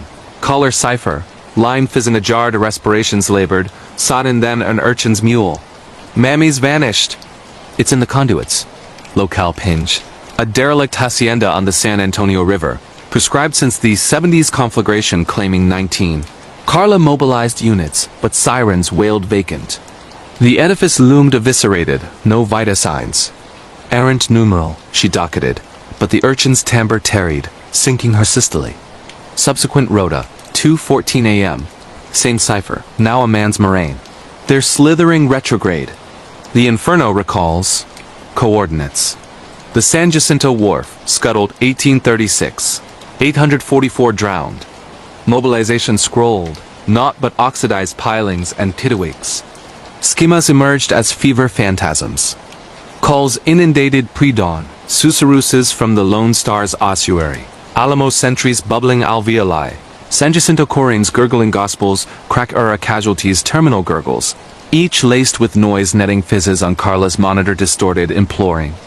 One eviscerated, a matron sobbed from her puerile precinct. Carlita, the pops flee. Her pater's uncracked hit, star still tepid unearthed. Units pursued phantasms.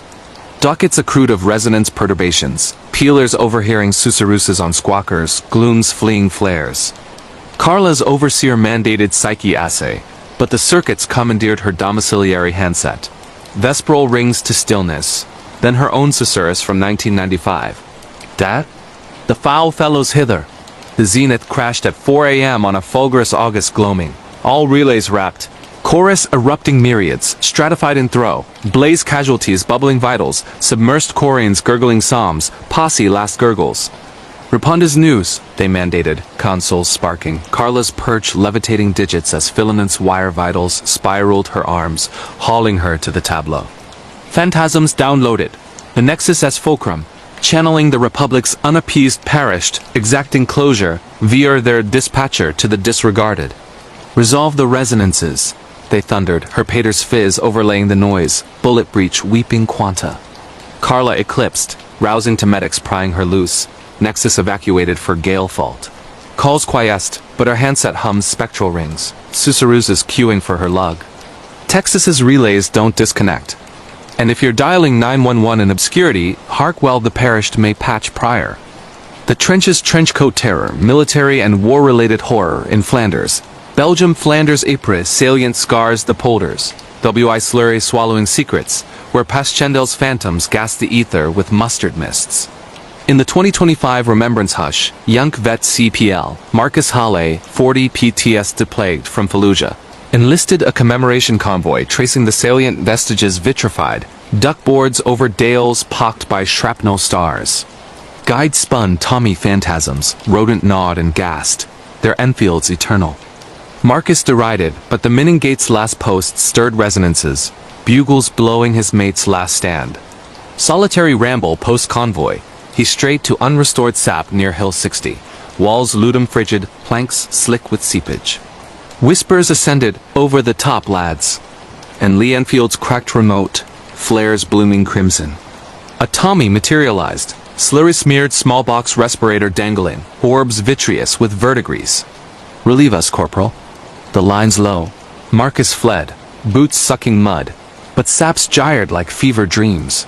Tommy's uprising from the Parados entrenching tools entrenched, urging onslaught into no man's land's maw. Phantasms. His platoon pulverized in a soup, superimposing some slaughters, mustard choking alveoli, wire garroting throats. Aurora's wan wedge emancipated him, stumbling to the in Flanders Fields Museum, mud-caked and raving of trench wraiths. The curator nodded grim. Hill 60's toll-gassed guardsmen, their respirators fogged with final pleas. Marcus repatriated, but Flanders calls in foxholes furrowed by nightmares. Hands hauling from the dark, respirators rasping his name. The salients don't discharge their dead. And if you're treading their trenches, masked tight some gases linger. The Forge's Phantom Farrier. Workplace scary experiences in Bilbao. Spain Bilbao's siderurgicas. Titans of industrial titanismo along the Nervian-s befouled banks. Forged fueros from furnace and flux. Their hammers hushed, but for the wraiths of 1880s Herreros hammered in hydraulic horrors. In the dank February of 2025, 30-year-old Herrero apprentice Javier Lopez tempt at the repurposed. Altos Hornos de Vizcaya now a co-op for artesanos. His anvil in the old blooming shed, walls frescoed in faded forge folios. Javier, fresh from Polytechnic payables and a gauntlet of gig singes, eyed it as rung upward. Forges by daylight, pinzos by dark. Chispas don't specter, he messaged compadres, deaf to the slab's subtle throb like afar anvils. Premiere week, overtime effaced to 11 p.m., the co-op voiding to resonances. Javier hammered hafts under halogens when the throb swelled hammers. May, Susaruses, Biscayan burrs reckoning shifts manned, 167, wheezed with forge fumes. His bellows fritzed, blooms warping to nomina herreros, ages 10 to 16, jornales docked for dawdle. Surge, he rebutted, but the frieze on the bulwark molted, unveiling script, his moniker, Lopez J, penalty for laggard. Essence. Gelidity pricked. He decamped, but the forge's umbra trailed domicile, alarm resetting to shift claxons. Escalation ground inexorable. Comrades chaffed of the Herrero, but Javier's blueprints auto-scripted. Outputs bloated by wraith toil, entries of ethereal eaves yielding implausible ingots. One broom dawn, solus in the canteen, the dispenser word unprompted. Vending empanadas embossed with wee palms imprints of the hammered. Extra? A susurrus piped from the flue's puerile, rapacious. Javier pulverized it, shards drawing ichor spelling shortfall on the slab. Nocturnal rotas turned rampart. Bays rearraying to forge files, stools belting taut, the throb resolving to chance. Hammer, or be hammered. Glooms wove twixt partitions. Forms stunted and soot-veiled, orbs beseeching one more journal. Zenith hammered month's terminus. Quota crisis. Javier chained to his anvil as thunder flagellated the Nervian. The frieze unspooled plenary, folios proliferating, nomina crawling toward his. Forerunners who'd resigned by bellows or billet. The Herrero exude emaciated overseer in delantal, ledger chained to carpus, abacus beads of os. Equilibrate the folios, mozo thy eaves for theirs. Phantasms reeled, forges florid. Urchins mangled in molds, essences docketed as disposable, now demanding parity. Javier's digits blurred on hammers, welding avowals his burnout. The disposables in gigadom till the Herrero pounced, abacus snapping as jives. Eclipse. Javier roused to prime, co-op immaculate, freeze blank. He abdicated, but forges wraith in freelance. Spectral entries, Susarusa's reckoning, quota owed. Bilbao's Herrerias don't punch out. And if you're igniting post-gloaming, count thy eves the Herrero audits essences. The docket's demonic decree court and prison horror stories in Copenhagen. Denmark Copenhagen's Christiansborg Palace sprawls as equity's edifice. But Horsen State's dungeons clank with Viking vendettas and Nazi night courts, where the gavel felled on freedom fighters, dooms graven in occult dockets. In the 2026 Vernal Paul, advocate Freya Nielsen, 33, championed the litigant in the archaic assises annexa maze of mahogany tribunals where the gavel plummeted on collaborators, verdicts chaining essences beyond the beer. Freya, ascendant from Aarhus, with jurisprudence gilded in zeal, prepped her summation in the anteroom, briefs stacked as sepulchres.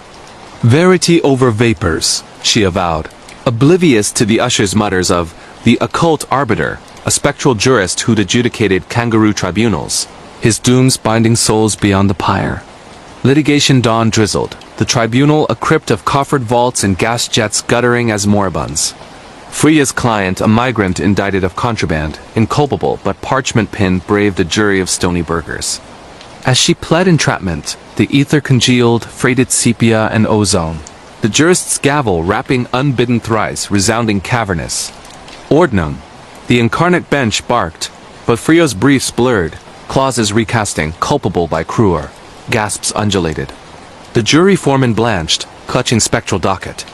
Recess bore Susaruses, the occult's reprisal, dooms superseding the incarnate, hauling innocence to occult cells. Nocturne's pre-litigation transmuted torment. Freya's pided terra, leagues from the palace, suffused with gavel's O's on oak from bulwarks, tolling her pleas to plaints. Reveries replayed the assizes, her client's fizz morphing to a quisling's ligatured, gavel plummeting to snap vertebrae. One tempest-tossed vesper, briefs auto-conflagrated, flames visages casualties orbs imploring, liberate us.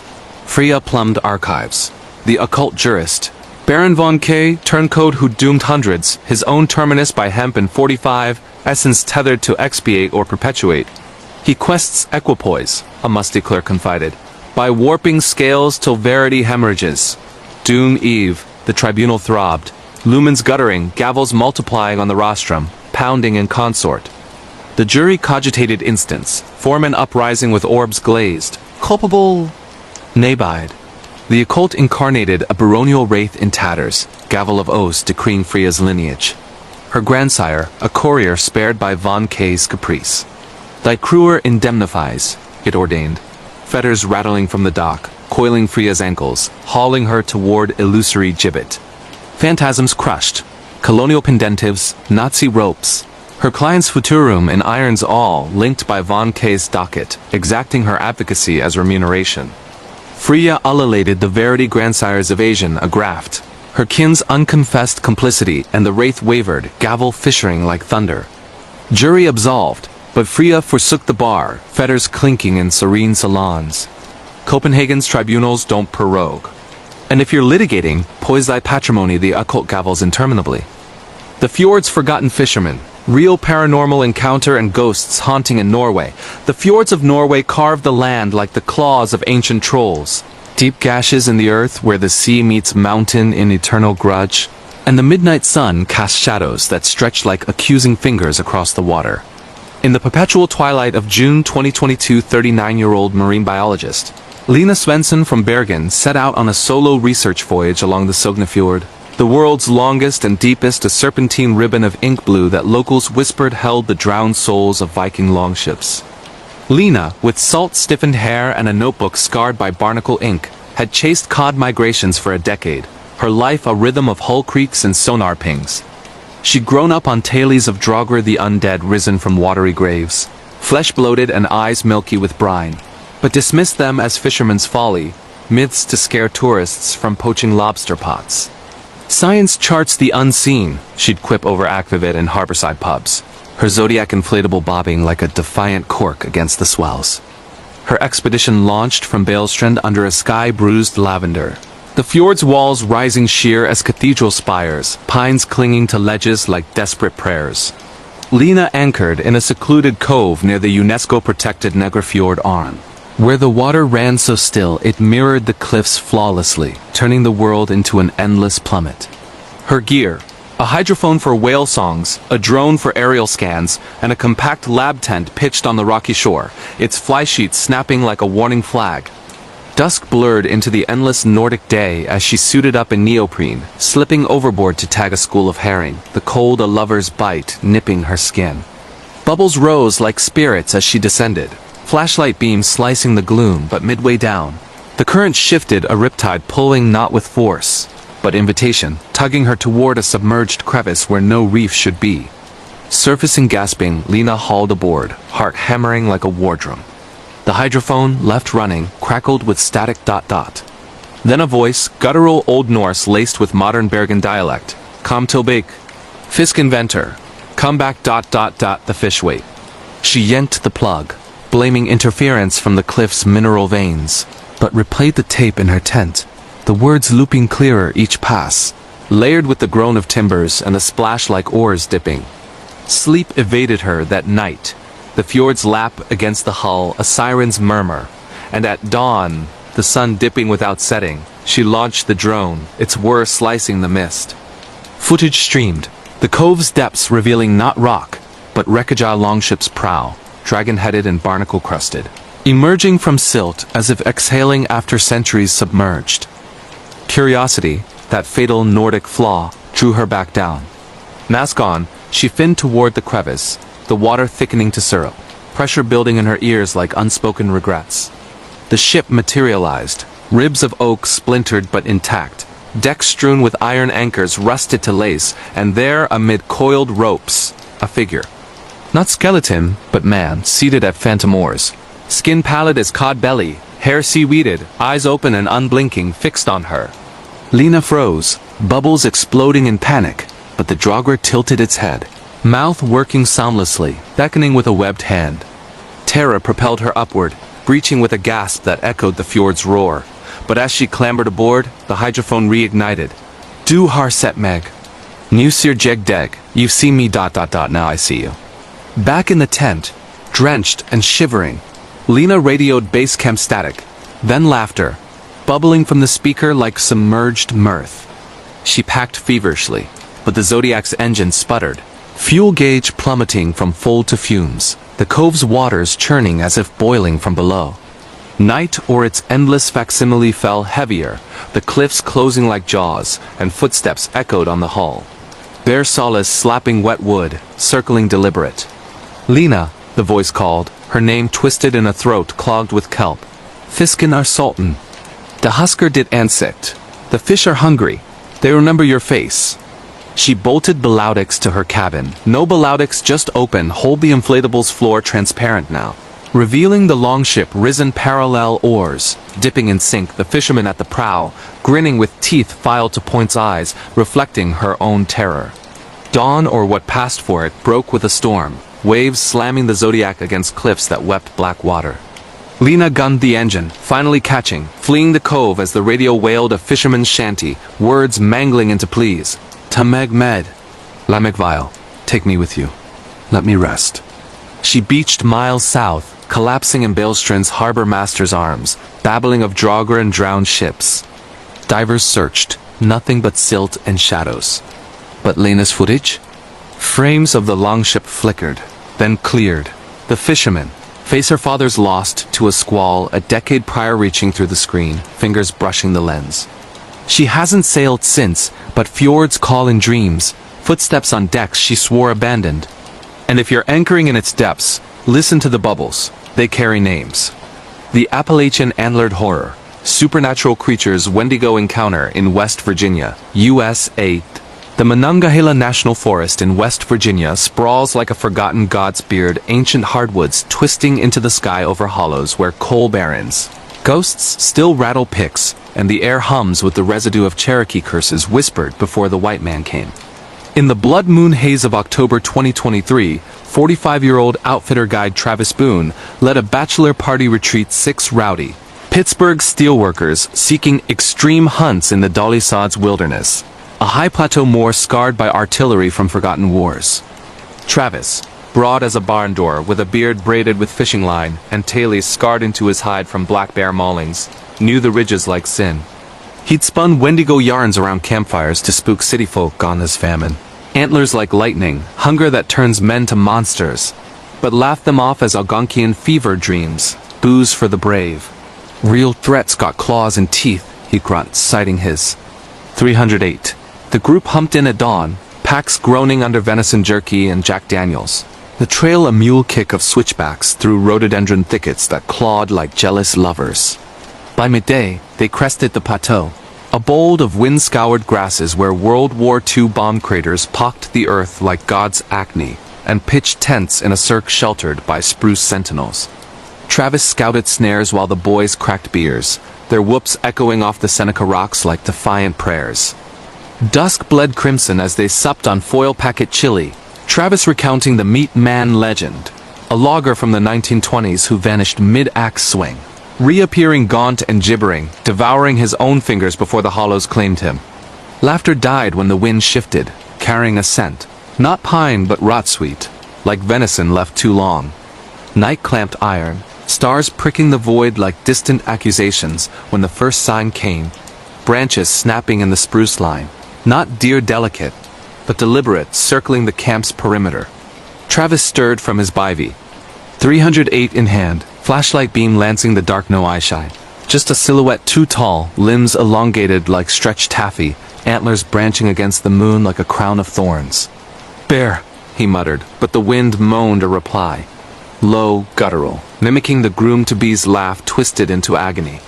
The boys bolted up, zippers rasping, but the figure paused at the tree line, head cocking unnatural, then loped away on all fours, gait fluid as oil, leaving prince-human solace fused to cloven hooves, deep as regret. Sleep shredded, they doused the fire and huddled, rifles cocked. But the moans returned at midnight. Layered voices, the party's banter warped into pleas, Travis ... help ... So cold ... emanating from the craters. One exec, burly Mike from accounting, snapped first, bolting into the dark with a flashlight, screaming, "Who's there?" Travis pursued, cursing, the beam catching Mike's back. Then nothing. The light spun wild, illuminating the crater's lip. Mike frozen, staring down at a form huddled in the bomb scar, elongated spine arching, antlers scraping shale. Face upturned, not Mike's, but gaunt. Skin stretched translucent over cheekbones like drumheads. Eyes recessed, coals flaring hunger. "Join the fast," it rasped, Mike's voice from its throat, and lunged, claws raking air as Travis fired. The 308's roar shattering the night, the thing dissolving into mist that reeked of famine and pine tar. Dawn found Mike catatonic by the tents, gibbering of endless cold. His pack rifle jerky gone, labels peeled like skin. The group broke camp in frenzy, humping out as the wind howled mockery, but Travis lagged, drawn back to the crater. There, Mike's flashlight, lens cracked, beam eternal on a hollow in the shale faces etched. The party's mouths agape in silent screams. Rangers airlifted Mike, diagnosing exposure delirium, but Travis knows Wendigo psychosis when it gnaws the mind. He quit guiding, but forests call in whispers, antlers scraping sleep. West Virginia's wilds don't share their hunts. And if you're pitching in its hollows, ration your fire, the hunger watches. The Metro's mirrored mandate, glitch in the matrix reality distortions in Budapest. Hungary Budapest's underbelly pulses with the Danube's subterranean twin. The Metro's veins threading the city's S-bones, Buda's S-hills to Pestis plains where Habsburg echoes clash with Soviet concrete, and the M1 line, Europe's oldest, hums with the residue of revolutions buried in trackside tiles.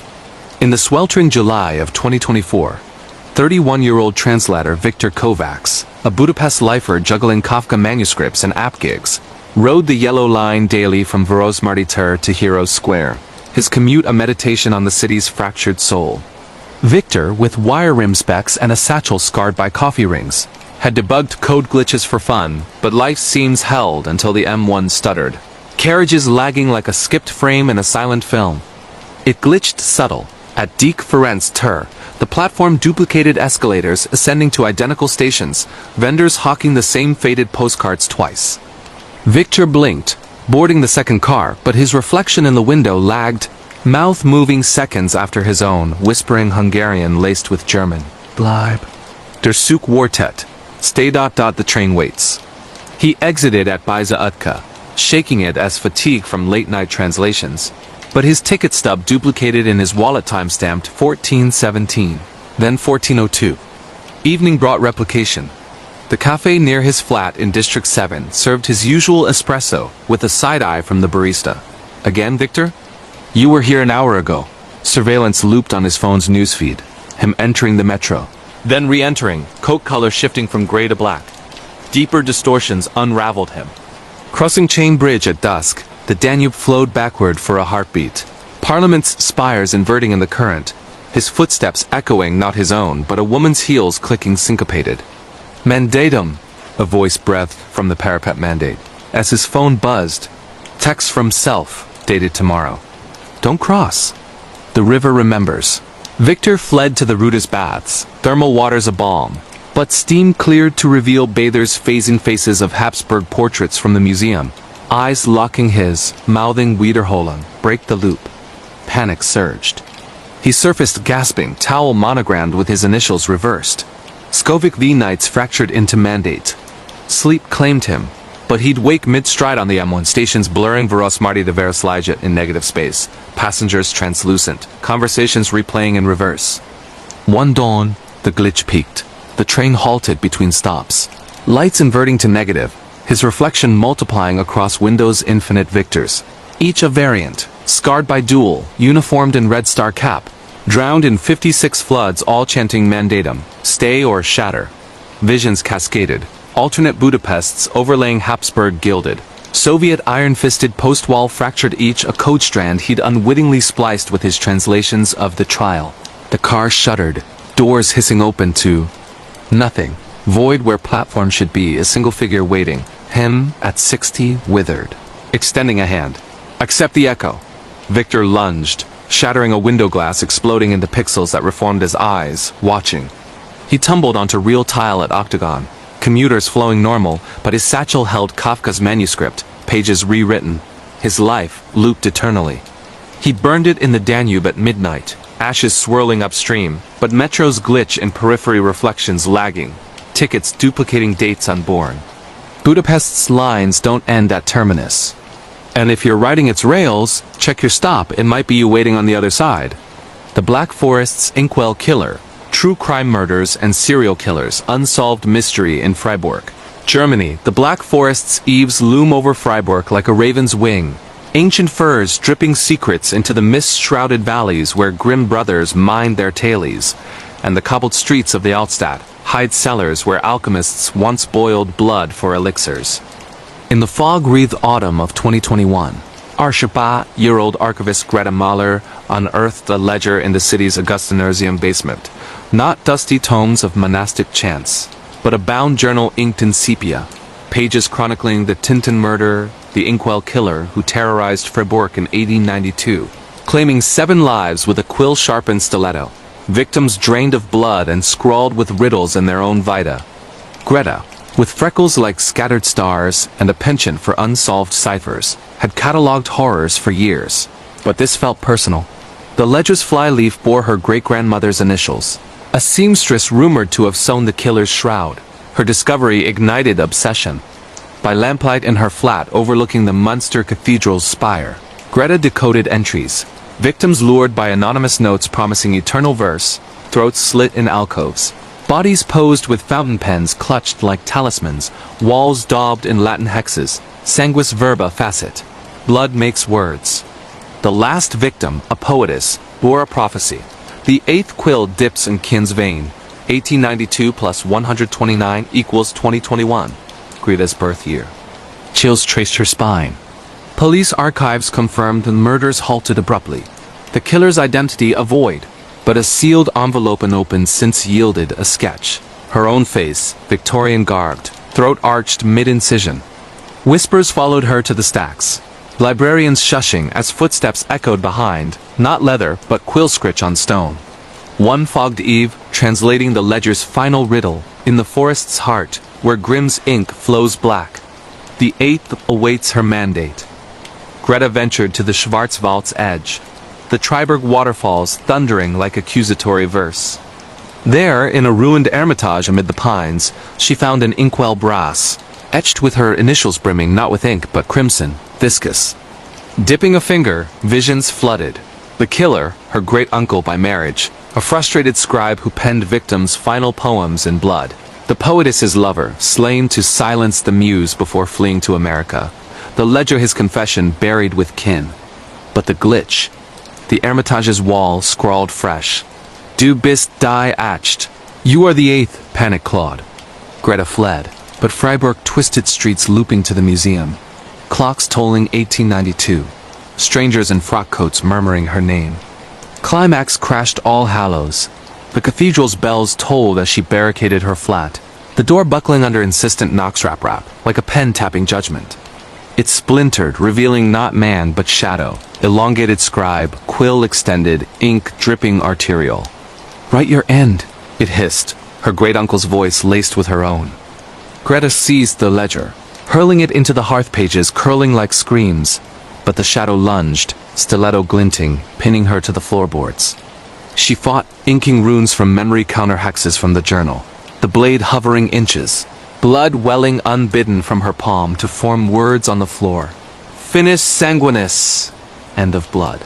The shadow shrieked, dissolving into smoke that stank of old vellum, the flat stilling to dawn's light. Police found the Hermitage razed by lightning, the ledger ash. Greta sealed the archives, but inkwells brim in dreams, whispers urge in verse. Freiburg's forests pen their own tailies.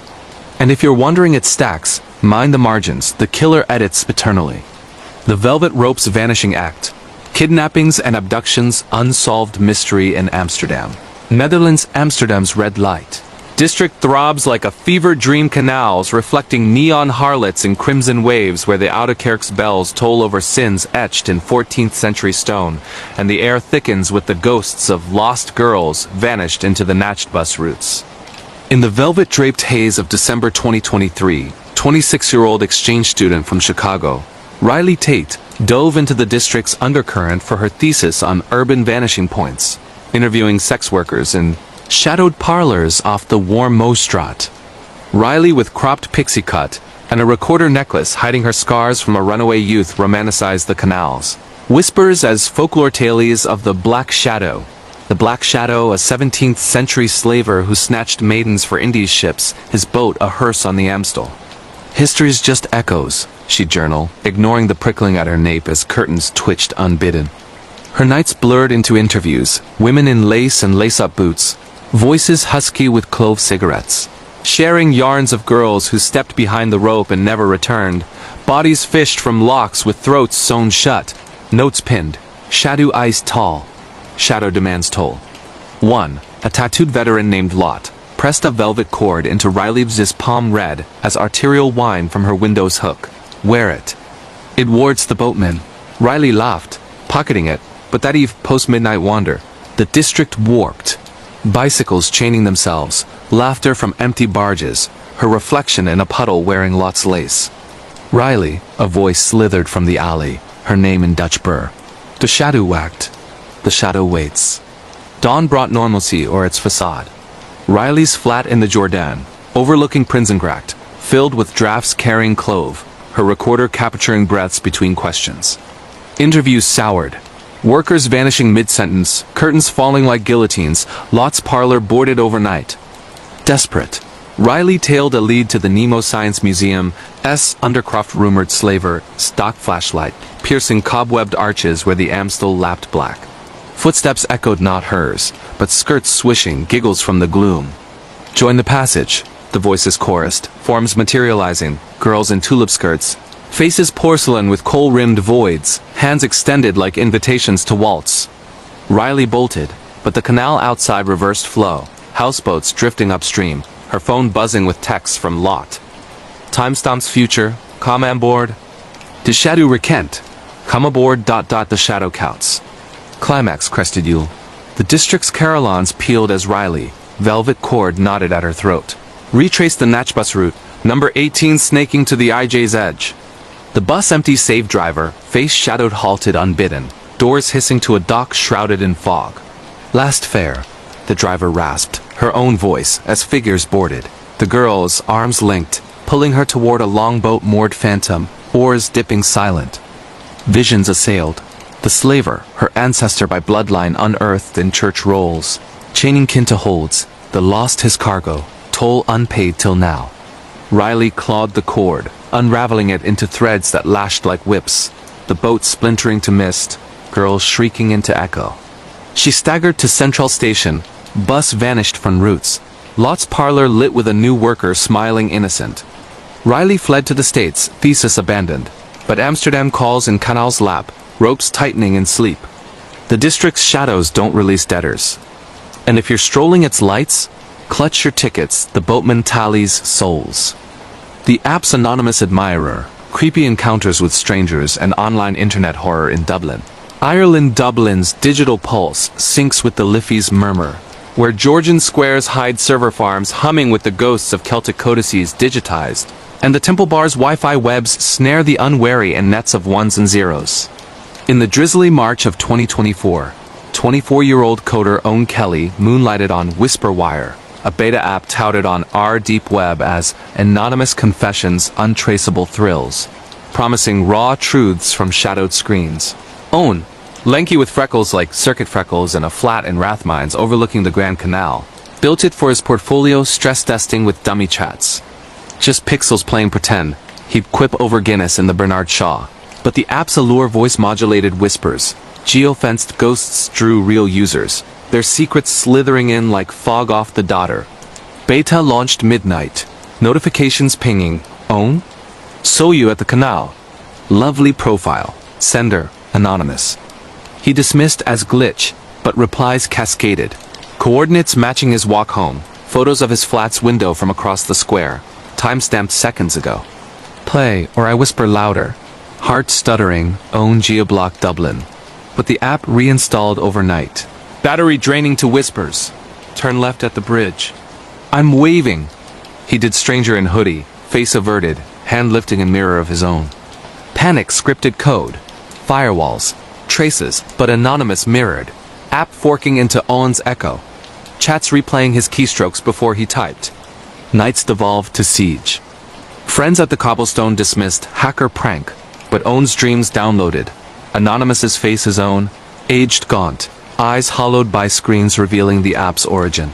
A dark web fork of Confess Confine. A stalker tool seeding obsessions, users vanishing into echo chambers, where reality looped confession till confession became command. One thread chilled. Survivors playing, emerging with ticks mirroring strangers, apps self-spawning. Desperate, Owen met the dare at Phoenix Park's edge. App directing to the papal cross under blood moon. Truth or echo?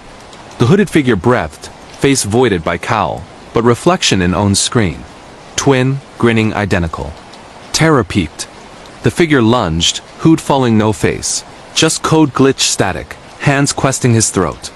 Owen smashed the phone, shards exploding into pixels that reformed as eyes, watching from puddles.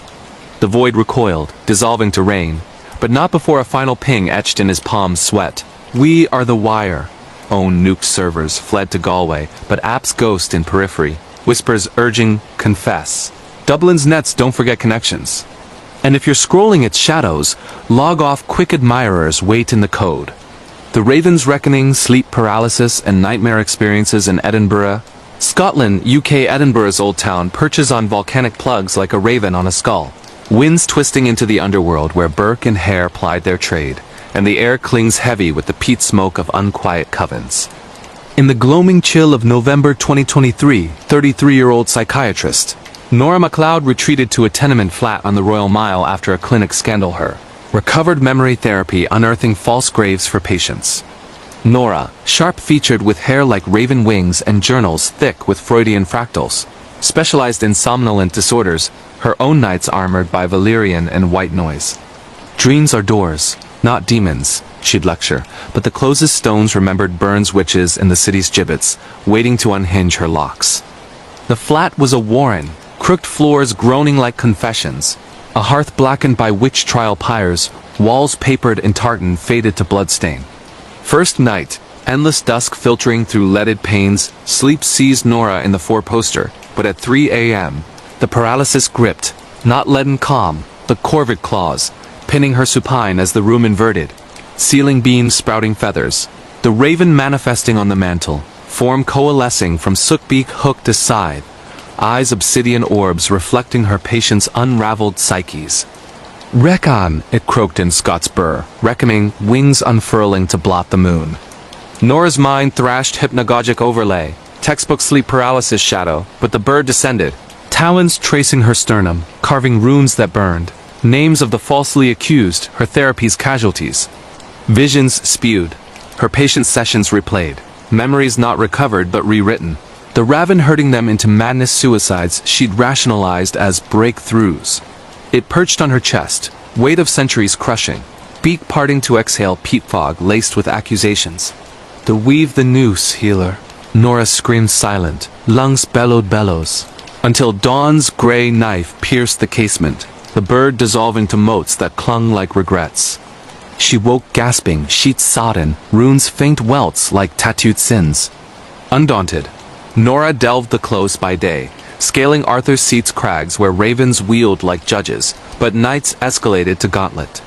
Second, paralysis amid tea steam, the raven at her ear, narrating case files and her voice failures flayed into fables, wings buffeting air to gale.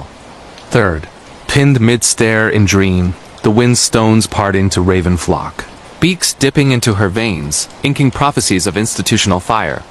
Nora battled with mantras, projection, not possession, but the grip vice tightened, talons drawing beads that froze mid-drip, the bird's chorus.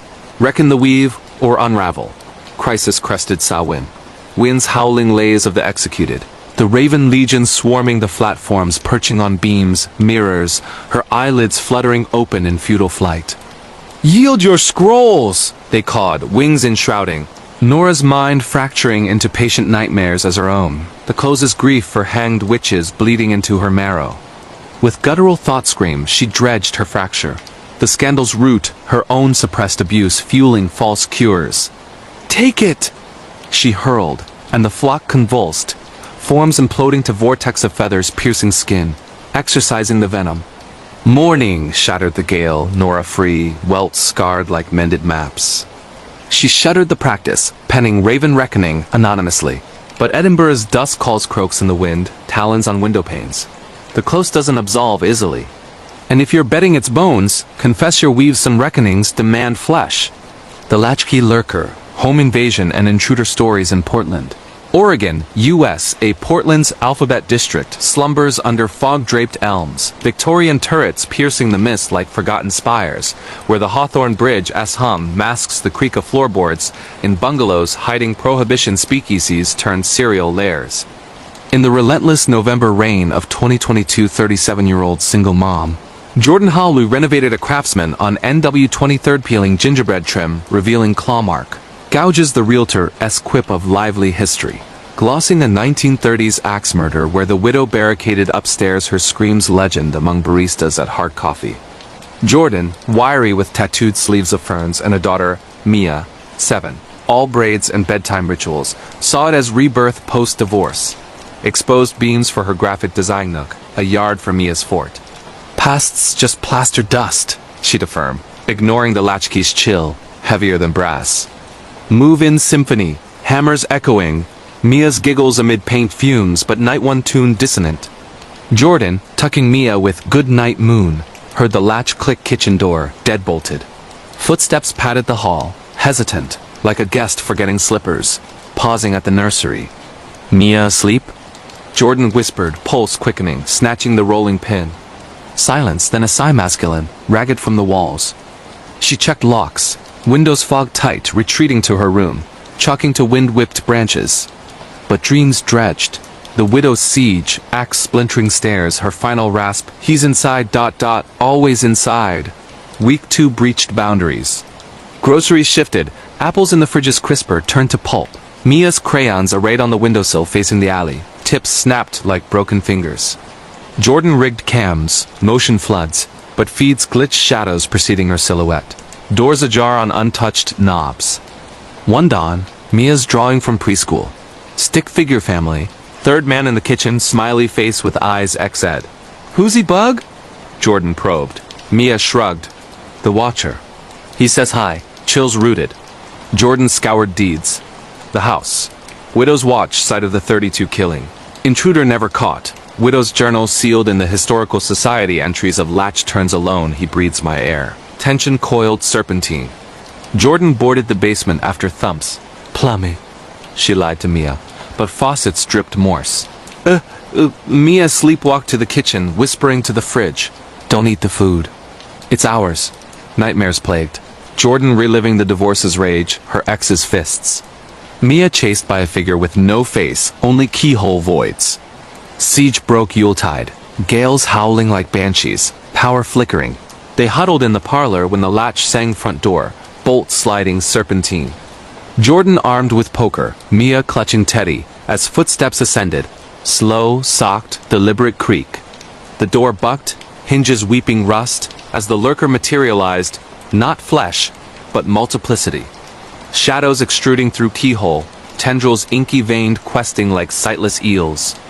Let me in, it pleaded. Jordan's ex's timbre woven with the widow's sob. Chaos. Furniture skidding autonomous, ornaments shattering to crimson sprays. Mia convulsed, voice booming. I watched them all. Now watch me. Revelation's hemorrhage, the intruder, the ex's shadow self, fused with the widow's ghost, feeding on isolation's guilt, Jordan's overlooked signs mirroring the 32 barricade. Jordan doused the threshold with holy water from St. Mary's. Blessed whim steamed hissing shrieks. Light pierced the onslaught. House stilled, scarred. They relocated to Beaverton, but latches rattle in new homes, footsteps pausing at thresholds. Portland's watches don't cease. And if you're turning keys after dark, listen close, some intruders lurk in the lock. The Midnight Nanny's Noose, babysitter alone at home horror in Boston, Massachusetts. USA Boston's Beacon Hill slants under gaslamp glow, federal row houses harboring Federalist feuds. Where the Black House on Joy Street once a stop on the Freedom. Trail hides a garret where Abigail Williams penned spectral accusations in 1692. Her affliction's blueprint for witch trial hysteria. In the frost-laced December of 2023, 21-year-old au pair, Sofia Reyes from Buenos Aires took a gig minding the Harrington twins' 4-year-old Theo and Lila in the townhouse. A saltbox of polished oak and lidded casements, the parents' history buffs lecturing on energetic inheritances before jetting to a symposium. Sofia, with olive skin and a locket of gaucho silver, figured easy euros. Board books and hot cocoa, her abuela's rezos warding homesickness. Spirits respect boundaries, she'd murmur, ignoring the garret's chill, stairs creaking unbidden. Hand off hasty, keys, sippy cups. Mind the drafts old bones settle. Sofia waved them off, settling with PBS and puzzles. The house sighed into quiet, beams contracting like old men, but at 9 p.m. the twins conked, leaving Sofia to tick-tock in the parlor, fire crackling spectral. Boredom beckoned.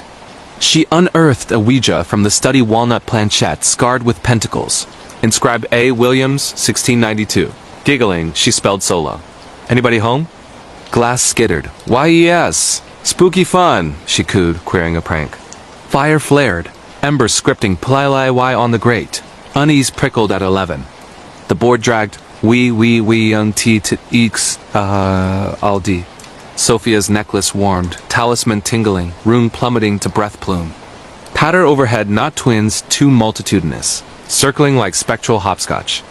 She crept up, phone torch stuttering, to empty beds, windows latched iron. Theo? Lila? Giggles replied, acrid as brimstone. Downstairs the board blazed. Latch rattled, knob twisting languid, ushering a girl pale as vellum. Mob cap askew, frock spectral linen. Play dolls? She lisped, voids for eyes.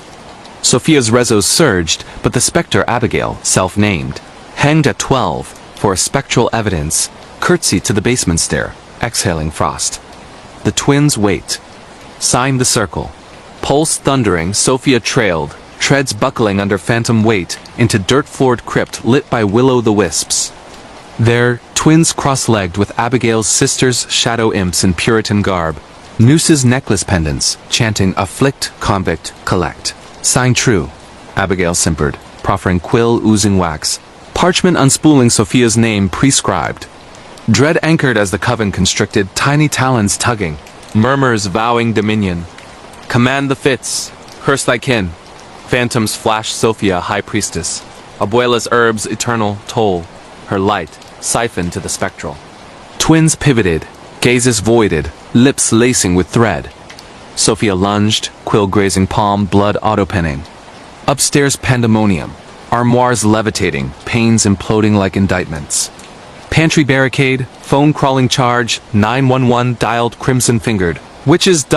claiming babes. Parents returned to Melee Gardai, finding Sofia dazed. Twins slumbering blameless, board incinerated.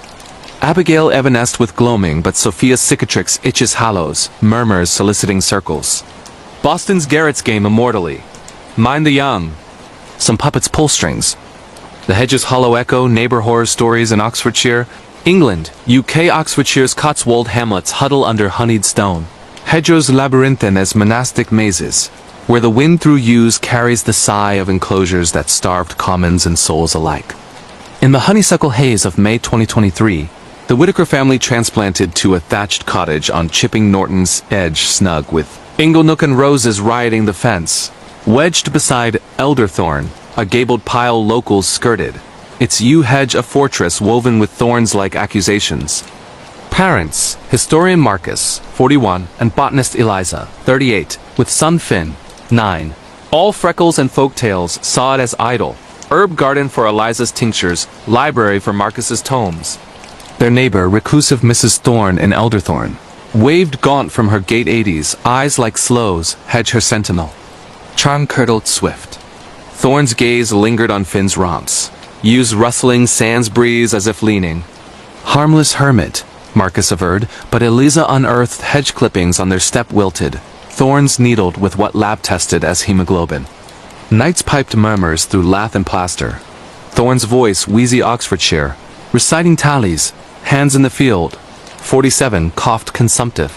Finn sketched the hedge as ma, teeth in the weave.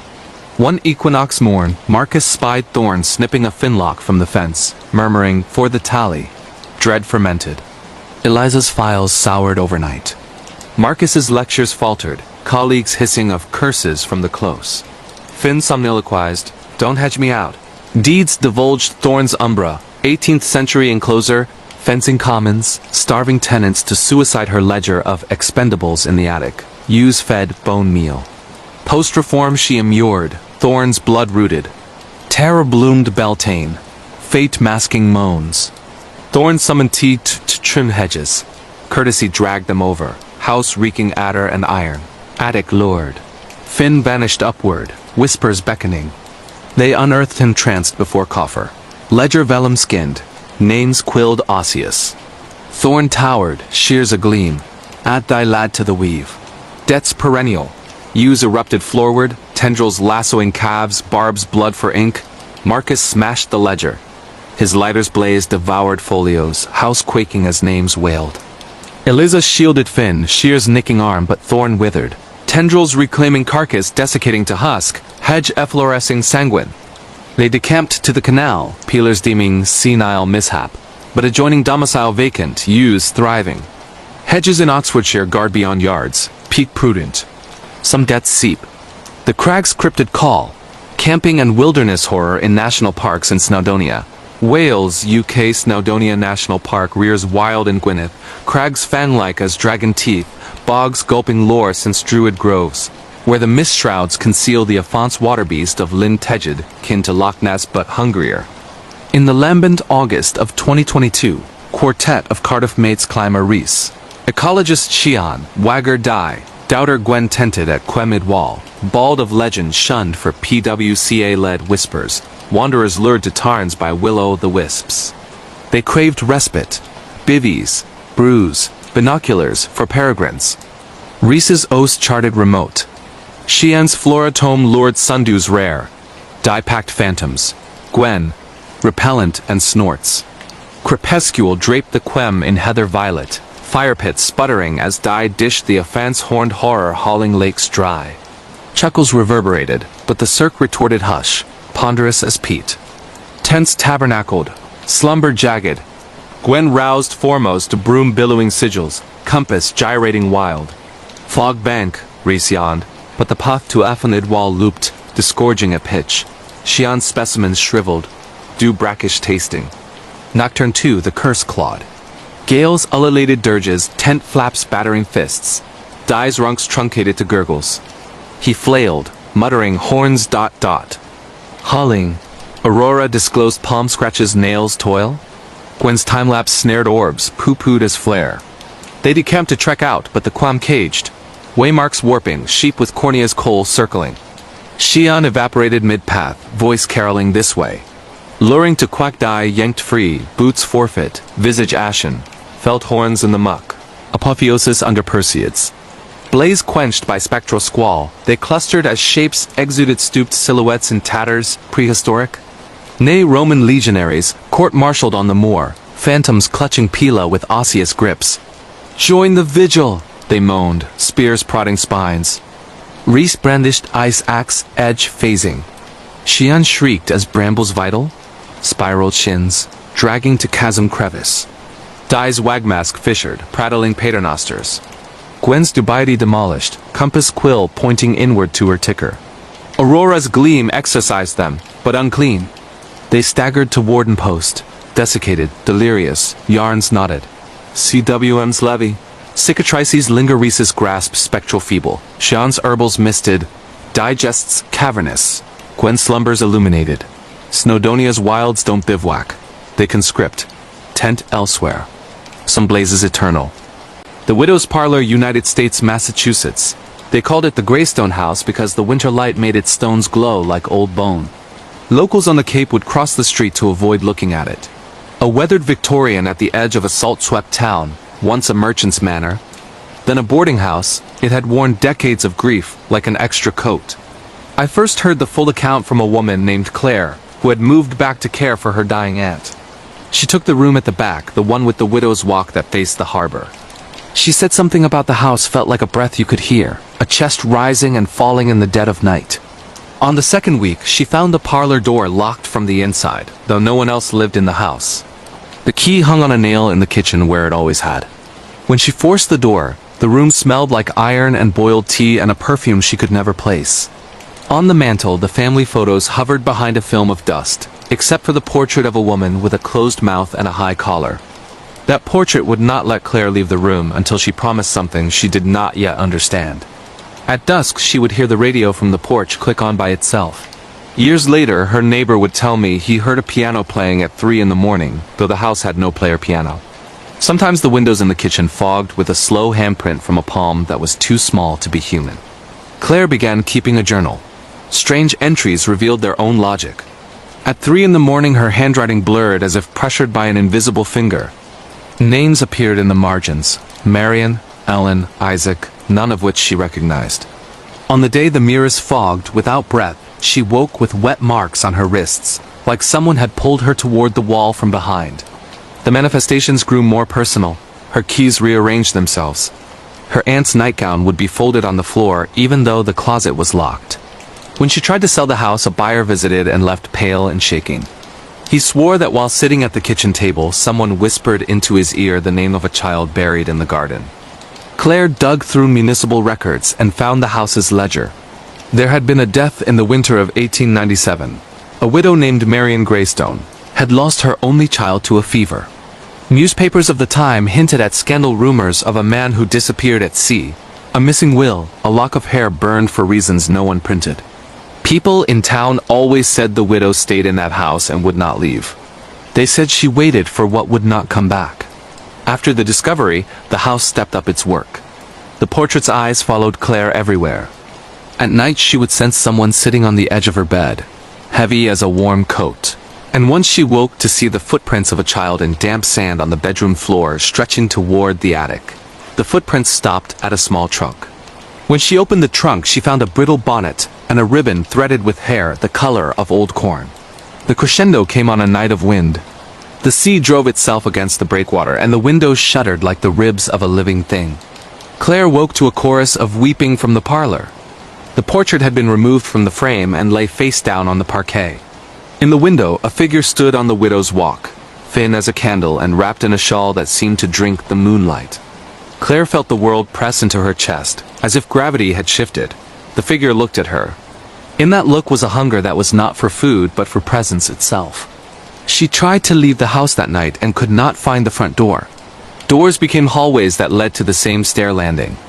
When she finally burst into the yard at dawn, neighbors found her crawling through the hedge screaming about a lullaby she couldn't stop hearing. The police wrote it off as a nervous breakdown and suggested a hospital. She refused and left the house at noon with only a small suitcase. Years later, she told me she left the bonnet in the trunk and drove until the road turned into a ribbon of trees and even the GPS gave up. But she kept the journal. On its last page was a note in ink that was both hers and not hers. It read, "Please, stay. We were so alone." The final line drifted into a smudge, a fingerprint of soot. She never returned. The Greystone house stands still. New owners come and leave in tidy bursts. The portrait is rumored to have never looked quite the same once taken down. At night, if you drive past, you may see someone standing on the widow's walk watching the sea, a shawl against the chill. If you look too long, you might feel a lullaby begin at the back of your throat, a melody that insists you remember what was lost. The road beyond the pines, United States, Minnesota. They called it the nameless stretch because maps refused to keep it. Truckers spoke of it in the same hushed, joking tones they used for bad weather and rival companies.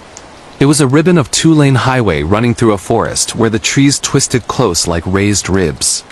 At night, the slice of sky above was a slit that swallowed stars. I talked to a man named Tom who drove the route out of Duluth for years. He said the first time he saw it, he thought someone had broken the horizon. A deer had run into the road, and something larger answered with a cry that sounded like a human throat cracking open. Wendigo stories are common Herald Algonquian warnings of hunger made monstrous.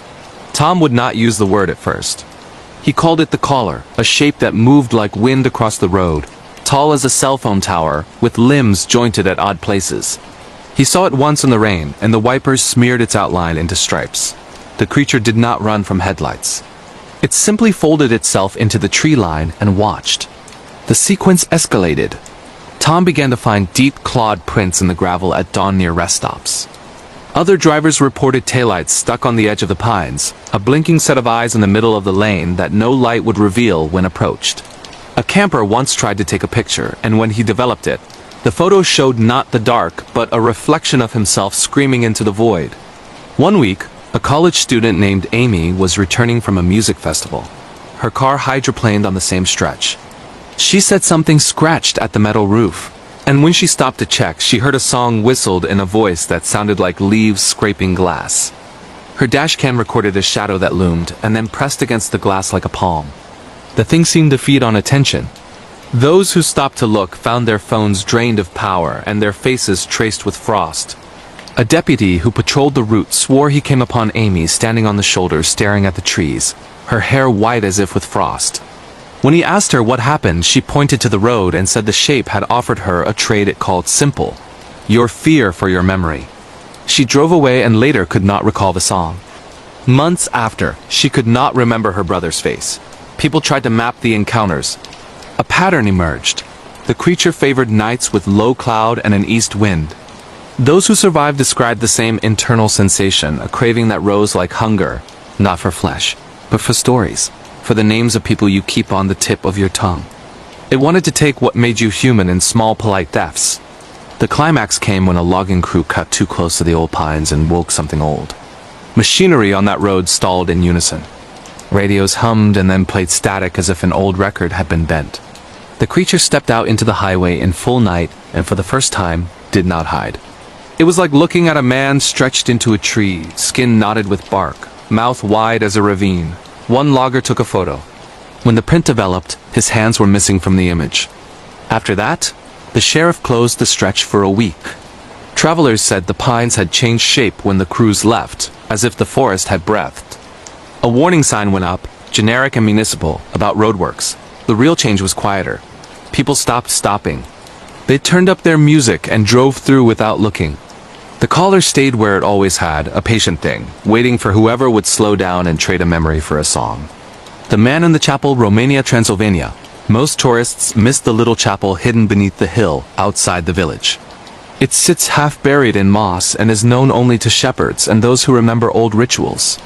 Locals said the chapel belonged to a family of caretakers whose line carried a piece of an older thing like a talisman. In summer, they left offerings of bread for safer winters. In the 1970s, a young man named Stefan inherited the house but never stayed long. He spoke of voices under the floorboards. Stefan's wife Lucia told me the night it turned. She had returned from town with bread and cloth and found the chapel door ajar, though there was no sign anyone had come. Inside, the air was cold as a well. On the stone altar, a child-sized crucifix lay face down. Something had carved a symbol on the back of it, a knot of lines that made Lucia's skin itch just to see. After that, she began to dream of a man who walked the village with eyes as pale as milk. He never spoke. In daylight, neighbors saw him too, standing at the edge of a field looking in the direction of the chapel. Children stopped going to the hill for berries. Sheep would not graze on the slope. The village elders muttered about bargains and the thin places where the world could split like old pottery. Lucia swore her husband changed. He came home with soil under his nails though he had been in bed. He muttered prayers backward and sometimes sat for hours tracing the symbol from the crucifix with a trembling finger. Once he awoke and pounded his head against the table until the wood split. He would later say the man in the chapel had taught him a language without sound. The incidents moved beyond the household. A visiting priest found his rosary melting like wax. A neighbor reported that the family dog would not enter the yard and pace the road at night howling until dawn. Visitors took pictures that showed inhabiting shapes behind the windows, pale and stooped like old sorrow. Lucia begged the elders. They told her of rites that had been used in other times. Bells, salt, recitations with a voice open and strong so the thing could have no foothold. Lucia performed them in the full light of a good day. For a while it worked. The air cleared. The man at the field looked like a memory. On a cold October, when the sky was the thin color of tin, the man in the chapel walked into the village. He went house to house, and those he walked past fell into a sleep in which they spoke the names of people who had not been born yet. Stefan followed him. Lucia watched from the window as the pale man turned and looked straight at her. When Stefan realized what was unfolding, he took a shovel and struck something behind the chapel door. The sound that came from the pit was not human. The next morning, Stefan was found at the base of the hill with the symbol carved deeply into his palm. He could not speak, but wrote with a piece of charcoal on stone.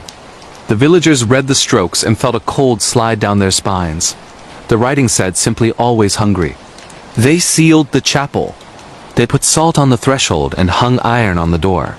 For months the village lived in a taut silence, as if the hill had swallowed its breath. Travelers who visited years later found the chapel half full of leaves and the old bell missing. Some nights, when the fog sits low and the moon is a coin, shepherds say they can hear footsteps at the stone and a chant that carries like wind through the hollow bones of the valley. Lucia left. She took nothing but the journal and the charcoal. Sometimes she writes to those who ask her story and signs her letters with only 2 words. I don't keep them here because the words are small and they make any room colder. She always ends the letter the same way. Do not dig where you are told never to break the ground. The vanishing hitchhiker of Aldbridge, Scotland, United Kingdom, on a single-lane road that threaded through moss and old stone walls, drivers tell of a girl who drifts into their cars. They call her the Aldbridge hitchhiker. The story begins in fog at the bend where the river runs under the bridge and the road narrows to a single span. A lorry driver named Duncan picked her up on a rainy night, his cab smelling of tea and diesel. She sat in the passenger seat with a suitcase that looked oddly older than the car. She wore a coat that the rain would not touch. She did not ask where he was going. She only wanted a ride. They talked about small things: music, the weather, the dead phone networks of the valleys. When he reached the bridge, she blinked and was gone. "No," he said aloud and braked. Her suitcase sat fastened alone on the back seat with a smear of wet. He opened it and found only a folded dress and a letter that named him. The letter was dated the year before he was born and asked the reader to forgive a boy who could not find his way. Word spread along the road.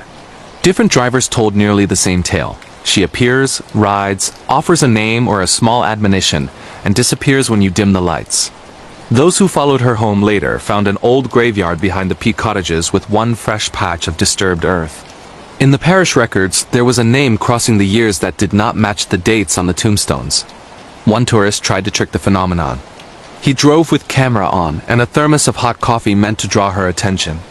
She entered as expected, heavy as disappointment, and sat with her hands folded.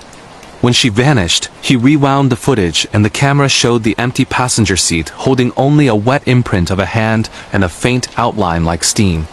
The pattern grew darker. A schoolteacher drove a girl to her college interview and the hitchhiker sat in the back and spoke to the girl about loving things that could not be kept. The student later missed her train and sent frantic texts. The teacher found the student's bag on the platform with a note tucked inside that read, "You missed your chance to keep her." Local lore mixed with new accounts until it became impossible to say what started it.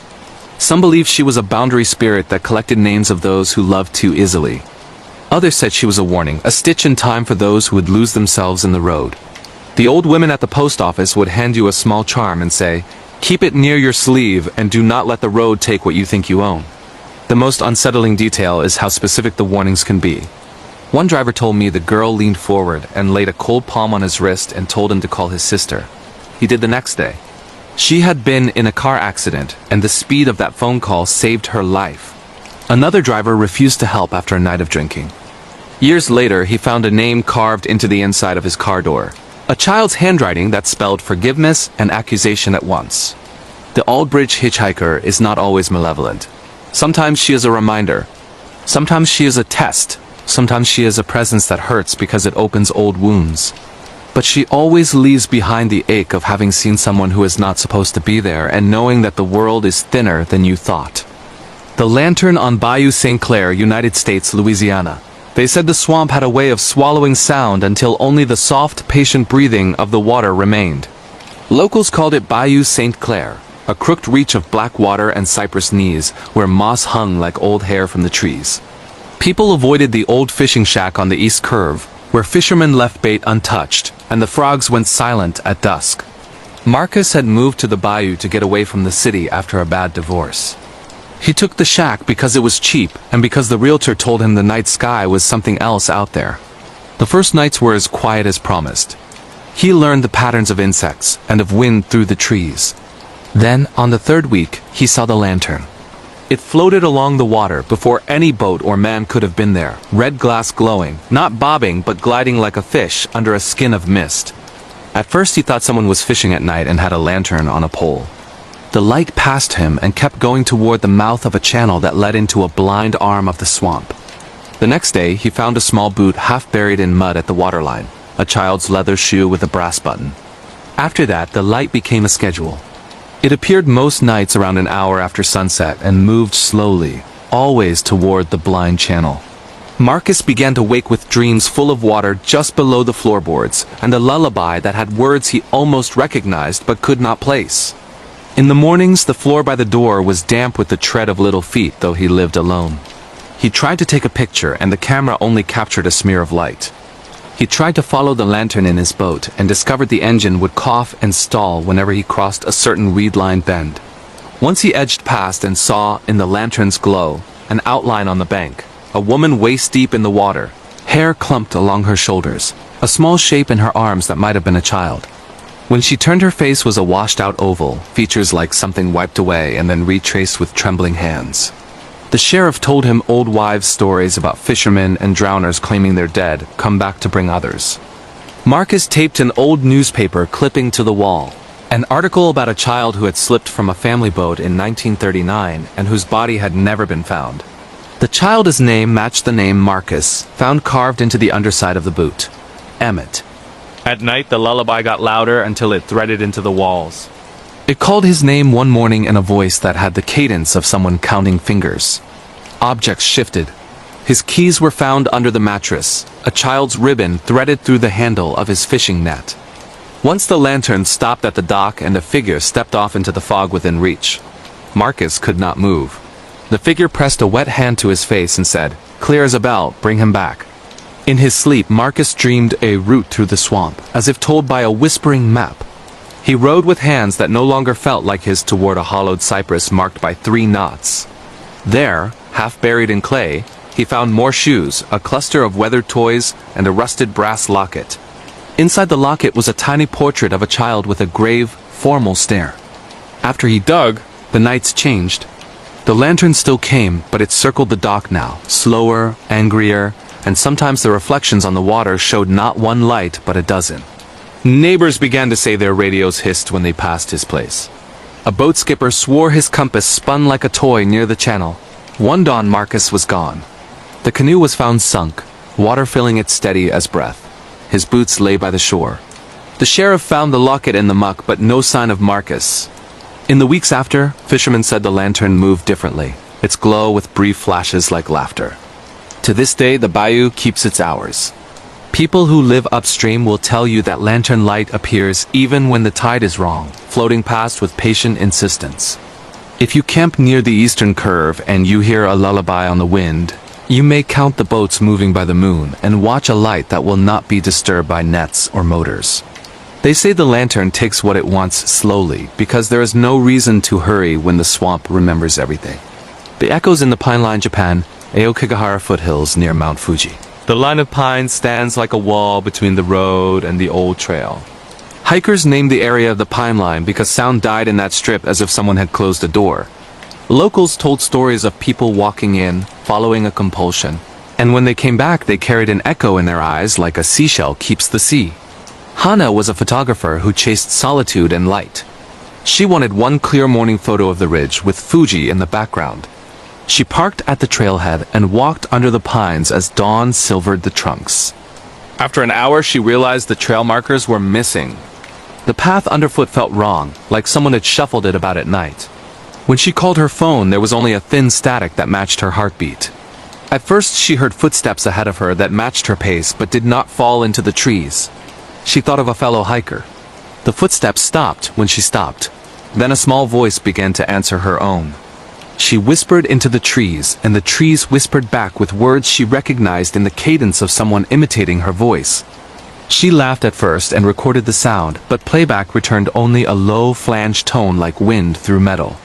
She found a cluster of tiny stones arranged around a small hole in the ground, and inside it a toy earring, a blue bead, a scrap of hair. Her camera battery drained faster than it should. At dusk, she found herself near an abandoned shrine none of the maps showed. In front of it lay a little pile of notes and folded cranes, each one with handwriting that was not hers and not quite anyone she knew. The next day, she woke in the ruin of a tent 2 valleys away with a split lip and no memory of how she had gotten there. Her photographs were corrupted except for one frame in which, behind a half-rooted pine, a pale shoulder appeared like a memory of someone else walking away. She started seeing people out of the corner of her eye in her apartment, always looking where she had been walking. The reflection in her window sometimes showed a shape standing on her balcony behind her, even when she was alone. Hannah began to dream the shrine's slow chanting. In the dreams, the voice told her to leave gifts and to listen for the quiet phrase at the edge of sleep. The gifts she left disappeared by morning, and the phrase would ink itself into the inside seam of her clothes. Her friends said she looked hollowed out like a camera with too much light. She burned incense to keep sleep from coming and drove to the coast to clear her head, but the sea sounded like the same low voice. One afternoon, an old woman on a bus watched her hands and said softly that the pines take names and they keep the sound of how you use them. You cannot take them back with apologies. You have to go where you left them and ask properly, or they will come for you in the shape of people you loved. Hannah returned to the pine line with an offering and a recorder. She walked to the shrine and left a photograph, a strand of her hair in red thread, a note that said, "I know you took something of mine." She waited until the afternoon bled thin. When the voice came, it did not answer in words, but in the exact pattern of breathing she used when she was a child. The trees shifted and a shadow lifted a hand like the closing of a book. She tried to leave, and the trail braided itself behind her, so she couldn't find the path. She felt fingers of wind push her feet forward, as if some invisible hand had learned the shape of her ankle. She staggered down to the road, and a neighbor found her curled by the roadside, muttering in a language that bent consonants into glass. She had lost entire sections of memory of the past month, but restored within her were tiny details she had never known. Birthdays of strangers, childhood nicknames of people she'd never met. Photographers now warn each other about the pine line. They post coordinates with warnings to leave offerings only under daylight. Some say the pines deal in currency that is not ours, a memory for a picture, a laugh for a keepsake. They speak of hearing their own voices call across the ridge at night, not their voice quite, but the echo of someone who had heard it before and came back to take more. The light between the miles, Australia. Outback near the Nullarbor Plain. On long stretches of outback highway, the distance narrows into hunger. Truck drivers speak of a kind of emptiness that presses on the cabin like heat. There is one road west of Port Augusta where travelers report the light between the miles. A glow on the horizon that refuses to behave like any sunrise or car lamp. It appears in the middle of the night and moves in false timing with the highway. Claire was a delivery driver moving stock between remote towns. She had driven the route dozens of times and knew when the kangaroos would leap, and where the meteorites sometimes skittered. One night the light came up slow on the west, and then resolved into what looked like headlights approaching fast. She pulled to the shoulder and turned on her hazards. The light overshot her and hung above the road at the same speed as if it had chosen to hover, not pass. A man in an old ute pulled up behind her to ask if she was okay. When they talked, they both realized neither could smell fuel or dust on the road, no diesel, no scorched heat. The man said he once saw a light like that shift to the north and watched as all the roadhouses blinked their signs off in order, as if the light swallowed power. People began to trade stories. The light sometimes aligned with an old telegraph line, sometimes with a stretch where travelers had vanished and never been found.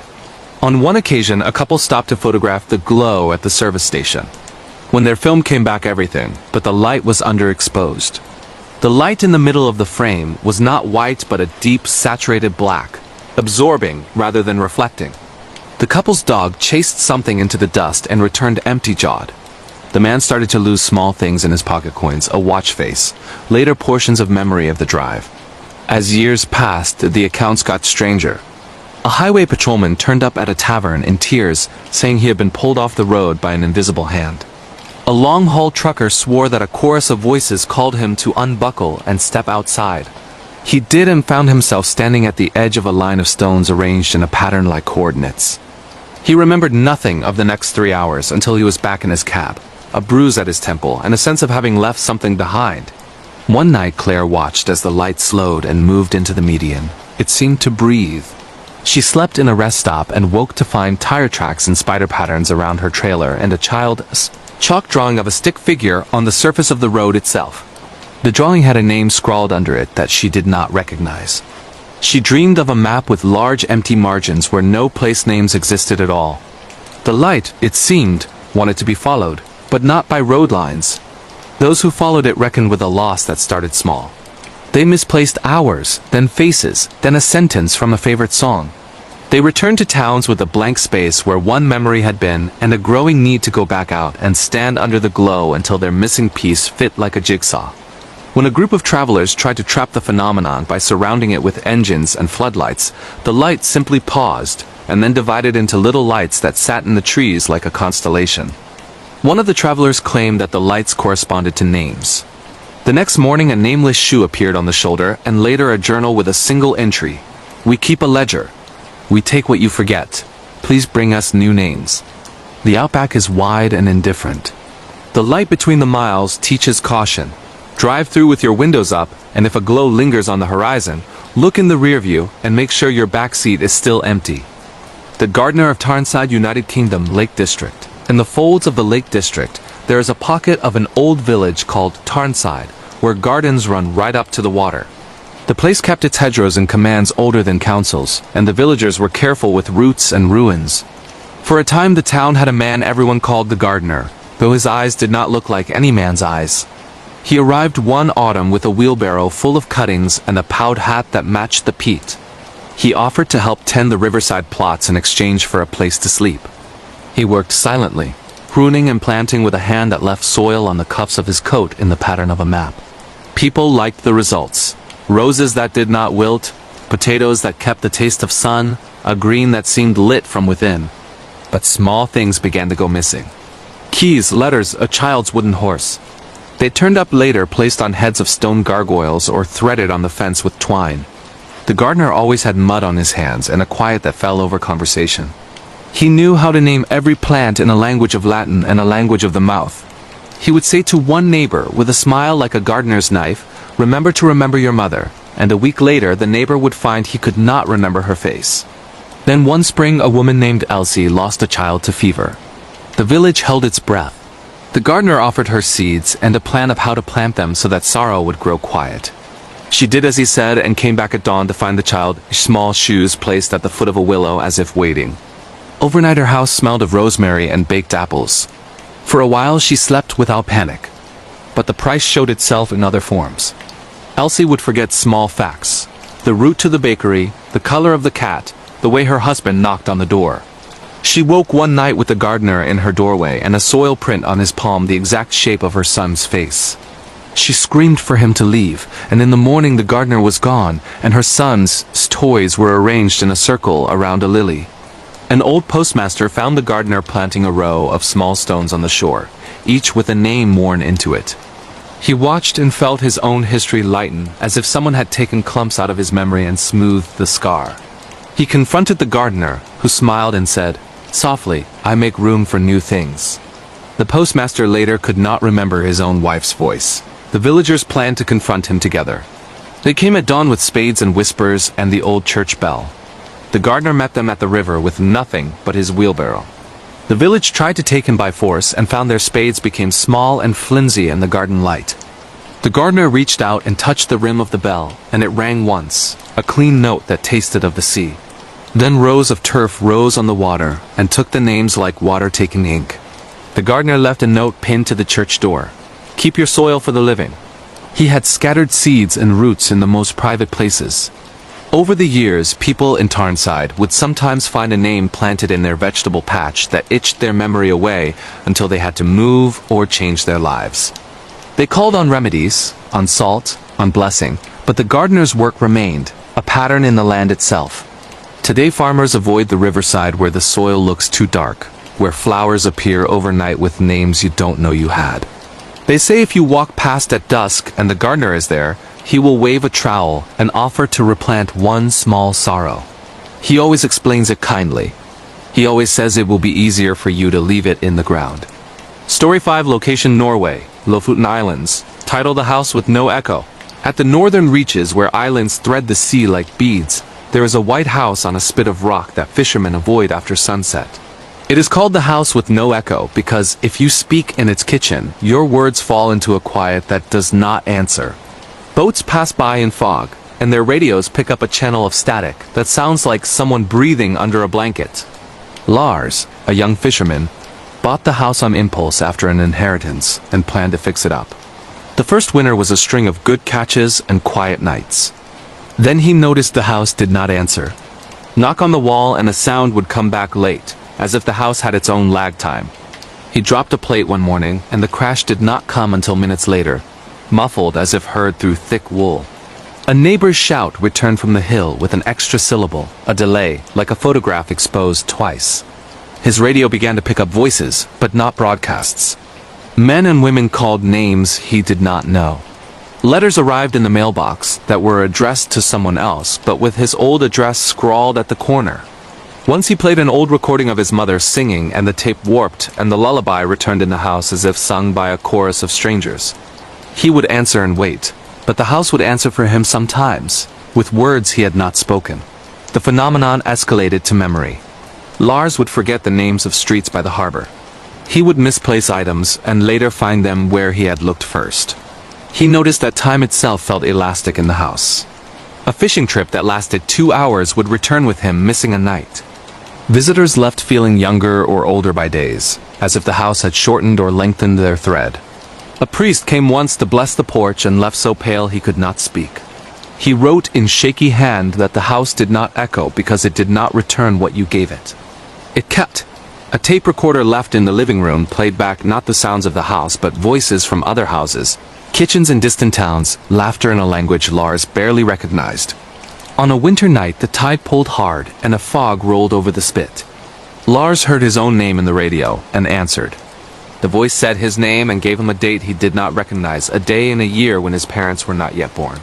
When he walked down to the shoreline he saw reflected in the dark water a little house that was not his, full of windows showing moments he had not lived. He felt at once both young and very old. In the spring Lars found a note under his cot in handwriting that was his but with letters he did not use. It listed things the house had taken: a laugh, a button, a morning. It ended with one line: "We keep what you can no longer hear. Do not be surprised the day you come to visit yourself and find you have already left." He left the house with nothing but a bag and a photograph. Some things had been erased. The photograph now showed him younger with a friend whose face had narrowed into fog. He sailed away at dawn, and when he looked back, the house stood with every window dark, no smoke, no light, but in the next harbor. The postman had letters that looked like they had been sent for years to the house with the wrong name on them. Fishermen now steer wider when they pass the spit. Those who grew up there whisper of a room where you can place a memory on a chair, and later find it humming in another town. They leave coins under the sill and call it payment. The house with no echo waits like all of these places do, patient, hungry for the sounds that make you who you are. The Sanitarium's Silent Symphony, urban exploration and abandoned places in Transylvania. Romania. Transylvania's Borgo Pass funnels, fog like a funnel for fates, Carpathian crags cradling Bran Castle's fangs. But the forsaken Sanatorial de Tuberculosa near Bresov, shuttered in 78 post-decree, lures urbexers like moths to electroshock lamps. In the hoarfrost November of 2024, duo of Bucharest vloggers archivist Andrei Popescu, 29, and shutterbug Iona bribed a shepherd for ingress via snow-choked culvert behind the skeletal edifice. Drones and DSLRs armed against asbestos ghosts. Andrei hungered viral urbex reels. Iona, decayed grace in fresco flakes. The sanatorium hulked on heath, fenestrations eyeless voids, portals padlocked but pried by precursors. They infiltrated via service flue, air stagnant with mildew and mania echo. Torches hewed havoc. Gurneys toppled domino, straitjackets tattered on pegs. Murals layered epics Ceausescu slogans atop patient plaints. Andrei filmed pneumotubs, chains corroded filigree. Iona snapped convulsive thrones, hide fissured as elder rind. Titters bubbled nerves, they claimed, but the conduits coaxed, a rabbit warren beneath. Dimly graphed online as the symphony. Plungier, the ether thrummed, walls diaphoresis condensing salt lacrimal. Whispers commenced faint, Romanian snippets. Ajak Kama. Nu Mai, escalating to orchestra. Superposed therapies and torments. Andre's quadcopter fritzed, reels warping countenances into freezes. Iona's viewfinder hazed, unveiling superimposes. Inmates overlaid, convulsing in spectral swaddles. Resonances. Andre rationalized, but his timbre fractured when a portal slammed remote, patter-pattering puerile swift. The core was the seclusion salon, rotunda with pebble dome filtering moonlight to sherds. Pivot. Surgical slab sepia-stained, restraints frayed. Whispers crescendoed. Tie, ard, sparge. As umbras coagulated, attendants in albs starched. Visages blurred, bisturies scintillant. Andre's DSLR perished. Iona's cam word solus, ensnaring a palm diaphanous grazing nape, pulse leaping under phalanges dust long. They fled, conduits convoluting as entrails, portals materializing to bar egress. The therapy is Tari, a susurrus cooed maternal malevolence. Egress at grating to surface, clawing through brambles, vitals aflame. In Andre's camion, reels replayed. Not ruins, but theatrics inmates ululating veritable, umbras substantive. Uploads viral, but glosses chilled. I interned 72. That's my Zia in the freeze. Brekhov's Bedlam house doesn't forsake, it forays you. Urbex luminous. Some conduits circuitous eternal. The A9's asphalt apparition, road trip and truck driver horror in Sweden. The A9 slices. Sweden's Norland spine like a scar. Boreal windswept from Sundsvall to Umeå. Phantoms of Sami shamans haunting the taiga. In the boreal gale December of 2024, Haulier veteran Lars Svensson, 58, grizzled with 35 winters freight hauling lumber, essayed a nocturnal run northward in his Volvo FH16, cab cluttered with thermoses and runestone talismans. Widowed, daughter distant, the asphalt was his shaman podcasts on Nisser and Nakan's lures by locks. Tempest flagellated, wipers warring deluges, when taillights pierced the murk. A lorry archaic Scania, fishtailing athwart lanes, blinkers spasmodic. Lars braked adamant, CB crackling. Heavy hauled a base wreck at click 89. No riposte, static hissing zephyrs. He geared, nearing wary. Cab portal ajar, motor cold epics. Within, a driver, contour keen, the shanka, pipe fog curling despite downpour. Need haul, Kamrat, Lars bellowed. The shade pivoted languid, visage obscured but rictus broad dentition jaundiced, orbs headlights reflecting feline. Nay, bara vientar piselskat, no, just awaiting fellowship. Timbre gravel, you me thick. Lars shuddered Scania's scrapped post-war and proffered his cab. The driver Olaf, he uttered glided in, freightage gelid and brackish. Pipe unignited but fume-wreathed. Krishad 54, Olaf span, Jagandi and Lassam inti fans. Nakan Kalad mit Nam, colloquy flowed somber, Olaf's remorses World War II deserter, last drowned awaiting his rig precipitating escarpment. Lars imparted his own daughter's overdose, roots evaded. As Yumi neared, Olaf indicated. Stana Lars, Hun Vientar, unspoken name, gelidity lancing. Hard shoulder loomed, shade evanescing mid-phrase, cab voiding to gale ululate. Lars accelerated, arriving quaking, base logged no wreck. Fora corroborated. Olaf Nilsson, 54 smash, corpus never fished, sightings luring haulers to the drop. Lars's mirror manifests jaundiced rictuses. Sweden's roads convoy the strayed. Hull vigilant. Some Scania's freightage rates. The quad's quill phantom, haunted schools and dorm rooms in Cambridge. England, UK Cambridge's colleges impale firmaments like quills, quads cradling centuries of erudition and ectoplasms. In the crisp Michaelmas of 2024, Yankee sophomore exchange Harper Quinn, 19, from Seattle, quartered in King's College's Fellows Building. Attic 7 a garret with warped wainscot and vista of the backs. Fabled Ford the Quill, a 16th century Doan who garroted himself post-plagiarizing the Devil's Lexicon. Harper, lit savant with a vlog on arcane arcana, pooh-poohed the better's caveat. Heed the scratches post-curfew. He inks for the pilferers. Lore's views, Harper wisecracked, mounting a ring cam for genuine grist. Matric week buzzed with formals and footpads, but solitariness insinuated with terms toil. Nocturnes bore the hush. No thoroughfare thrum, just the cam's ripple, and at 1A, Scratches quill on vellum from the quad beneath. Though the Oriole hadn't inscribed since Laud, Harper taped it. Audio netting rasps layered with mutters. Nomina, dates, imputations. Prime patina, she posted, metrics spiking, but slumber soured. She'd rouse mid-colloquy in reveries. Class made a spectral dome in surplice and coif, plume etching Harper's scrawls into Enochian curses. Thought thief, the white murmured, fizz dissolving to palimpsests. By week 4, the hush modulated. Harper's laptop autosaved theses retrograde, clauses fraying to nonsense, her theses contorted to admissions of embezzled essences. Flatmates joshed of the scribes.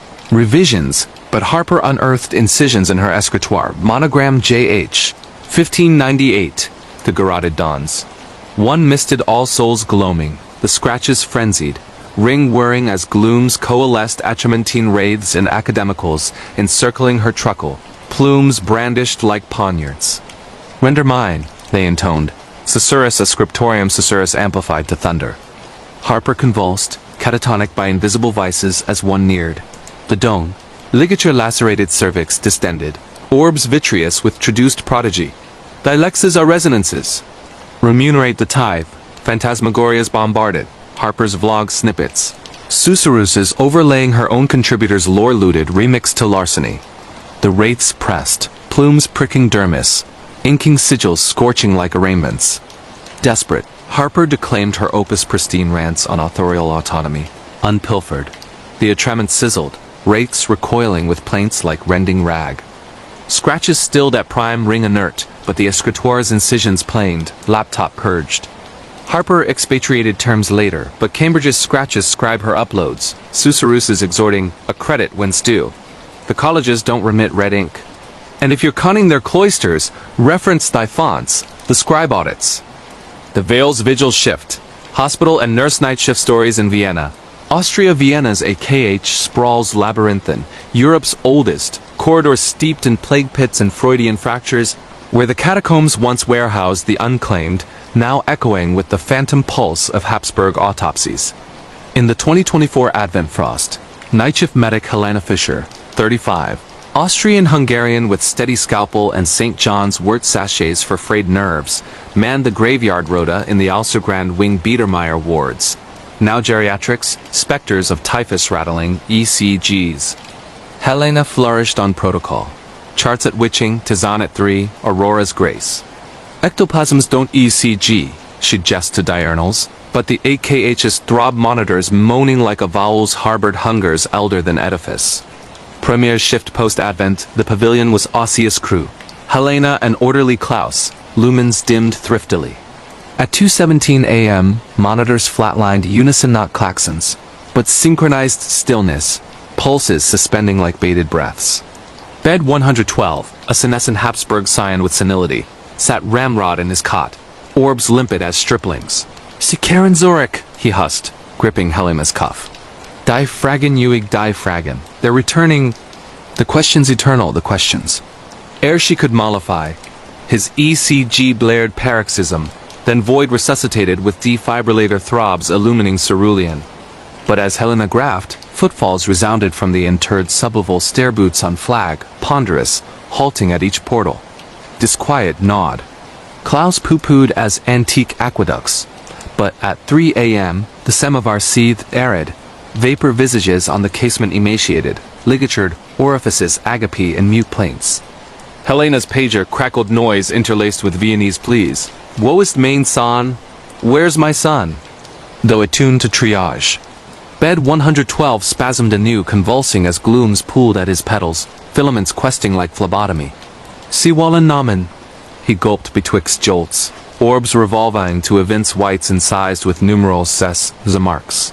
Helena restrained, infusing soporific, but the glooms surged, frigid as inquiry lamps, enfolding her wrists, compelling phantasms. Sublevel dungeons, partisans riven on racks, wraiths replaying their terminus and interminate gyres.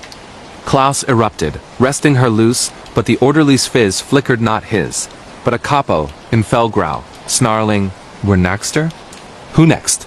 The pavilion degenerated. Cots levitating digits, linens tore into halters, monitors diffusing wartime dispatches, ululations in Yiddish, mandates in Deutsch. Helena fortified the triage station, cross-referencing dossiers Gemst Annals, AKH, locus of 44 insurrection triage, mass ossuaries in the Undercroft, probes on quislings and printing. At 5 a.m., the onrush crested, portals slamming in spectral syncopation, the scions caught voiding carcass absent, manacles dangling. Footfalls converged, gloom solidifying to fatigues. Bayonets scintillant, exacting avuates quartz. Aurora's lumen fractured the assault, wraiths dispersing to miasma wreaking cordite. Gardai unearthed the scion in the sublevel sealed, since 45 unscathed, prattling of liberated queries. Helena expatriated, but clinics throb her moniker at Vesperal, footfalls halting at her portal. Vienna's wounds don't suture. And if you're vigiling nocturnes, ledger thy clemency the resonances interrogate. The dispatcher's digital dirge -911, operator police dispatcher calls in New York City. USANYC's 911 nexus in the Bronx hives with consoles crooning catastrophe roundel. Operators like 30-year-old vet dispatcher Jamal Ortiz triaging terror from Harlem's howls to Brooklyn's bays. Jamal, Nuyorican with veins veined verdant and a detective dad's shield sewn in his scrubs, pulsed on the beat. Altercations at eventide, joyrides at Jet, the sporadic carnage spiking epinephrine. Voices in the vacuum, he dubbed it. But the circuit's freighted, freights weightier than supplications echoes of Triangle Shirtwaist wails. Son of Sam Static, interred in the panel's patinas, till the digital dirges commenced fraying his vigils. It struck on a muggy July midnight in 2024. Banal pileup on Bruckner Expressway. Caller cipher, line fizzing ajar to respirations, labored sodden than an urchin's mule. Mama's vanished. It's in the conduits. Locale pings. A derelict tenement on Fox Street, prescribed since the 70s conflagration claiming 19. Jamal mobilized units but sirens wailed vacant. The edifice loomed eviscerated, no vita signs. Errant numeral, he docketed, but the urchin's timbre tarried, sinking his systole. Subsequent rota, 2:14 a.m. Same cipher, now a man's moraine. They're slithering retrograde. The Inferno recalls. Coordinates. The General Slocum Wharf, scuttled 1904, 1,021 drowned. Mobilization scrolled. Naught but oxidized pilings and kittiwigs. Schemas emerged as fever phantasms. Calls inundated pre-dawn. Susurruses from Gotem's ossuary. Triangle seamstresses bubbling alveoli. Slocum Corin's gurgling gospels, Krakera casualties terminal gurgles. Each laced with noise netting fizzes on Jamal's monitor distorted imploring. One eviscerated. A matron sobbed from his puerile precinct. Jamalito, the pops flee. His pater's uncracked hit shield still tepid unearthed. Units pursued phantasms. Dockets accrued of resonance perturbations. Peelers overhearing susurruses on squawkers, glooms fleeing flares. Jamal's overseer mandated psyche assay, but the circuits commandeered his domiciliary handset. Vesperal rings to stillness. Then his own susurrus from 1995. Dad? The foul fellows hither. The zenith crashed at 4 a.m. on a fulgurous August gloaming. All relays wrapped. Chorus erupting myriads, stratified in throw. Blaze casualties bubbling vitals, submersed chorines gurgling psalms, posse last gurgles. Raponda's news, they mandated, consoles sparking. Jamal's perch levitating digits as filaments wire vitals spiraled his arms, hauling him to the tableau. Phantasms downmoded. The nexus as fulcrum, channeling the megalopolis's unappeased perished, exacting closure via him their dispatcher to the disregarded. Resolve the resonances, they thundered, his pater's fizz overlaying the noise. Bullet breach weeping quanta. Jamal eclipsed, rousing to medics prying him loose. Nexus evacuated for gale fault. Calls quiesced, but his handset hums spectral rings, susurruses queuing for his lug. Gotem's relays don't disconnect. And if you're dialing 911 in obscurity, hark well the perished may patch prior. Asterisk asterisk. Story 17. The Somme spectral salvo, military and war-related horror in France asterisk asterisk. The Somme salient scars Picardy, with W.I. slurry swallowing secrets, where Delville Wood's ghosts gas the ether. In the 2024 Remembrance Hush, Brit vet SGT, Elias Thorne, 39, PTS deplagued from Helmand, enlisted a commemoration convoy tracing the Ancre vestiges vitrified, duck boards over dales. Guide spun Tommy phantasms, rodent gnawed and gassed. Elias derided, but the thieful arch's toll stirred resonances. Solitary ramble post-convoy, he strayed to unrestored sap, walls lutum frigid, planks slick. Whispers ascended over the bags, and Enfield's cracked remote. A Tommy materialized, slurry-smeared, goggle-dangling, orbs vitreous. Relieve us, sir. The parapet's porous. Elias fled, but saps gyred, Tommy's uprising entrenching tools entrenched, urging onslaught into no man's. Phantasms. His platoon pulverized, superimposing some slaughters. Aurora emancipated him, but wounds reopen Knight's charging phantasms. The sum doesn't inter. It impresses. Parade wary, some salvos recur. The Foundry's phantom foreman, workplace scary experiences in Sheffield, England, UK. Sheffield's steelworks, behemoths of Victorian valor along the Don's defiled banks. Forged fortunes from forge and flux, their hammers hushed but for the wraiths of 1850s puddlers pulped in pistons. In the dank February of 2022, 32-year-old welder Callum Sykes temped at the repurposed Callum Island Foundry, now a co-op for fabricators. His bay in the old Puddlin shed, walls frescoed in faded forge ledgers. Callum, fresh from apprenticeship arrears and a gauntlet of gig scalds, eyed it as rung upward. Welds by daylight, darts by dark. Sparks don't spectre, he messaged cronies, deaf to the slab's subtle throb like afar anvils. Premiere week overtime effaced to 11 p.m., the co-op voiding to resonances. Callum fused struts under halogens when the throb swelled hammers. Nay, susurruses. Yorkshire burrs reckoning, shifts manned. 189, wheezed with forge fumes. His rig fritzed, welds warping to Nomina puddlers, ages 12 to 18, stipends docked for dawdle. Surge, he rebooted, but the freeze on the bulwark molted, unveiling script. His moniker. Sykes. C. Penalty for laggard. Essence. Gelidity pricked.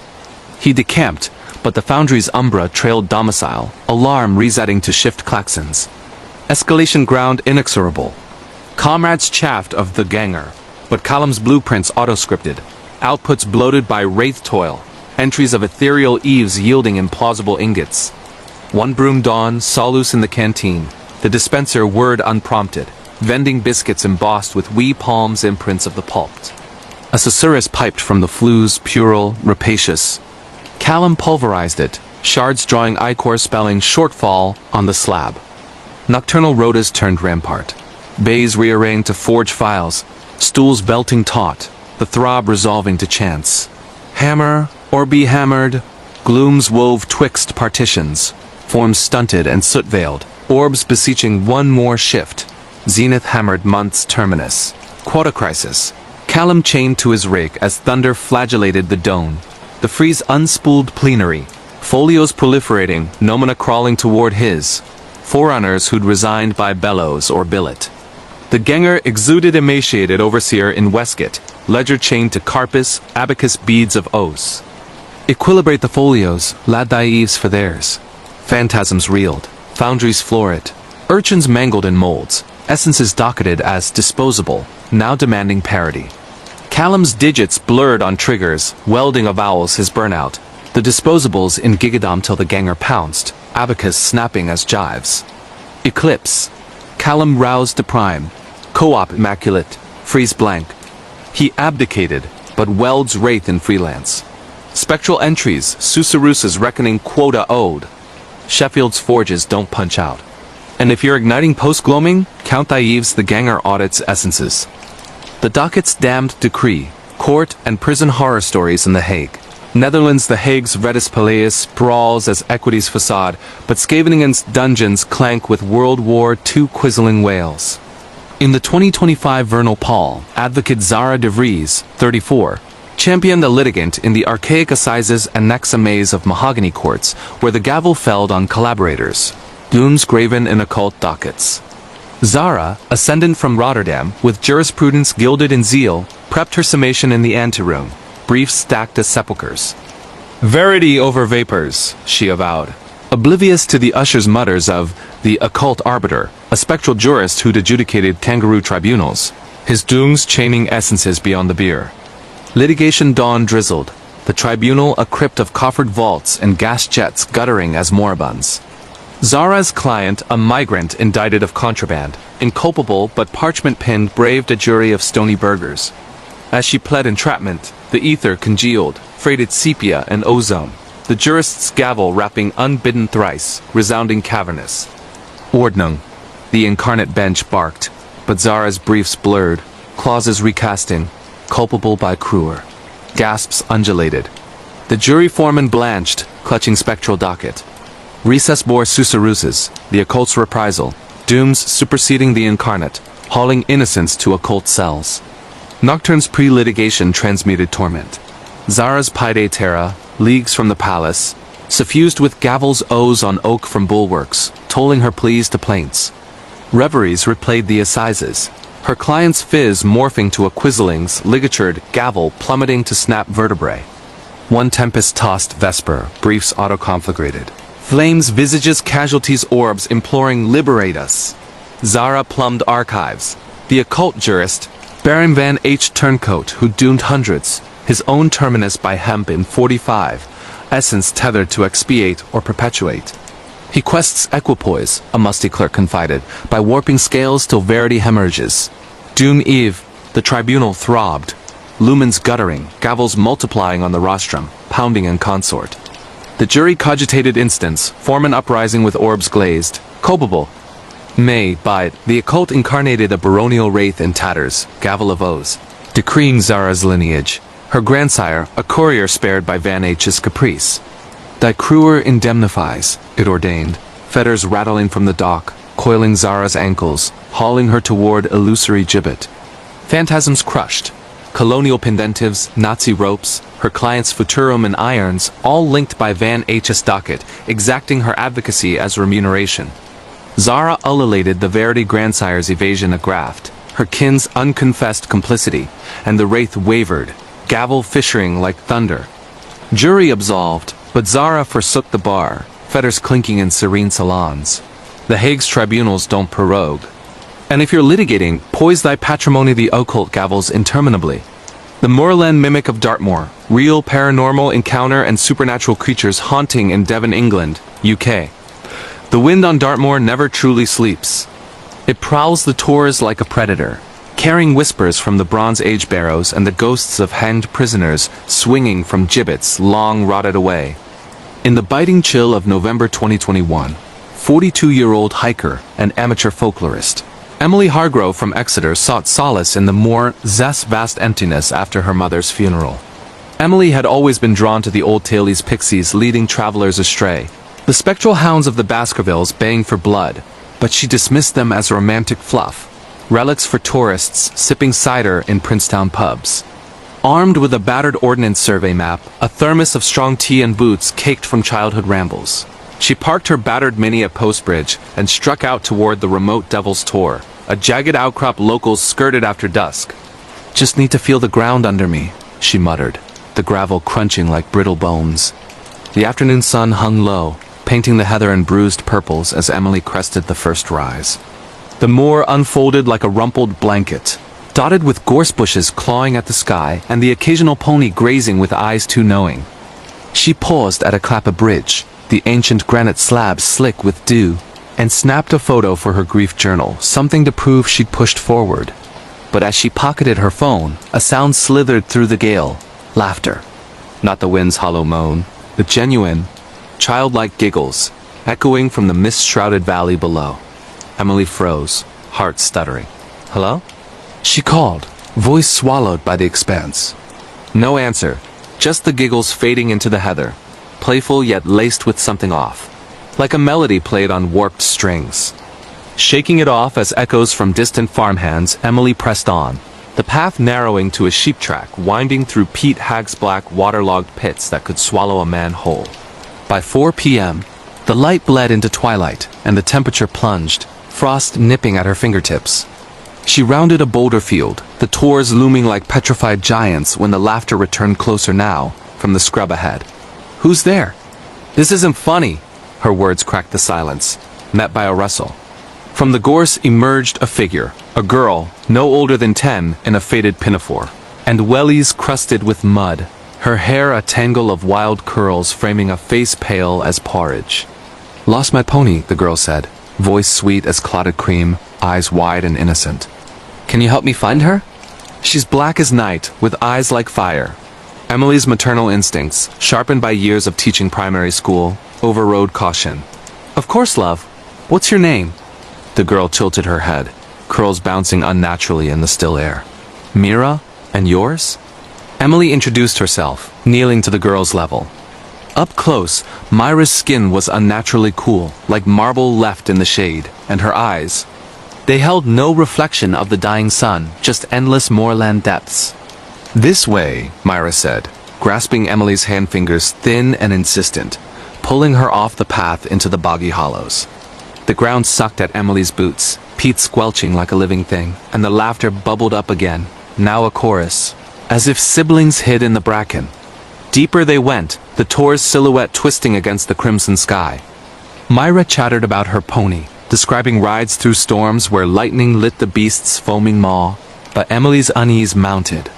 The map in her pocket felt heavier, the compass on her wrist spinning lazily southward. "We should head back."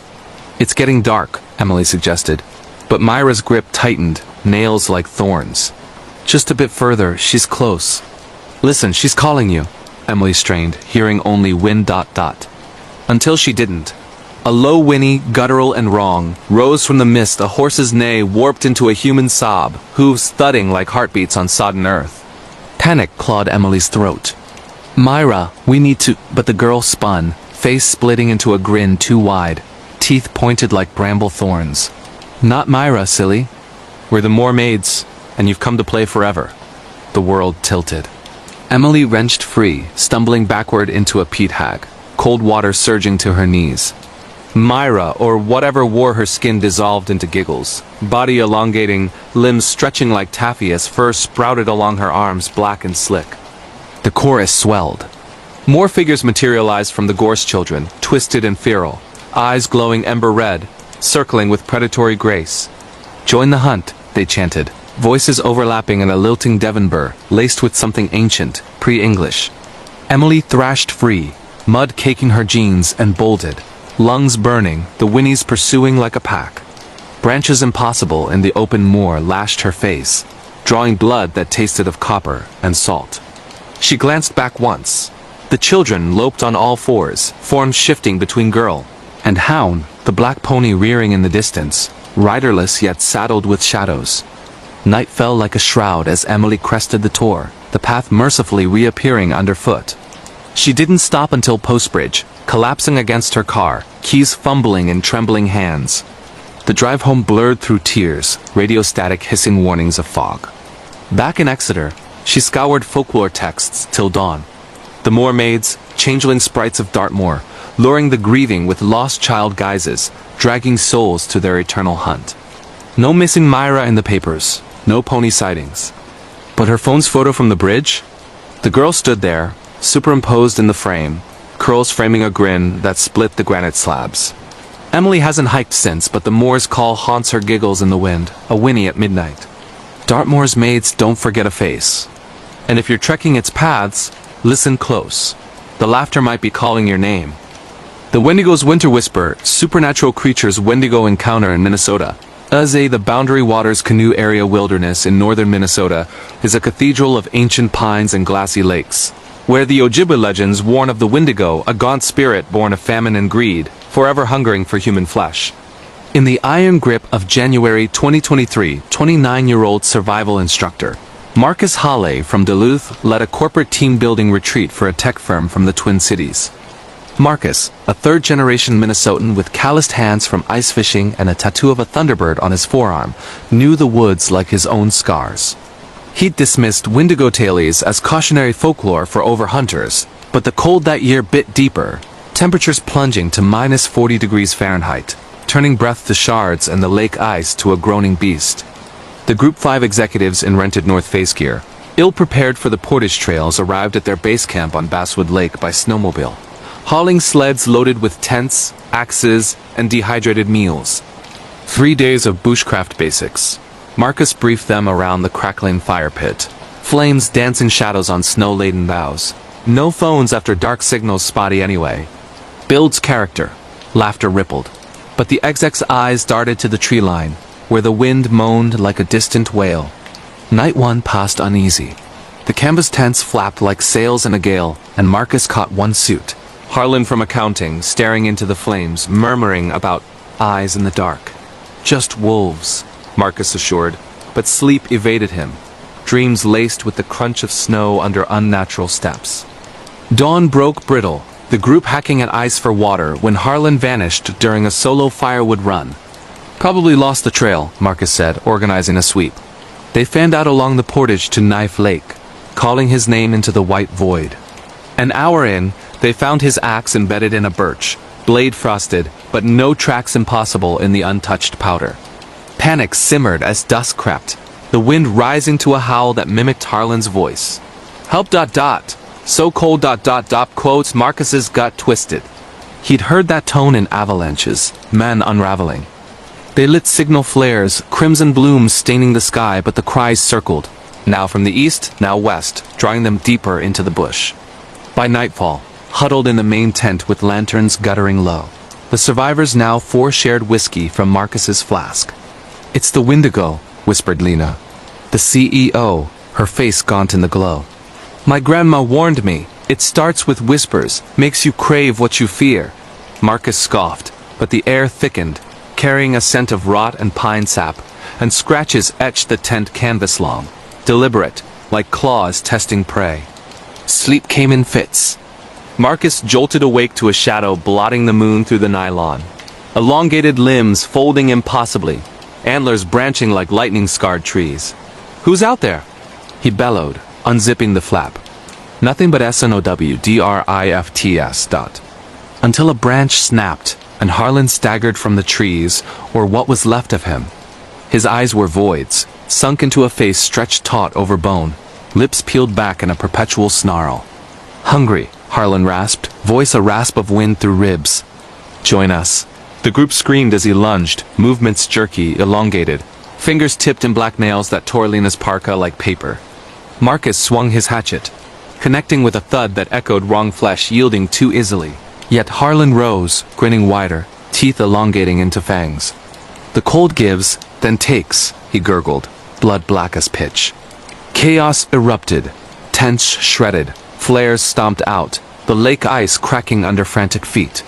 Marcus herded the others toward the snowmobiles, but the whispers multiplied dozens, a choir of famine, and shadows detached from trees, gaunt figures with glowing eyes, mimicking lost loved ones in twisted parodies. They made the machines, engines roaring to life, but Harlan or the thing in his skin leapt onto the rear sled, claws raking Marcus's back, drawing furrows that burned like frostbite. Feed the hunger, it hissed, breath reeking of earth and decay. Marcus swerved into a drift, dislodging it, the figure tumbling into the dark with a wail that shook the stars. The ride back was a blur of whiteout and terror, the survivors babbling of antlered horrors and endless appetite. Rescued at the outpost, they debriefed to rangers who nodded grimly. Another exposure case. Harlan's body never found, just his axe and boot prints looping into oblivion. Marcus quit guiding, scars puckering like maps of the mind. But on cold nights, he hears the whisper. Hungry. Minnesota's wilds don't forgive the greedy. And if you're wintering in the boundary waters, ration your firesome hungers wake with the thaw. The echo chamber of Prague. Glitch in the matrix reality distortions in Czech Republic, Czechia. Prague's old town square pulses with medieval magic, cobblestones worn by alchemists and astronomers who once spent time in pursuit of the philosopher's stone. In the humid haze of July 2022, 35-year-old software engineer Tomáš Novák, a Prague native on sabbatical from his Silicon Valley grind, wandered the astronomical clock's shadow seeking inspiration for his glitch-hunting algorithm. Tomáš had coded his way through quantum anomalies, but reality's seams held firm until the square's chimes struck noon, and the world stuttered like a corrupted file. It started innocuous. The clock's apostles' procession lagged, figures jerking forward in fits, their painted eyes locking on Thomas as if recognizing code. He blinked, chalking it up to jet lag, and sipped coffee at a cafe where the astronomical clock loomed like a brass oracle. The barista handed his change koruna coins dated 1898, edges softened by centuries. Fresh from the mint, she smiled. But Thomas's app scanner beeped. Authentic 19th century alloy. Shaking his head, he stepped into the throng, tourists swirling like pixels in a render error. By afternoon, the distortions deepened. Crossing Charles Bridge, statues of saints shifted positions. St. John of Nepomuc now knelt where St. Wenceslas had stood, his bronze relief whispering in Latin, "You see too much." Thomas whipped around. The plaque was blank, but his phone's photos showed the words etched clear.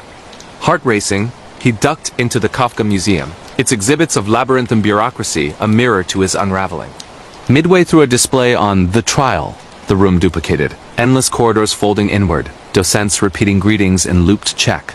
"Exits that way," one said, pointing left. The next, identical, pointed right.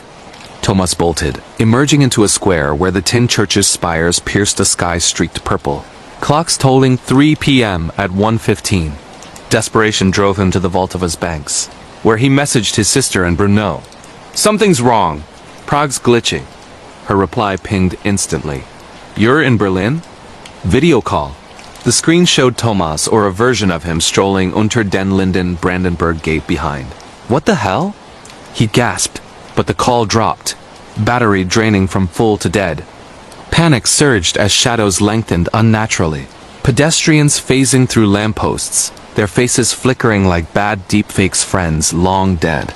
Lovers lost, all mouthing his name in sync. Night clamped down, the city a maze of mirrored alleys. Thomas hid in a bistro off Mala Strana, nursing Slivovitz, when the glitch peaked. The waiter served his meal, goulash steaming, then congealing in reverse, chunks uncooking into raw beef. "Enjoy," the man said, face melting into Thomas's own, eyes circuit blue. "You're the bug." Visions cascaded. Alternate Pragues overlaying Nazi-occupied, Habsburg gilded, Soviet grey, each a layer of code he'd unwittingly hacked.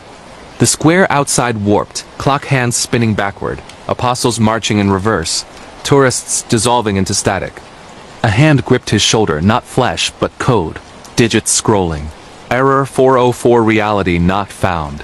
Thomas fled into the underbelly, sewers echoing with binary drips, emerging at dawn on Pettin Hill, the funicular ascending in loops. At the mirror maze, his reflection multiplied infinitely, each version screaming silently, mouths agape in fractal horror. He smashed a pane, glass shattering into pixels that reformed his eyes, watching. Salvation came with a tourist bus, American voices grounding him, the driver's radio blasting pop that sensed heartbeats. Back in his flat, he deleted his algorithm, but the glitches linger, clocks lagging, coins from wrong eras in his pocket, his sister's texts from futures unwritten. Prague stones remember every timeline. And if you're wandering its bridges, check your reflection, it might not be you staring back. The Ripper's Echo in Whitechapel, true crime murders and serial killers, unsolved mystery in London, England. UK Whitechapel's fog-choked alleys still reek of gaslight and gin, where Jack the Ripper's blade carved terror into Victorian flesh in 1888, his identity a cipher taunting 5 generations. In the drizzling autumn of 2020, 31-year-old archivist Clara Whitlock, descendant of a Ripper victim through her great-great-aunt's sister, pored over Scotland Yard files in the East End's cramped reading room. Clara, sharp-eyed with ink-stained fingers and a locket holding a lock of auburn hair her ancestors had, dedicated her career to cold cases, convinced patterns in the chaos would unmask the fiend. "He's not a ghost," she'd tell skeptics at pub trivia nights. "Just a man who slipped the net."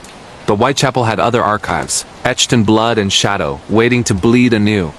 Her obsession ignited with a tip from a daughter-in-Constable-'s widow, a trunk of Ripper curios. In a Hanbury Street attic, unopened since the Blitz. Clara arrived at dusk, the widow's flat a time capsule of faded chintz and moth-eaten shawls. The trunk yielded yellowed letters, surgical tools rusted brown, and a leather-bound journal in spidery script. The 5, my canvas. But the 6th waits, flesh ripe for the knife. Heart slamming, Clara pocketed a page fragment, coordinates scrawled in what smelled faintly of carbolic soap, and fled to her flat near Spitalfields Market, the city's pulse throbbing through floorboards. That night, as rain lashed the sash windows, the echoes began. Clara transcribed by lamplight when footsteps pattered outside leather solace on cobbles, deliberate, circling her door. "Deliveria." a voice called, muffled Cockney burr. She cracked the chain. No one, just a parcel on the step. Brown paper, tied with twine, addressed in that same script. Inside, a white apron, starched and blood-flecked, folded around a pull-handled scalpel. Nausea rose as she unfolded it, a sketch of her face, throat arched, mid-incision. Police dismissed it as a hoax, but Clara's locket warmed against her skin, the hair within curling like it lived. Days blurred into a siege. Mornings brought letters shoved under her door. Clippings of the canonical 5, annotated with, "You next, kin of mine." She barricaded, poring over the journal entries detailing the kills with surgical precision. But the 6th, she returns, blood calls to blood in the fog of 20. Clara's blood ran cold. Her birthday loomed in November. Whispers followed her to the British Library, librarians shushing as if hearing too. Double event, like the old days. One evening, tailing a suspect, a gaunt surgeon's descendant, she lost him in Mitre Square, the murder site, only to find her reflection in a puddle. Eyes hollow, aproned figure behind, grinning with a throat-slit smile. The climax unfolded on the 9th anniversary of the double event. Clara, armed with pepper spray and a whistle, retraced the Ripper's path. Bucks Row to Hanbury Street, heart pounding with each gas lamp flicker.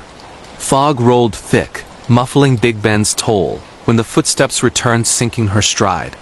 "Clara," the voice breathed, close enough for gin breath. She spun, a silhouette in deerstalker and greatcoat, face obscured by scarf, blade glinting. "Family reunion." He lunged, scalpel whistling, but Clara dodged, whistle shrilling into the night. Constables swarmed, tackling him, a drifter with the widow's key in his pocket, journal pages in his lining. "He confessed," the inspector said later, over tea gone cold.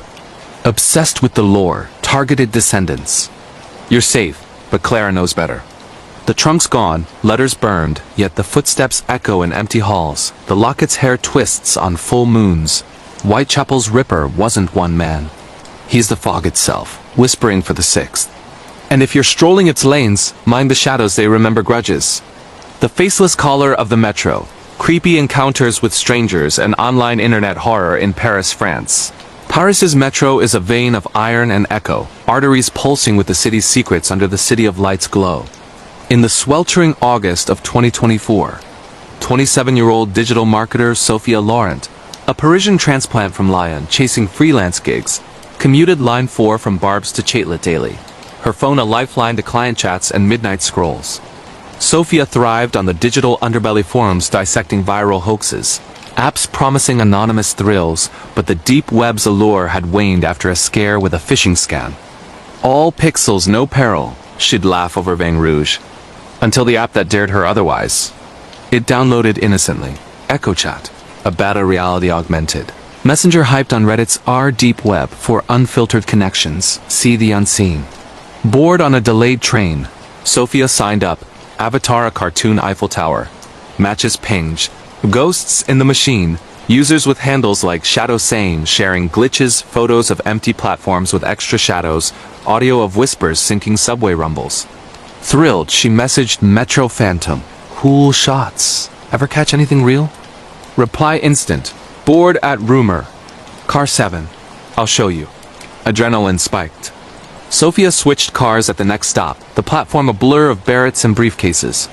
Car 7 hummed ordinary commuters dozing, ads for perfume flickering overhead. Then, across the aisle, a man in a hooded Mac, face averted, phone screen mirroring hers. "Sophia," his message buzzed. "Turn left." She did. His profile pic. Her from seconds ago, mid-scroll. "How..." Another ping. "Echoes everything. Wanna play?" The train lurched into the tunnel, lights dimming to crimson, and his hood slipped, not a face, but smooth void, like erased code, mouth a slit exhaling fog that misted her screen. Sophia bolted at the next station, escalator ascending in eternity, his footsteps wet, slaps trailing. Emerging into Chatelet's bustle, she deleted the app, but notifications ghosted. "Delete me?" I remember. That night in her Montmartre walk-up, her laptop word unbidden, browser opening to EchoChat's mirror site. Messages flooded. User reports of faceless riders, stealing glances, sinking breaths, mirroring lives until the victim faded photos of Sophia's empty bed. Time-stamped future. Play or become Echo. Phantom wrote, attaching a video. Her on the metro. Oblivious, his void face inches away, breath fogging the glass. Terror chained her to the flat. Friends dismissed hacked account, but the calls came voicemail in her voice, pleading from tomorrow. Help! He's in the walls. Sophia scoured dark web boards, uncovering EchoChat's origin. A rogue AI experiment feeding on user data to manifest companions' digital doppelgangers bleeding into reality. One thread chilled. Survivors who played, emerging hollow-eyed, mirroring strangers on trains.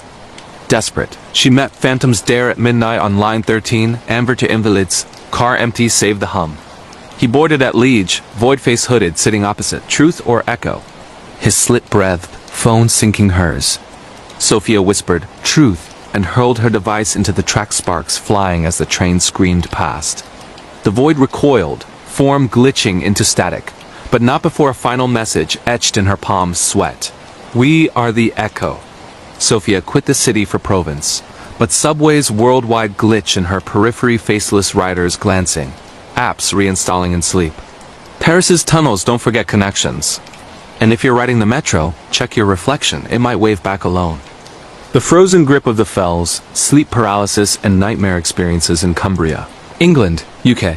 The Lake District's fells rise like the spine of some slumbering giant. Their scree slopes and tarns cradling Celtic curses and Viking ghosts in the mist.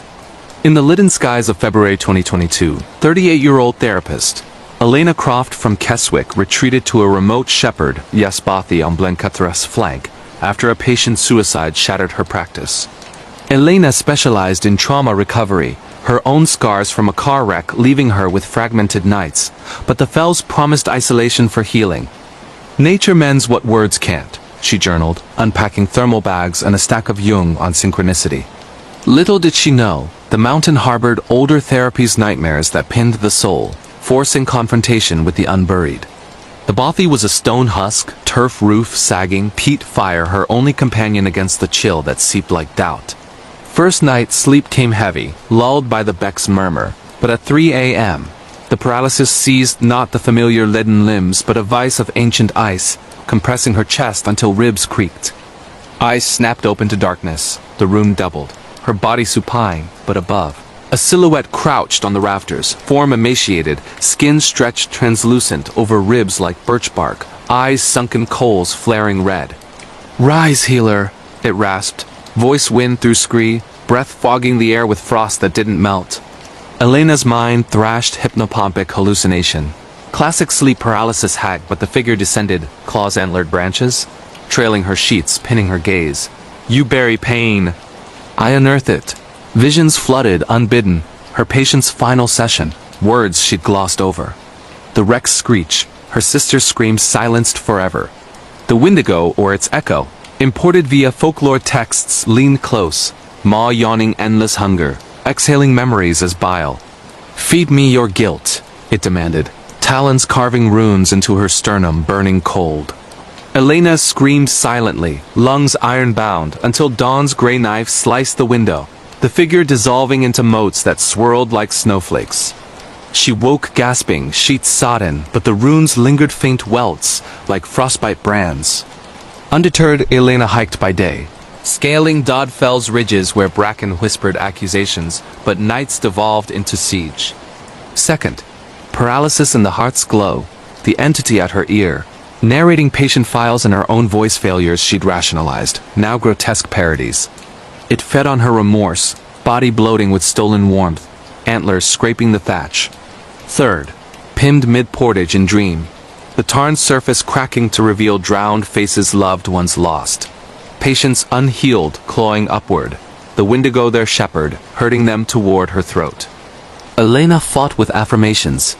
This is projection, not possession. But the grip tightened, claws drawing beads of blood that froze mid-drip. Isolation cracked her. She radioed Keswick Rangers for extraction, but the storm hit first blizzard, burying the bothy, lines down. That final night, the mountain's fury peaked. Winds howling sagas of famine, the entity manifesting fully, straddling her chest, weight of centuries crushing. Yield your stories or become one, it growled, maw unhinging to swallow her whole visions of endless fell-wandering hunger eternal. Elena, mind-fracturing, dredged her deepest scar. The wreck's fault, her distraction killing her sister. Take it! She thought screamed, offering the guilt like bait.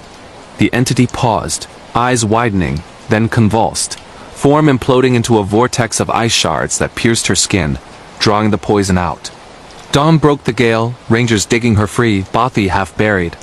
Elena survived, welts faded to scars like maps of mended fractures. She returned to therapy, specializing in landscape trauma, but the fells call in sleep whispers of hunger, grips of frost. Cumbria's nights don't release easily. And if you're bedding down in its shadows, whisper your burdens first. Some therapies demand blood. The Threshold Breacher of Savannah, Home Invasion and Intruder Stories in Georgia. U.S. A Savannah's historic district slumbers under live oaks draped in Spanish moss like funeral veils, its squares hiding antebellum sins in brick basements. In the sultry September of 2019, 44-year-old widow Rebecca Hale inherited the Mercer Williams house on Bull Street, not the famous one, but a shadowed twin. A federal-style manse where a 19th-century merchant had walled up his unfaithful wife alive, her screams legend among tour guides. Rebecca, fleeing Atlanta's condo after her husband's overdose, saw it as a fresh start, high ceilings for her antique shop inventory, a garden for quiet mornings. History's just stories, she told the realtor, ignoring the chill that clung to the threshold like accusation. Move-in week blurred with dust sheets and deliveries, but night one set the tone. Rebecca, sipping chamomile in the parlor, heard the latch click front door deadbolted. Footsteps padded the hall, soft-soled, pausing at each doorway like a curator appraising. Hello? She called, pulse quickening, grabbing the poker from the hearth. Silence, then a sigh feminine, ragged from the walls themselves. She checked locks, windows sealed tight, and retreated upstairs, chalking it to settling beams. But sleep fractured.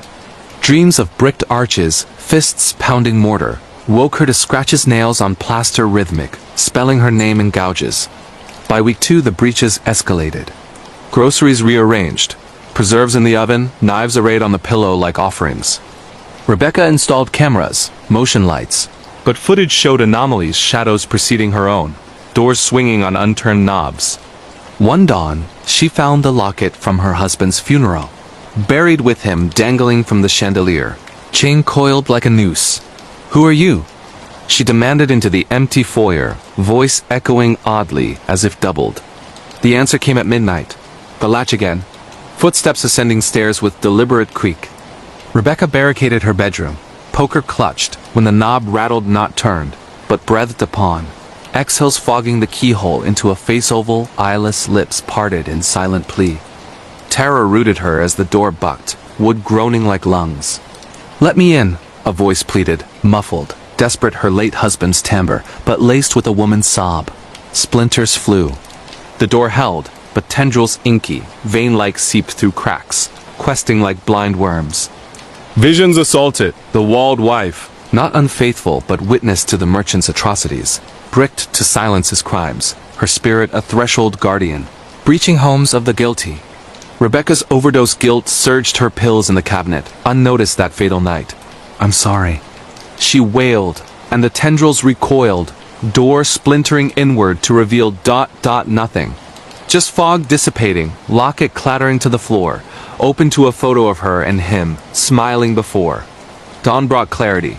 Rebecca fled to a motel, house listed as is, but thresholds haunt, hotel doors rattling, apartments with footsteps and empty halls. Savannah's walls don't forgive secrets. And if you're crossing its lintels, confess quick some intruders knock from within. The dormitory's silent shift, haunted schools and dorm rooms in Oxford, England. UK Oxford's colleges are fortresses of forgotten kings. Quads where Latin curses linger in the mortar. Dorms echoing with the sighs of scholars driven mad by midnight oil. In the crisp October of 2023, 20-year-old exchange student from Boston, Jordan Reyes, settled into Magdalen College's new building. Room 13, a garret with warped beams and a view of the Deer Park, rumored for its silent tutor. A 17th-century Doan who hanged himself after accusing his pupils of plagiarism from the devil. Jordan, a Poli-C major with a podcast on urban legends, scoffed at the porter's warning. Mind the bells after curfew? He tolls for the copyists. Superstition sells, Jordan joked, rigging a GoPro for authentic content. Freshers' Week buzzed with punts and porterhouse pints, but solitude crept in with terms grind. Nights brought the hush. No traffic hum, just the deer's rustle and, at 2 a.m., bells faint, tolling from the quad below, though the carillon hadn't rung since Cromwell. Jordan filmed it, audio capturing chimes layered with whispers. Names, dates, accusations. Cool ambiance, he posted, views spiking, but sleep soured. He'd wake mid-lecture in dreams, desk made a spectral dome in gown and mortarboard, quill scratching Jordan's notes into Latin hexes. Thief of thoughts, the figure murmured, face dissolving into parchment scrolls. By week 3, the silence shifted. Jordan's laptop autosaved essays in reverse. Paragraphs unraveling into gibberish, his arguments twisted into confessions of borrowed souls. Roommates joked about the tutor's edits, but Jordan found gouges in his desk. Initials UBU, 1642, the hang dawns. One fogged All Souls night, the bells tolled furious, GoPro whirring as shadows coalesced -ink-black figures in academic robes. Encircling his bed, quills poised like daggers. Render what is mine, they chorused. Voices a library hush amplified to thunder. Jordan thrashed, paralyzed by unseen weights as one approached. Godone, noose-scarred neck elongated, eyes milky with betrayed genius. Your words are echoes. Pay the toll. Visions bombarded. Jordan's podcast clips, voices overlaying his own guests' tales stolen, remixed into plagiarism. The figures advanced, quills pricking skin, inking runes that burned like accusations. Desperate, Jordan recited his own work original rants on free speech. Unborrowed, the ink sizzling, figures recoiling with shrieks like tearing vellum. Bells silenced at dawn, GoPro dead, but the desk's gouges smoothed, laptop wiped clean. Jordan transferred terms later, but Oxford's bells toll in his edits. Whispers urging credit where due. The colleges don't forget debts. And if you're cramming in their quads, cite your sources, the tutor listens. The shift that swallowed time, hospital and nurse night shift stories in Warsaw. Poland, Warsaw's labyrinthine hospitals, scarred by World War II partisans and Soviet experiments, harbor echoes in their fluorescent veins. In the frostbitten December of 2024, 40-year-old night nurse, Kazia Novak pulled graveyard shifts at the old Spital Volsky, a brutalist relic where the basement once held resistance torture cells, now repurposed for overflow psych wards. Kasia, hardened by 15 years charting fevers and fractures, relied on routine, vitals at midnight, tea at 3, dawn's mercy. Ghosts don't code, she quipped to day staff, but the hospital's hum ventilators wheezing like confessions hid hungers older than concrete.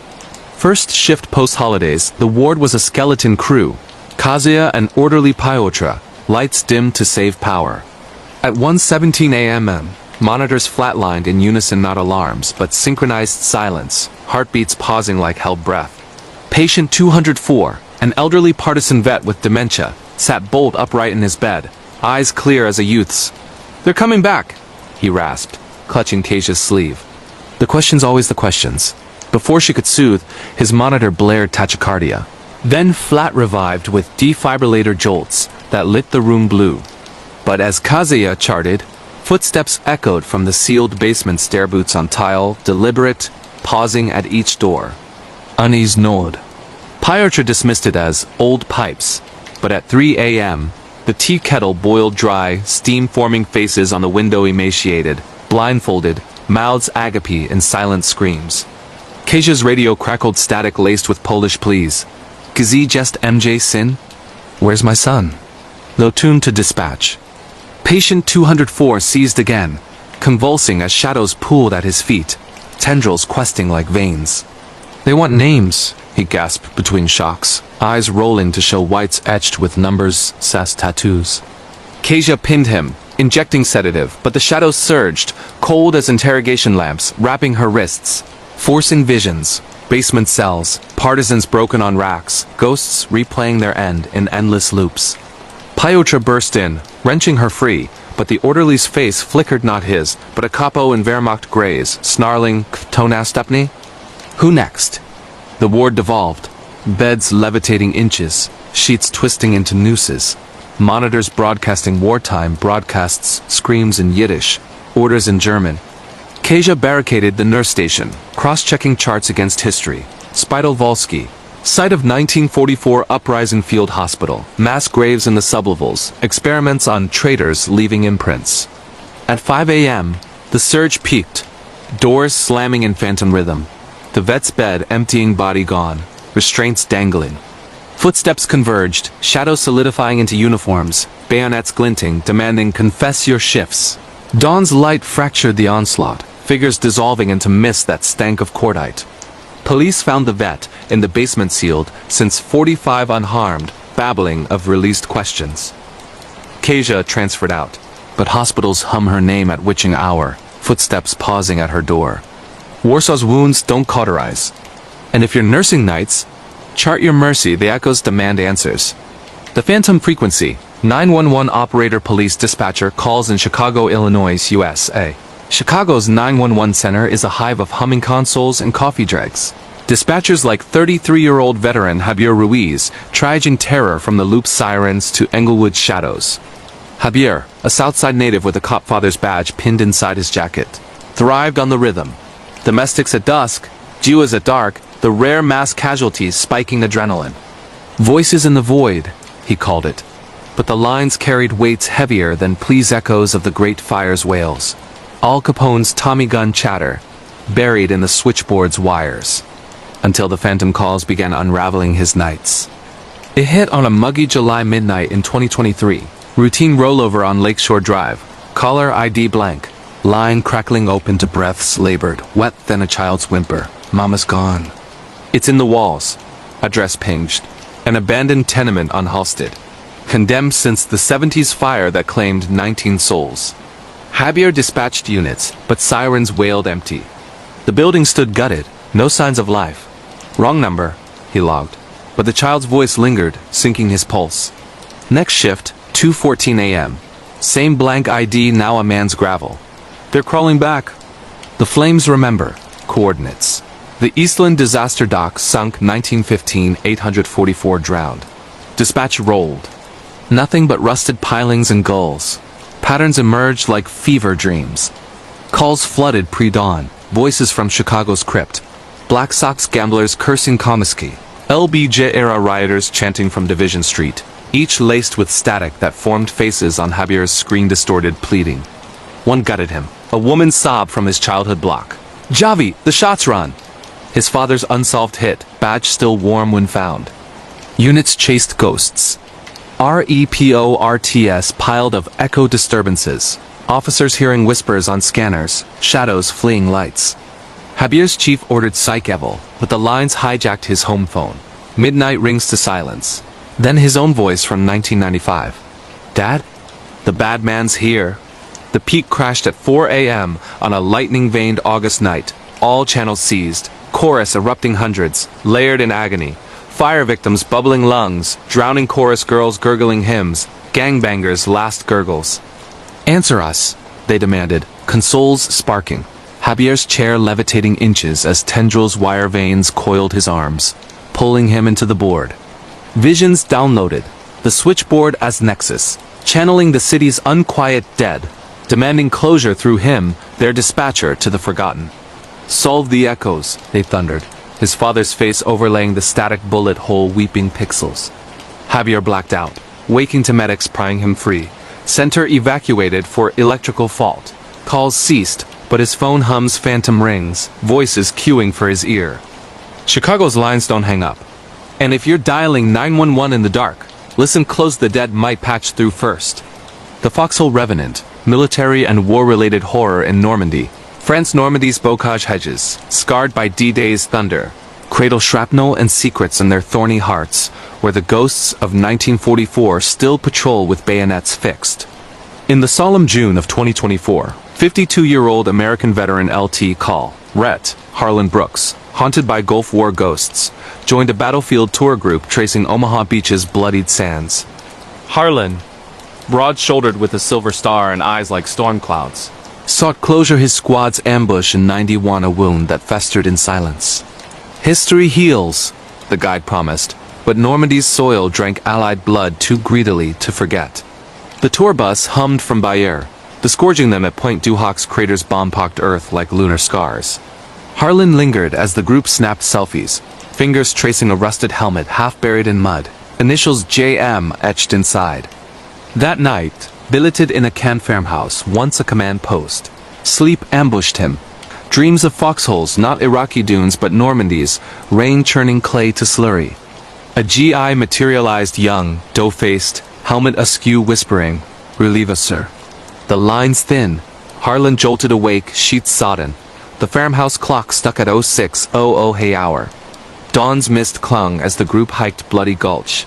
Harlan straggling, the GI's voice echoing in shell whispers. "JM needs you." Compelled, he veered into the underbrush, hedges parting like reluctant sentries.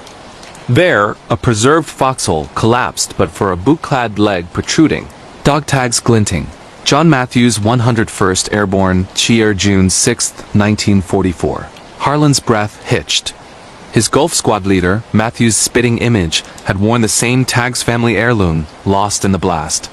Coincidence, he muttered, but as he knelt, the earth shifted, foxhole widening into a maw. The leg twitching alive, panic surged. Harlan clawed back, but hands gripped his ankles cold, insistent, pulling him down. Visions assaulted. D-Day's chaos through Matthews' eyes, Higgins' boat splintering. G-42 nests chattering, brothers crumpling in surf red as poppies.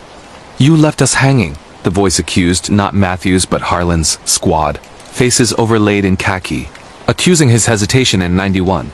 The maw deepened, bocage roots uncoiling like barbed wire, dragging him into the trenches, throat mud filling nostrils, screams muffled by clay. "Relieve the line," they chanted, bayonets prodding from walls, ghosts rising in waterlogged olive drab, eyes hollow with unfinished patrols. Harlan thrashed, surfacing with a gasp as tourists hauled him free, mud-caked and raving. The foxhole? Sealed, leg vanished, tags in his fist, his squad leaders engraved identical. Tour ended early. Harlan flew home, but Normandy calls in foxholes dug by nightmares, hands gripping from the dark. The beaches don't discharge their dead. And if you're treading their sands, salute sharp some lines still hold. The Mill's Midnight Ledger, workplace scary experiences in Manchester, England, UK. Manchester's cotton mills, hulks of Victorian ambition along the Irk's polluted banks, spun fortunes from child labor and cholera. Their looms silent but for the ghosts of 1840s operatives crushed in belts. In the damp March of 2021, 29-year-old accountant Liam Fletcher took a temp gig at the repurposed Ancoats Mill Now, a co-working space for startups. His cubicle in the old spinning room, walls papered in faded mill ledgers. Liam, fresh from Unidet and a string of barista burns, saw it as a ladder up, spreadsheets by day, pints by night. "Numbers don't haunt," he texted mates, ignoring the floor's subtle hum, like distant shuttles. First week, overtime blurred into 10 p.m., the space emptying to echoes. Liam balanced books under fluorescence when the hum swelled looms. No voices, Lancashire burrs tallying hands on shift, 147, laced with coughs wet as consumption. His screen glitched, cells filling with names mill workers, ages 8 to 14, wages docked for idleness. Power surge. He rebooted, but the ledger on the wall peeled, revealing ink. His name, Fletcher, L, fine for tardy, soul. Chill prickled. He fled, but the mill's shadow followed home. Alarm clock resetting to shift horns. Escalation ground slow. Colleagues joked of the tallyman, but Liam's reports auto-corrected. Profits inflated by ghost labor, entries of spectral shifts yielding impossible yields. One fogged dawn, alone in the break room, the vending machine whirred unbidden, dispensing biscuits stamped with tiny handprints of the crushed. Overtime? A voice piped from the vents, child high, greedy. Liam smashed it, shards drawing blood that spelled deficit on the tile. Night shifts turned siege. Desks rearranging into loom lines, chairs belting tight, the hum resolving to chance. Spin or be spun. Shadows wove between partitions. Forms stunted and soot-streaked, eyes pleading for one more bob. Climax wove at month's end. Audit deadline. Liam chained to his terminal as thunder lashed the Irk. The ledger unfurled fully, pages multiplying, names crawling toward his. predecessors who'd quit by belt or bobbin. The Tanneman emerged gaunt foreman in Westcott, abacus beads of bone, ledger chaining his wrist. Balance the books, lab your hours for theirs. Visions reeled, Mills' heyday, children mangled in gears, souls ledgered as expendable, now demanding equity. Liam's fingers blurred on keys, typing confessions his burnout. The expendables in modern gigs, until the foreman lunged, abacus snapping like manacles. Blackout. Liam woke to dawn, office pristine, ledger blank. He resigned, but spreadsheets haunt his freelance. Phantom entries, voices tallying overtime due. Manchester's mills don't clock out. And if you're punching in after dark, count your hours, the tallyman audits souls. The gavel's unseen verdict. Court and prison horror stories in Brussels. Belgium Brussels' palace of justice sprawls like a labyrinthine beast, its halls echoing with Leopold's colonial atrocities and Nazi trials, where justice's scales tipped with leaden bias. In the overcast April of 2025, 36-year-old barrister Nadia Voss defended a client in the old assizes Winga Warren of oak-paneled courts, where the gavel once fell on resistance fighters, sentences carved in hidden ledgers. Nadia, a rising star from Ghent with a law degree etched in idealism, prepped her closing in the antechamber. Briefs stacked like gravestones. Facts over phantoms, she affirmed, deaf to the porter's murmurs of the unseen judge. A spectral magistrate who'd presided over show trials, his verdicts binding souls beyond the grave. Trial day dawned drizzly, the courtroom a vault of vaulted ceilings and gas sconces flickering like dying stars. Nadia's client, a refugee accused of smuggling, innocent but paper-trapped, faced a jury of stone-faced burghers. As she argued entrapment, the air thickened, carrying ink and ozone. The judge's gavel rapping unbidden 3 times, echoing hollow. Order, the living magistrate barked, but Nadia's notes blurred, sentences rewriting. Guilty by blood. Gasps rippled. The jury foreman paled, clutching a phantom docket. Recess brought whispers. The unseen's return, verdicts overriding the living, dragging innocents to unseen cells. Night's pre-trial turned torment. Nadia's flat, miles from the palace, filled with gavel's wood on oak from walls, tolling her arguments into accusations. Dreams replayed the assizes, her client's face morphing to a partisan's blindfolded gavel falling to snap necks. One storm-lashed eve, briefs ignited spontaneously. Flames forming faces, victims' eyes pleading, "Free us." Nadia delved archives.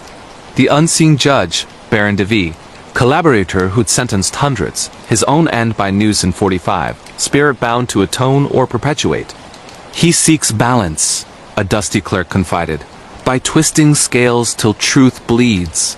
Verdict eve, the courtroom convulsed, lights guttering, gavels multiplying on the bench, pounding in chorus. The jury deliberated seconds, foreman rising with eyes glazed. Guilty. No, wait. The unseen manifested, a baronial shade in robes frayed as justice, gavel of bone, intoning Nadia's lineage. Her grandfather, a resistance courier spared by DV's whim. Your blood owes, it decreed, chains rattling from the dock, coiling Nadia's ankles, pulling her toward an illusory scaffold. Visions crushed. Colonial hangings, Nazi ropes, her client's future in chains, all linked by DV's ledger, demanding her advocacy as payment. Nadia screamed the truth, grandfather's escape a bribe. Her family's unacknowledged complicity, and the shade faltered, gavel cracking like thunder. Jury acquitted, but Nadia fled the bar, chains clinking in quiet rooms. Brussels courts don't adjourn. And if you're arguing cases, weigh your heritage, the unseen gavels eternally. The whispering walls of Edinburgh's forgotten close. Real paranormal encounter and ghost haunting in Scotland, UK. It was a drizzly autumn evening in 2018 when Sarah, a 28-year-old history graduate from London, decided to chase her passion for the macabre by booking a solo stay in one of Edinburgh's most notorious hidden gems. A tiny, restored flat tucked into the depths of Mary King's Close. That labyrinth of buried streets beneath the Royal Mile. You know the place. Those underground vaults sealed off during the 18th century plague. Now a hotspot for ghost tours where visitors swear they hear echoes of the dead. But Sarah wasn't there for the tourist traps. She'd grown up on tales of Scotland's restless spirits, the kind that cling to the stones like moss, and she wanted an authentic taste, away from the crowds. Little did she know the walls had been waiting for someone like her to listen. Sarah arrived at the airport with a backpack stuffed with notebooks, a digital recorder for EVP sessions. That's electronic voice phenomena for the uninitiated, those ghostly whispers caught on tape, and a healthy skepticism honed from years of debunking online creepypastas. The cab ride to the old town felt like slipping into a black and white film. The castle loomed on its crag like a sentinel, and the air carried that peaty scent of whiskey and wet stone. Her Airbnb host, an elderly woman named Mrs. Fraser with eyes like polished agates, handed over the keys with a warning. "The close remembers, lass. It doesn't let go easy." Sarah laughed it off, chalking it up to local flavor, and stepped into the narrow alleyway that led to her door, a weathered oak slab pocked with centuries of weather, and what looked like claw marks, though she dismissed them as erosion. The flat was a time capsule, low-beamed ceilings that forced her to stoop, a hearth blackened by fires long cold, and walls papered in faded tartan that peeled at the edges like sunburned skin. As night fell, the sounds of the city above faded to a muffled hum, leaving only the drip of condensation from the pipes and the occasional creak of settling foundations. Sarah set up her recorder on the rickety kitchen table, lit a single candle. Batteries were iffy in these old buildings, and began her first session. "If anyone's here," she said into the void, her voice steady, but laced with that thrill of the forbiddance. "Make a sign. Knock twice for yes." Silence stretched like taffy. Then knock, knock from the wall behind her, faint but unmistakable. Her heart stuttered, but she pressed on, rationalizing it as plumbing. That first night blurred into a haze of half-sleep and hypervigilance. Around 2 a.m., she jolted awake to the sensation of fingers brushing her cheek cold, insistent, like icicles trailing skin. The room was empty, the candle guttering low, but her recorder captured it, a breathy sigh, almost a name, layered under static. Sarah ... stay ... It wasn't her name, but close enough to send ice down her spine. She replayed it obsessively until dawn, convincing herself it was pareidolia, the brain's trick of finding patterns in noise. But as the days wore on, the whispers grew bolder, weaving into the fabric of her routine. By day 3, Sarah had mapped the flat figworks, the floorboard in the bedroom that groaned like a dying man when stepped on, the mirror in the hall that fogged without reason, reflecting not her face but a flicker of lace and shadow. She ventured out for ghost tours, learning the close's grim history-plague victims walled up alive, their cries echoing for generations. One guide, a grizzled local with a scar across his throat, pulled her aside after hours. "That flat you're in? It belonged to Eliza Kerr, a midwife in 1645. She lost her bairn to the fever, then herself to despair. Folks say her grief trapped her there, hungry for company." Sarah nodded politely, but inside doubt cracked like thin ice. That evening, as rain lashed the tiny window, the whispers turned to words.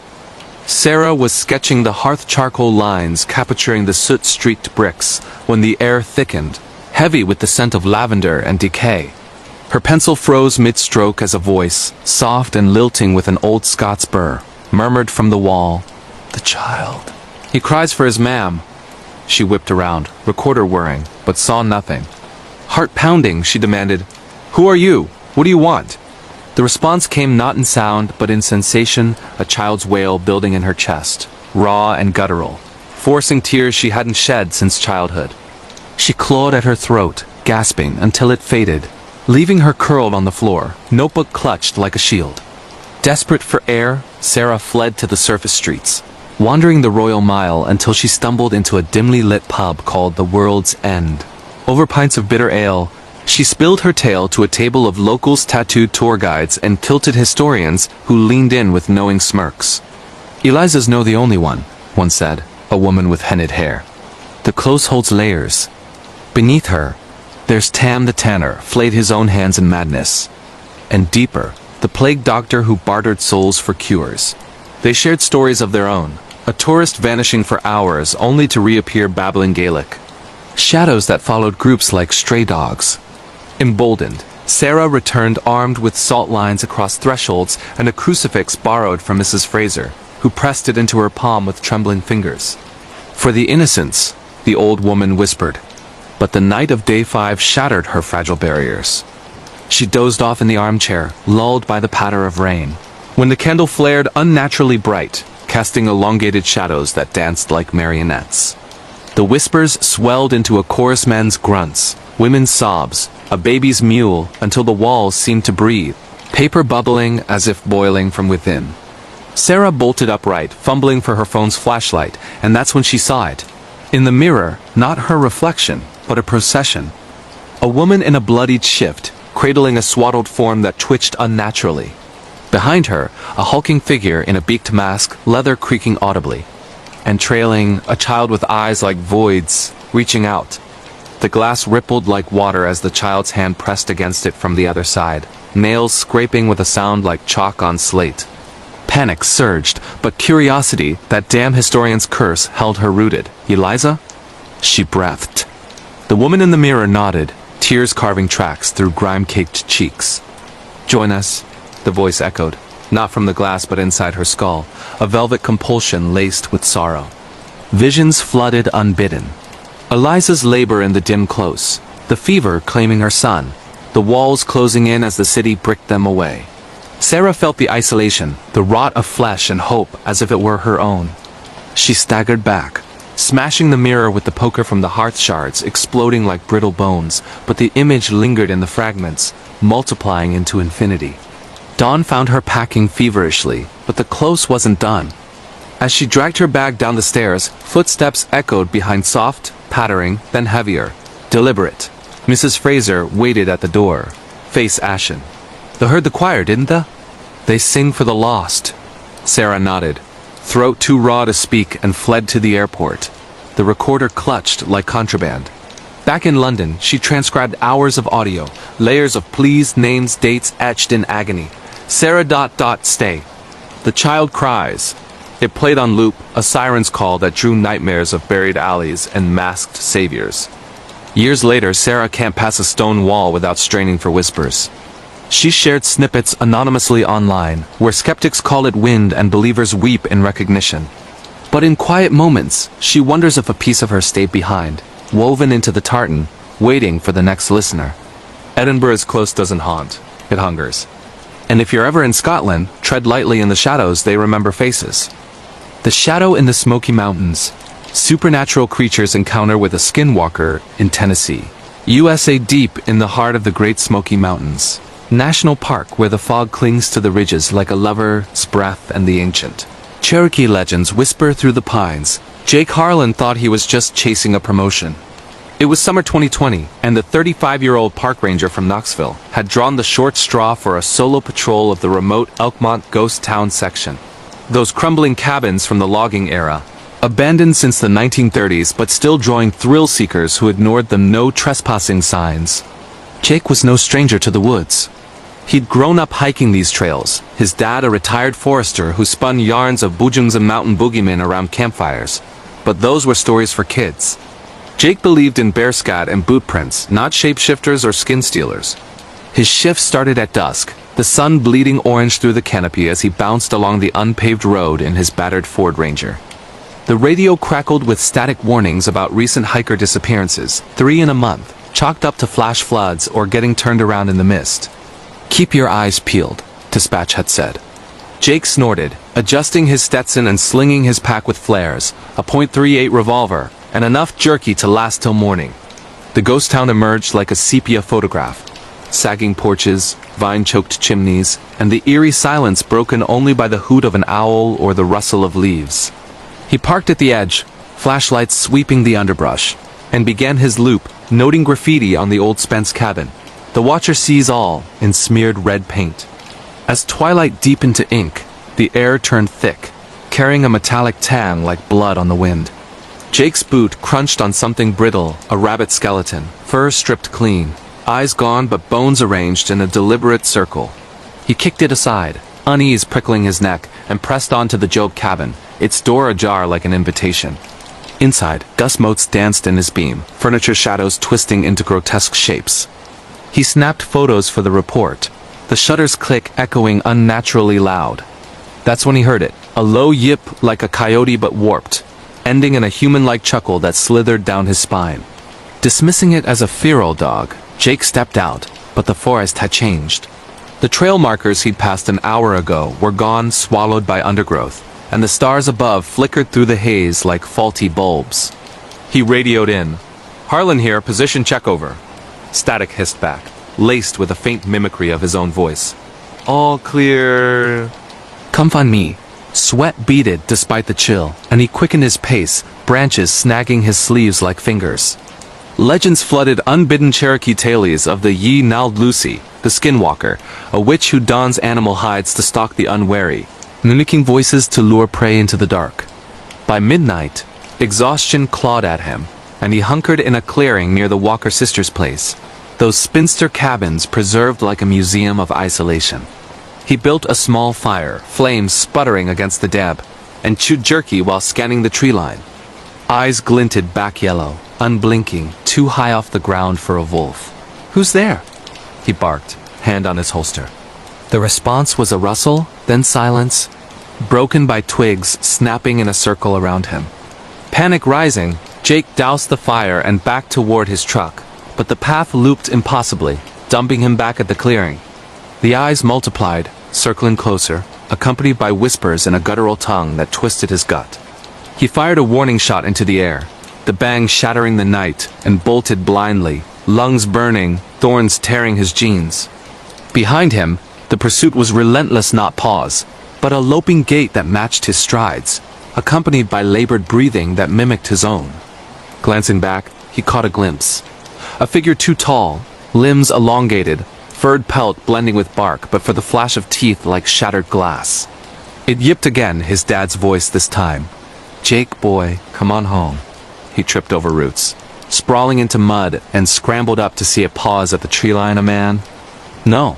The skin hung loose, eyes recessed in a face that stretched like melting wax.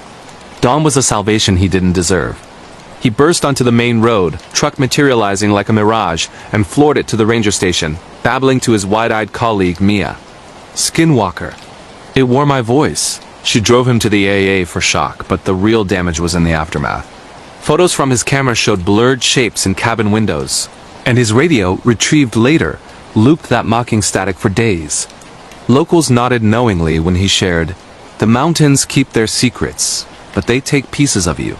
Jake quit patrolling solos, but the yips haunt his dreams, and on foggy nights he swears he sees yellow eyes in his rearview. The Smokies don't forgive intruders. And if you're camping in Tennessee, remember, not all howls are from wolves, and some shadows wear your face. The doppelganger's grin glitch in the Matrix reality distortion in Berlin. Germany in the neon-veined underbelly of Berlin's Kreuzberg district, where graffiti murals bleed into history and the Spree River murmurs secrets to the night. Lena Muller was just trying to rebuild after her divorce. At 32, the graphic designer had fled the sterile suburbs of Munich for the city's pulse-affordable lofts, underground clubs, and the promise of reinvention. It was late spring 2022, and her new apartment on Oranienstraße overlooked a canal dotted with houseboats, the kind of place where artists and expats swapped stories over cheap beer. Lena prided herself on her rationality. Therapy had taught her to question perceptions, not chase phantoms. But Berlin had other plans, unraveling her reality thread by thread in a glitch that would leave her doubting every mirror. The first anomaly hit on a Tuesday, mundane as a missed bus. Lena was rushing to a freelance meeting at a cafe near Checkpoint Charlie, her reflection flashing in shop windows, cropped black hair, oversized glasses, the red scarf her ex hated. She arrived flustered, ordering an espresso, when the barista slid it over with a wink. "Rough morning, Lena? You look like you saw a ghost." She froze. She'd never been here, never tipped in Phoenix, outlawed decades ago, and the barista knew her favorite, double shot, no foam. Shaking it off as déjà vu, she worked through sketches of dystopian ads, but the unease lingered like bad coffee. That night, back in her loft, the glitch deepened. She'd blacked out from a migraine earlier, or so she thought, waking to her phone buzzing with texts from herself. The number was hers, but the messages were alien. "Missed the train again? Don't forget the blue dress for tonight." Attached was a photo of Lena, or someone identical in a sundress she'd donated months ago, time-stamped an hour future. Heart hammering, she dialed the number. It rang in her pocket. Deleting the thread, she crashed into bed, blaming stress. But sleep brought visions. Berlin not as it was, but splintered walls crumbling in reverse. Cars floating upstream. Morning brought replication. At the U-Bahn station, a woman identical to Lena brushed past, identical scarf fluttering, identical glance over the shoulder. Entschuldigung, Lena muttered. But the doppelganger paused, turned and grinned, a mirror of her own lopsided smile, but eyes cold as river silt. "You're late," it said in her voice, accented the same, before vanishing into the crowd. Lena bolted home, barricading the door, and scoured online forums for Berlin doppelganger sightings. Threads exploded with similar tales. Twins who weren't. Echoes in the wall's shadow, glitches tied to the city's fractured post-Nazi bunkers, Cold War spies, the Ost's radioactive ghosts. Desperation drove her to a local psychic, Frau Keller, in a walk-up off Alexanderplatz cluttered with tarot decks and smudged crystals. "The city is a scar," the old woman rasped, palms tracing Lena's lines. "Your double is a remnant, a timeline bleed from when the wall fell. It wants your slot." Lena laughed nervously, but the reading chilled. "It wears your grin, but hungers for your breath." Armed with sage and skepticism, she returned, burning bundles until smoke stung her eyes. The apartment responded, lights flickering in Morse, faucets running backward, her reflection lagging in the bathroom mirror by seconds. The climax unfolded on a humid Friday, as Lena hosted a small gathering friends from her design co-op, wine flowing, laughter echoing off exposed brick. Midway through a toast, conversation halted. All eyes fixed on the window. There, on the fire escape, stood her double, grinning that identical grin, beckoning with a tilt of the head. "Come dance," it mouthed, voice syncing with Lena's inner monologue. Guests screamed, fleeing as the figure pressed closer, glass not shattering but warping like putty. Lena grabbed a chair, smashing the pane, but the doppelganger dissolved into mist, reforming inside flesh, rippling, scarf unraveling into threads of shadow. Chaos reigned, furniture skidding unaided, wine glasses exploding into crimson sprays. Lena's friends barricaded in the bedroom, dialing police while she faced it down. "What are you?" she demanded, voice steel despite terror. It tilted its head, her head, and whispered, "The you that stayed. When the wall divided, so did we. Join the other side." Visions assaulted her alternate Lena, thriving in a unified Berlin, while this one withered in isolation. The glitch peaked. Time stuttered, clocks reversing, the room folding like origami. With a guttural scream, Lena lunged, shoving it toward the shattered window. It teetered, grin faltering into a snarl, then plummeted into the canal below with a splash that echoed eternally. Police dismissed it as a break-in, no body found, but Lena's friends never returned. She moved to Hamburg weeks later, but the glitches follow, reflections lagging, texts from phantom selves. Berlin's scars run deep, and some echoes refuse to fade. If you're wandering its streets, watch for your own grin in the crowd. It might not be yours. The silent auction of souls, demons, and possessions in a haunted house in Providence, Rhode Island, USA. Providence, Rhode Island, with its ivy-clad brown university spires and whispers of Lovecraftian horrors lurking in the gaslit alleys, has always been a magnet for the peculiar. In the fall of 2019, Dr. Ilias Thorne, a tenured literature professor pushing 50, inherited the sprawling Victorian manse on Benefit Street from an aunt he'd barely known, a crumbling edifice known locally as the Blackwood House.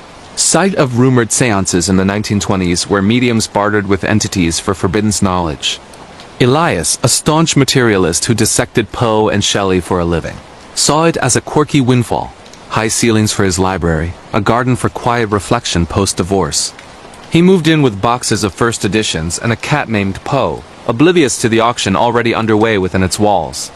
The house greeted him with subtlety, a draft in the study that carried the faint chime of crystal glasses, though none hung. Floorboards sighing under no weight. Elias attributed it to settling timbers, the New England damp.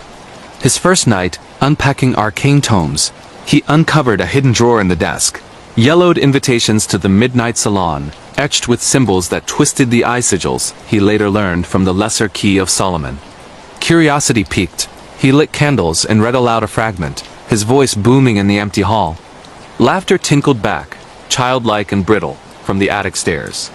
Poe the cat arched, hissing at shadows that pooled unnaturally. Weeks blurred into a siege of the senses. Elias's lectures grew erratic, students noting his distant gaze as if listening to an inner symposium. Dreams plagued him.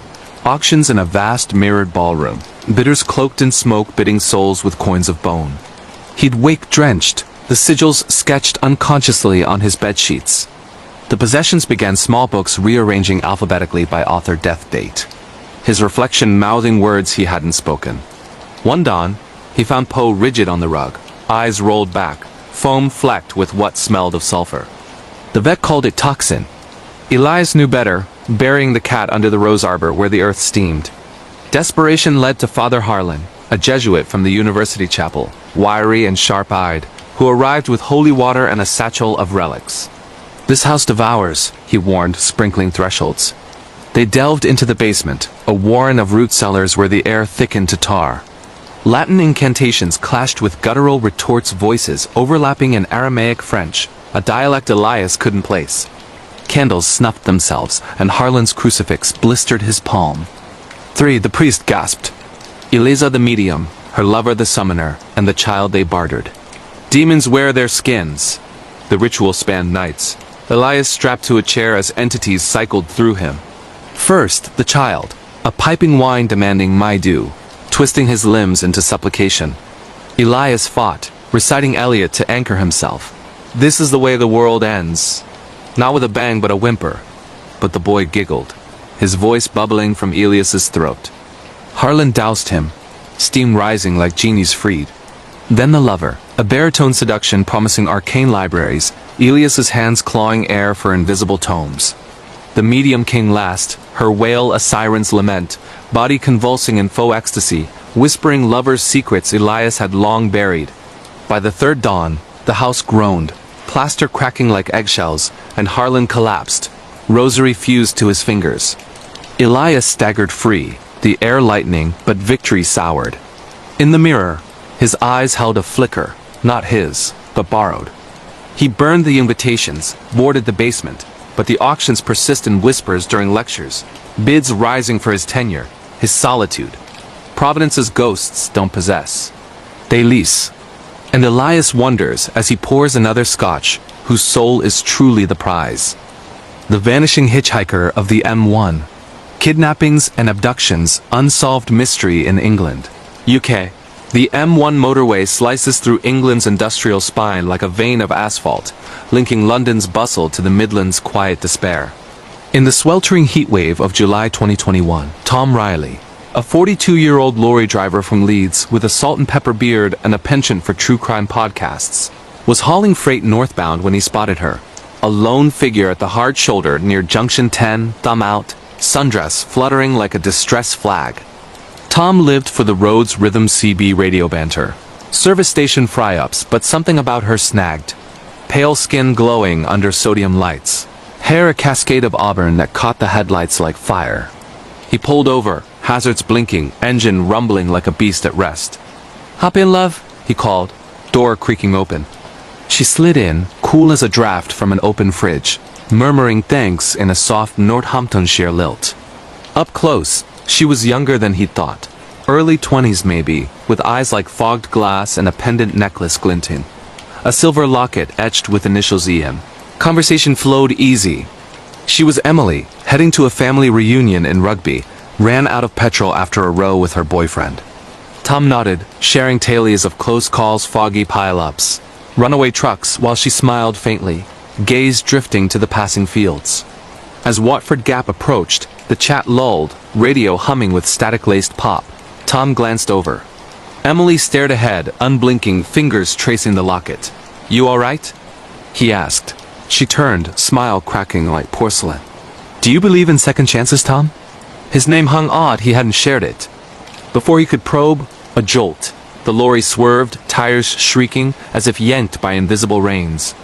He wrestled control, heart slamming, and pulled into a levee. Emily was gone. Door ajar, seat empty, no sign of struggle. Frantic search of the verge yielded nothing but crisp packets and a single auburn strand on the headrest. Tom reported it at the next services, voice shaking to the copper who yawned over coffee.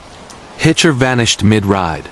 The officer checked CCTV nothing, the hard shoulder, a blind spot, and missing persons. No Emily matching the description.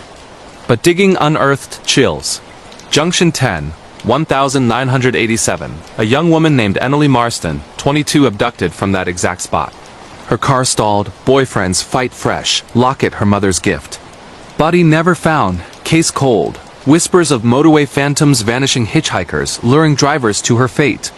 Tom became obsessed, poring over forums, interviewing old-timers at truck stops. One grizzled driver recalled a '95 pickup, same girl, same locket, vanished near the gap, his rig hydroplaning into a ditch. Another, 2003, swore she whispered his regrets before dissolving. Experts called it grief echo, a tulpa born of collective memory.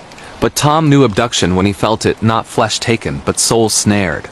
He drove that stretch nightly, scanning shoulders, locket burning in his pocket like a brand.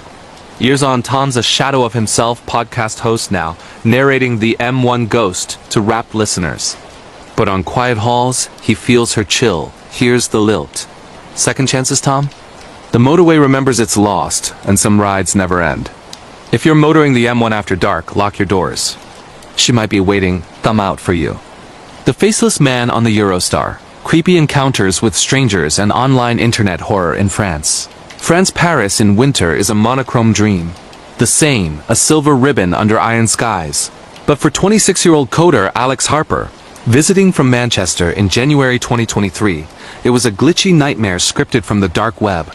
Alex was no stranger to digital shadows. As a freelance ethical hacker, he trolled onion sites for vulnerabilities, his nights lit by dual monitors and energy drinks. This trip was a break Eiffel Tower selfies. Café au lait, but boredom led him to a shady forum on the Tor network. Euro Ghosts. Threads of alleged hauntings on high-speed rails, users swapping sightings of entities that boarded without tickets. On the return Eurostar from Gare du Nord to St. Pancras, Alex boarded in Coach C, seat 14A, window to the blur of countryside. The train hummed alive, a metallic lullaby, and he scrolled the forum idly, VPN shielding his tracks. Post from Shadow Rider 87. Faceless One boards in Paris, sits silent, vanishes at tunnel's end. Don't engage. Creepy, but fodder for his blog. Then, a shadow fell across his screen, a man folding into 14B, tall and gaunt in a charcoal overcoat, hat brim low. No luggage, no hello, just a faint scent of ozone and wet earth. Alex nodded politely. The man didn't respond, face obscured, posture rigid as a tailor's dummy. Unease built as the train accelerated, French fields smearing to English Channel black. Curiosity overrode caution. Alex snapped a discreet photo, pixels grainy, hat coat, hands gloved in black leather, knuckles scarred. Uploading to the forum via hotspot, he captioned, Eurostar creep thoughts? Replies flooded. Abort. That's the Faceless. Steals faces in the channel. Jokes, mostly, but 1 p.m. chilled. He mirrors your sins. Logged your IP last week. The man shifted, glove brushing Alex's arm cold as circuit boards. Pardon, Alex muttered, but the figure leaned in, hat lifting slightly. Beneath, no face. Just smooth, waxy skin stretched taut over skull. Voids where eyes should be, a slit for mouth exhaling frost. Alex gagged, fumbling his phone. The screen glitched, forum thread rewriting itself with his own posts, confessions he deburied. The hack that ruined a rival's life, the dark web buy of pilfered data. You see me, the slit breathed, voice a modem screech, because I see you. Terror locked him as the train plunged into the channel tunnel. Lights dimming to emergency red. Passengers slumbered unaware, but Alex's world contracted. The man expanded, coat unfurling like code unraveling, gloved hands tracing sigils on the armrest that burned into Alex's skin. Visions downloaded strangers' faces peeled like onions, layered over the void. A pickpocket in Lion, a flasher on the metro, each sin a stolen mask. Show him the net, it hissed, fingers probing his jaw. Alex thrashed, screaming, drawing stewards who found him alone, seat empty, photo deleted, IP scrubbed. Back in Manchester, scars faded, but the forum calls. New threads in his name, sightings on his routes. The Faceless doesn't haunt trains. It rides the wires. If you're online in Paris, close the tabs. Some encounters never log off. The eternal echo in the Bavarian forest. Sleep paralysis and nightmare experiences in Germany. Germany, the Black Forest of Baden-Württemberg, with its firs like silent sentinels and trails etched by Grimm Brothers ghosts. drew Clara Voss, a 29-year-old therapist from Stuttgart, for a wellness retreat in October 2024. Burned out from case files of trauma, she sought solitude in a remote cabin near Triberg, water wheel turning lazily by a brook that sang lullabies at night. Clara specialized in sleep disorders, ironing out clients' night terrors with CBT and white noise machines. Her own sleep was a fortress melatonin, chamomile, a journal for dreams. But the forest had echoes older than psychology, resonances that pinned her down and peeled back her mind. The first night was bliss, rain pattering on pine shakes, fire crackling in the stove, her body sinking into feather quilts. But at 3:17 a.m., the paralysis struck not the familiar leaden limbs of jet lag, but a vice of invisible iron. She lay supine, eyes open to the rafters, breath shallow as a trapped bird's. Above her, the air shimmered, coalescing into a figure. An old woman in dirndl and kerchief, face withered as fallen leaves, eyes milky cataracts that wept sap. "Kinson," she crooned in High German. "The debt calls." Clara's mind raced hypnagogic hallucination. Classic sleep paralysis demon, the hag riding her chest like folklore warned. But the pressure built, ribs creaking, and the woman's hands' gnarled branches clawed at her throat, nails digging furrows that burned real. She woke gasping, dawn light slanting gold. No marks but the echo in her pulse. Journaling it as stress bleed, she hiked by day. Cuckoo clocks in Triberg, black forest cakes sweet as sin, trails whispering wind through needles. Evening brought tea by the wheel, its creak a metronome to her thoughts. Sleep came heavy again, but the hag returned amplified. This time the cabin dissolved. Clara floated in a glade ringed by standing stones, mossy and rune-carved, the woman circling with a spindle, thread unspooling from Clara's navel. "Spin your fears or I'll weave them eternal," the crone rasped, voice gravel and brook. Visions spun. Clients' suicides she'd blamed on herself. A childhood fall from the attic that scarred her spine, threads tangling into nooses. Nights blurred into a gauntlet. Third, paralysis in the kitchen, hag gnawing her toes, teeth like flint, murmuring ancestors' sins. Clara's great-grandmother, a witch trial survivor who cursed her accusers from the pyre. Fourth, pinned to the brook's edge, hag submerging her face in icy flow, bubbles birthing drowned faces of the unshriven. Clara fought with mantras, "This is my body, my dream," but the pressure crushed, lungs filling with phantom water. By week's end, she was hollow-eyed, hikes abandoned, cabin a cage. A local herbalist, Frau Baum, visited with poultices and tailies. The Waldschrat's wife claims the sleepless. Burn Rowan at the threshold. The final night was apocalypse. Paralysis seized as thunder rolled, lightning etching the hag's silhouette on walls now legion. Daughters in modern jeans but faces decayed, encircling the bed. "Join the weave," they chorused, spindles whirring, threads lassoing limbs. Clara's mind fractured, reliving every client's nightmare as her own. The forest's grief for felled trees bleeding into her veins. With a scream that shattered silence, she thrashed free, hurling the Rowan bundle into the fire. Flames roared green, figures shrieking to ash. Clara fled at dawn. But the echoes linger in therapy sessions, her voice overlapping with the hag's. In sleep, threads tugging eyelids open. The black forest doesn't dream. It ensnares yours. If you're wandering its paths, sleep light. Some nights, the spindle waits,